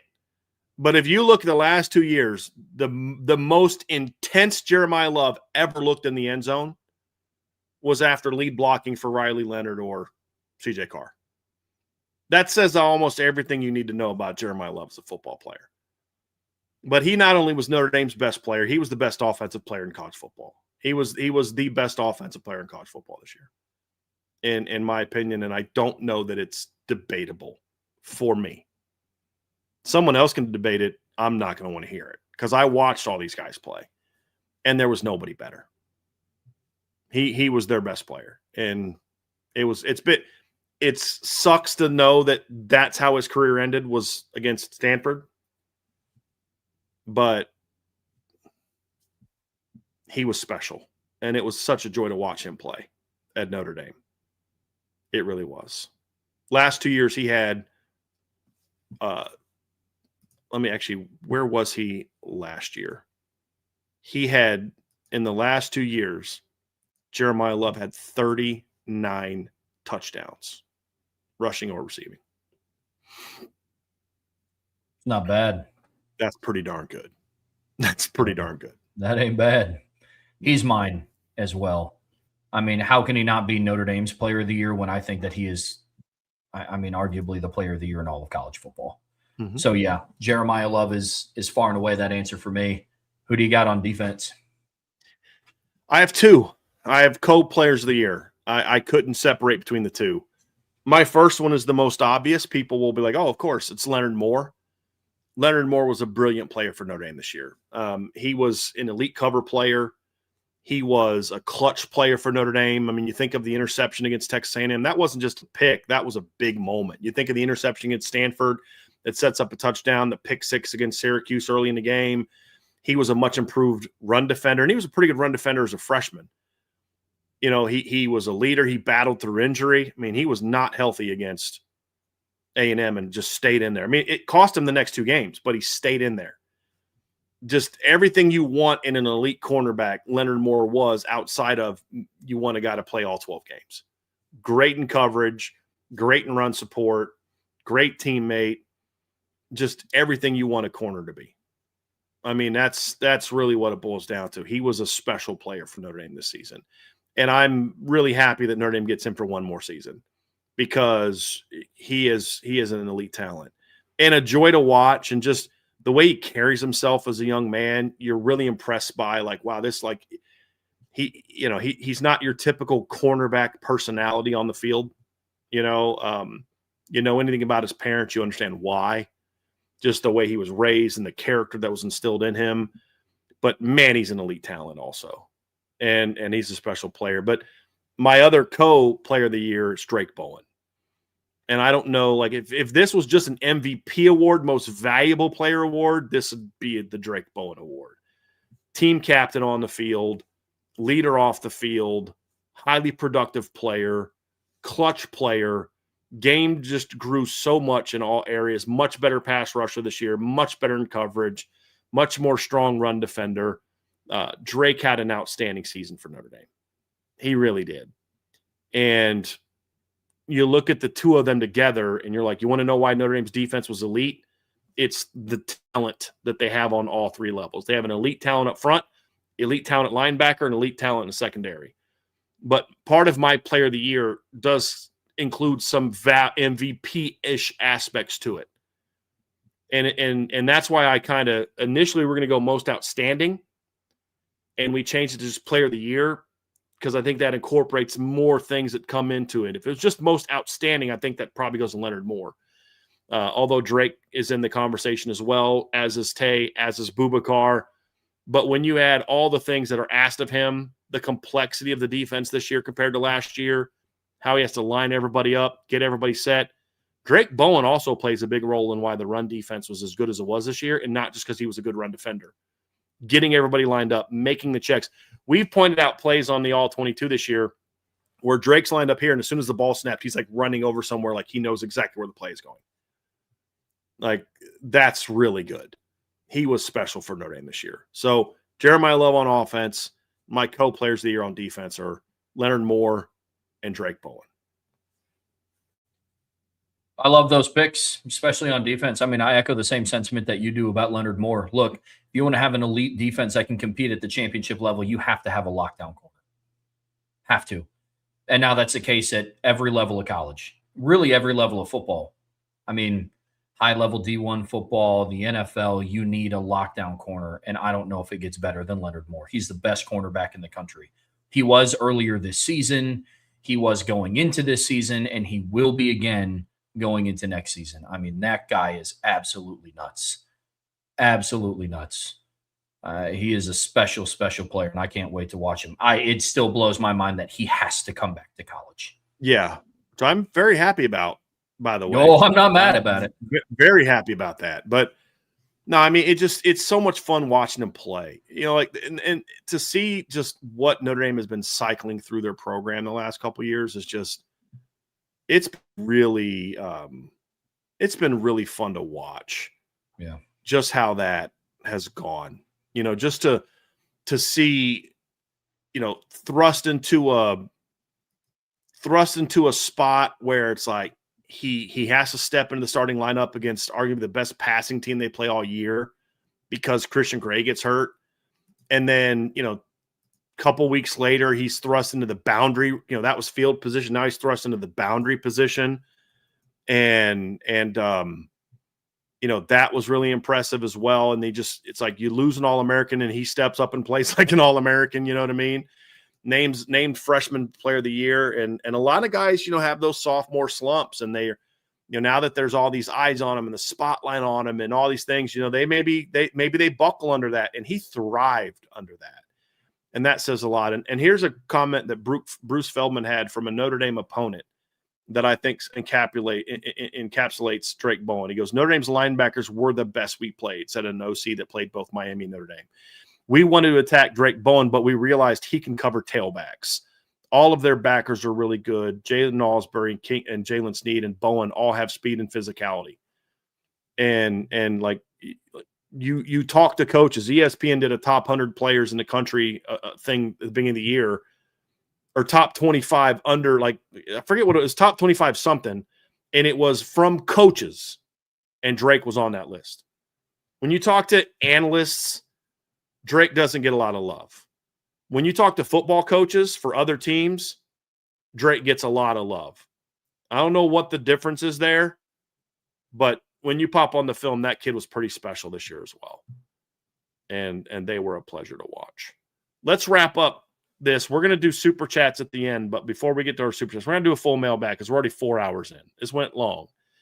But we are going to do some super chats. But before we do, we have one more award to hand out, and this is not for player. We're going to name who was the top assistant coach for the Notre Dame offense and the Notre Dame defense. Trevor, you and I didn't talk about this one either, and I'm curious what your answer is. Let's start with the offense. Yeah, on the offensive side of the ball, I'm going with Gino Guidugli, twofold. One, I had a lot of questions about – I'm sorry. My dog just looks right at me when he can stand on the couch in front, and he is like – I'm amazed he's not in camera shot. But I'm sorry. Gino Guidugli for a handful of different reasons. First and foremost, he's also the pass game coordinator for this offense, and the pass game took a big step this year. Now, it was a collective effort. It wasn't just Gino Guidugli. It wasn't just the fact that they had CJ Carr, and it wasn't just the fact that Mike Denbrock is their offensive coordinator. But the operation as a whole was extremely, extremely impressive this season. I understand that CJ Carr was pretty much ready to go from the moment he stepped foot on campus, and I'm very aware of that fact. You also have to tailor to players that are like that. You know, I mean, I had questions about Gino Guidugli. He took over as quarterback coach in 2023. And you could argue that Sam Hartman and Riley Leonard both regressed as passers when they got to South Bend. Mm-hmm. I think that there were other extenuating circumstances, not just the quarterback coach But that left a little bit of a question mark over Gino Guidugli's head going into this season after watching the performance of him, after watching the performance of Kenny Minchie and what Kenny Minchie did in the offseason. We got to see him in person at camp. We got to watch him in moments at games. That, to me, on top of him being the pass game coordinator, I think Gino Guidugli was their top assistant on offense this season. So I'm going with him. Agree. He was my pick as well, and I don't know that it's overly close. And then just the job he did developing Kenny and that battle and picking between the two. I think Gino's influence, from what I've been told by some sources, Gino's influence had a big role in why they went with CJ Carr as the starter. That was, I was told that. I don't know how true that is. That's just something I was told. Kenny came in and played well. Steve goes over to Syracuse. He plays well until he gets hurt.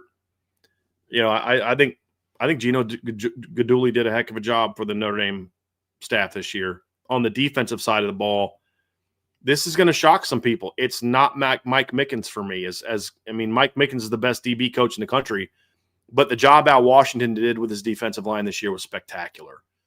Dealing with injuries, you talk about, everybody's all disappointed in Bryce Young. And I'm like, guys, look at the numbers. Look at the film. Like, yes, he wasn't the All-American you thought he was going to be. That was your expectations. We told you he wasn't going to be that guy. Still finished second on the team in pressures. Lead the nation in pressures. And I believe they also led the nation in D-line pressures from what I was told from PFF. Because teams get access to data that we don't get access to, because PFF has even more stuff for teams than what they give to just people that can pay for a premium membership. You look at Jared Dawson's game improving and becoming more all around. Boubacar's game improving and becoming all around.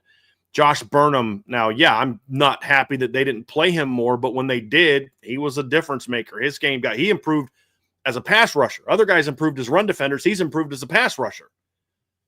Junior doing a good job. Jason Onye just getting better and better and better and better all year. Gabriel Rubio was playing the best ball of his career before his injury. Elijah Hughes goes from being a lightly used guy at USC on a bad defense to a pretty important rotation player on a really good defense. So it's hard for me not to go with Al Washington. I think the job he did this season, and then you look at the recruiting trail, putting together an elite defensive line haul as well. I thought Max Bulla did a tremendous job this season at linebacker. I thought that Mike Mickens did a tremendous job this year in the secondary, as the way that group went. But I don't know that anybody on the entire – I think Mike Denbrock did a heck of a job with running the offense and coordinating the offense. But I don't know that Notre Dame had a staff member, in my opinion, that did a better job overall than what Al Washington did this season. Absolute same page. Al Washington was a phenomenal coach this year. Absolutely phenomenal. I agree with you, man. I agree. Let's get to some super chats before we get out of here today. From Benny J, appreciate you. Is it just me, or has the Notre Dame hate become increasingly loud? We're being made out to be Charmin soft. I think we all hope Notre Dame makes a major statement in 26. What does that look like? Yeah, I've definitely heard that, and we told you guys this was going to happen. We told you guys that the more Notre Dame won, the more people were going to have issues with Notre Dame, and take shots at Notre Dame, because there's a lot of jealousy. We've talked about this before. There's a lot of people that have some of those issues. And tomorrow, I saved actually the other mailbag stuff that we're not going to get to today. I took screenshots of. We'll talk about them tomorrow. I'll bring those up tomorrow, as well as the ones we had yesterday. But when I look at this group, I just have a feeling that, when I look at this question, I look at next year, and I just feel like if this team can just use all this as proper fuel, it's going to be something that's going to be fun to watch, because people see what Notre Dame is building and they don't like it. And I've said before, Notre Dame is the team that if they have success, they kind of blow up the whole you have to be in a conference narrative. Notre Dame goes out and wins a championship as an independent. Does that start at maybe thinking some other teams like, well, why can't we win as an independent? With all the streaming services and all the different options, Notre Dame's got their own TV deal. We got a bigger fan base than they do. I think that scares a lot of people, which is why. It's not because they're not in a conference. It's what them not being in conference represents that scares people. And I see a lot of comments about, other ADs trying to freeze Notre Dame out. That doesn't happen if Notre Dame is 8-4. Nobody cares. If Notre Dame, if the whole thing about the memorandum of understanding came out, Notre Dame's coming off an 8-4 year, nobody's pissed about that. People are pissed about that because it's Notre Dame and they're afraid of what this team is capable of. And if they have that MOU, then it's harder to lock them out of the playoffs in the future. So, yeah, there's a lot more hate coming now. Because last year they were a feel-good story. This year they're a threat. And that's the difference is last year it's like college football had seen Notre Dame randomly every 4 years just be really good. And then they were expecting that this year they were going to go back to being an 8-4 football team, which is hilarious given that people say that their schedule sucks, but then also expected them to be 8-4. So whatever. Right. But that's where it comes from. And it's just going to get even louder next year. Agree. And I look forward to it. I'm embracing every second of it. I hope Notre Dame does this well. Super chat from Paddlefish4. Appreciate the super chat. Why does 2023 Georgia finish 12-0 and lose by 3 in the SEC championship game and drop from 1-6 out of the 14 playoff field, but 2025 Alabama loses by 21 and doesn't move? Some people have said, well, it's the difference between 4 and 12. That's the stupidest thing I've ever heard of. Just absolutely stupid. It's all because that's what they needed to do to keep Notre Dame out. And Paddlefish, I wish I had a better answer for you. And I don't like to be. I'm not normally that conspiratorial guy. I've pushed back on Notre Dame fans for years. Oh, get over there's bias against your team. Like, can we move on beyond that, Notre Dame fans? Let's be better than that. Now I'm like, no, that's absolutely what's going on. There's no other explanation. There's no other explanation. And so I don't think there's any other way around it besides that. I think it was all because they weren't going to drop Alabama out. I think the only other small little part is I think the committee is afraid of Greg Sankey. And that if they don't put Alabama in, then they're going to get hammered. But I think a lot of it was their chance to screw over Notre Dame. And that's what it boiled down to. And then the last super chat is from Jarez Z Bear. Grateful for Brian Driscoll and IB. Thanks for what you do. I really appreciate that. More than you realize. And I've gotten some emails this last week, a lot of emails and DMs from people saying similar things. It really means a lot to me. It does. And, I don't care what a lot of people outside of the IB bubble think about me. I don't care what other Notre Dame writers or what the Notre Dame coaches or what people from other teams do. But, when the people who I am doing all this work for, appreciate and say things to me like that, it really does mean a lot. And I've gotten a lot of encouragement the last week, and honestly, I could have used it, and I'm glad that I have it. So I really appreciate that. So anyway, that's going to do it for today's show. We are not going to get to the full mailbag because everything else just went so long.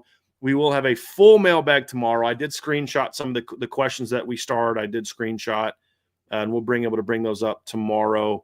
We'll get to those tomorrow. But folks, on your way out of here, hit that like button for us, hit that subscribe button, make sure that you are subscribed to our channel, and you've also got the notification bell on.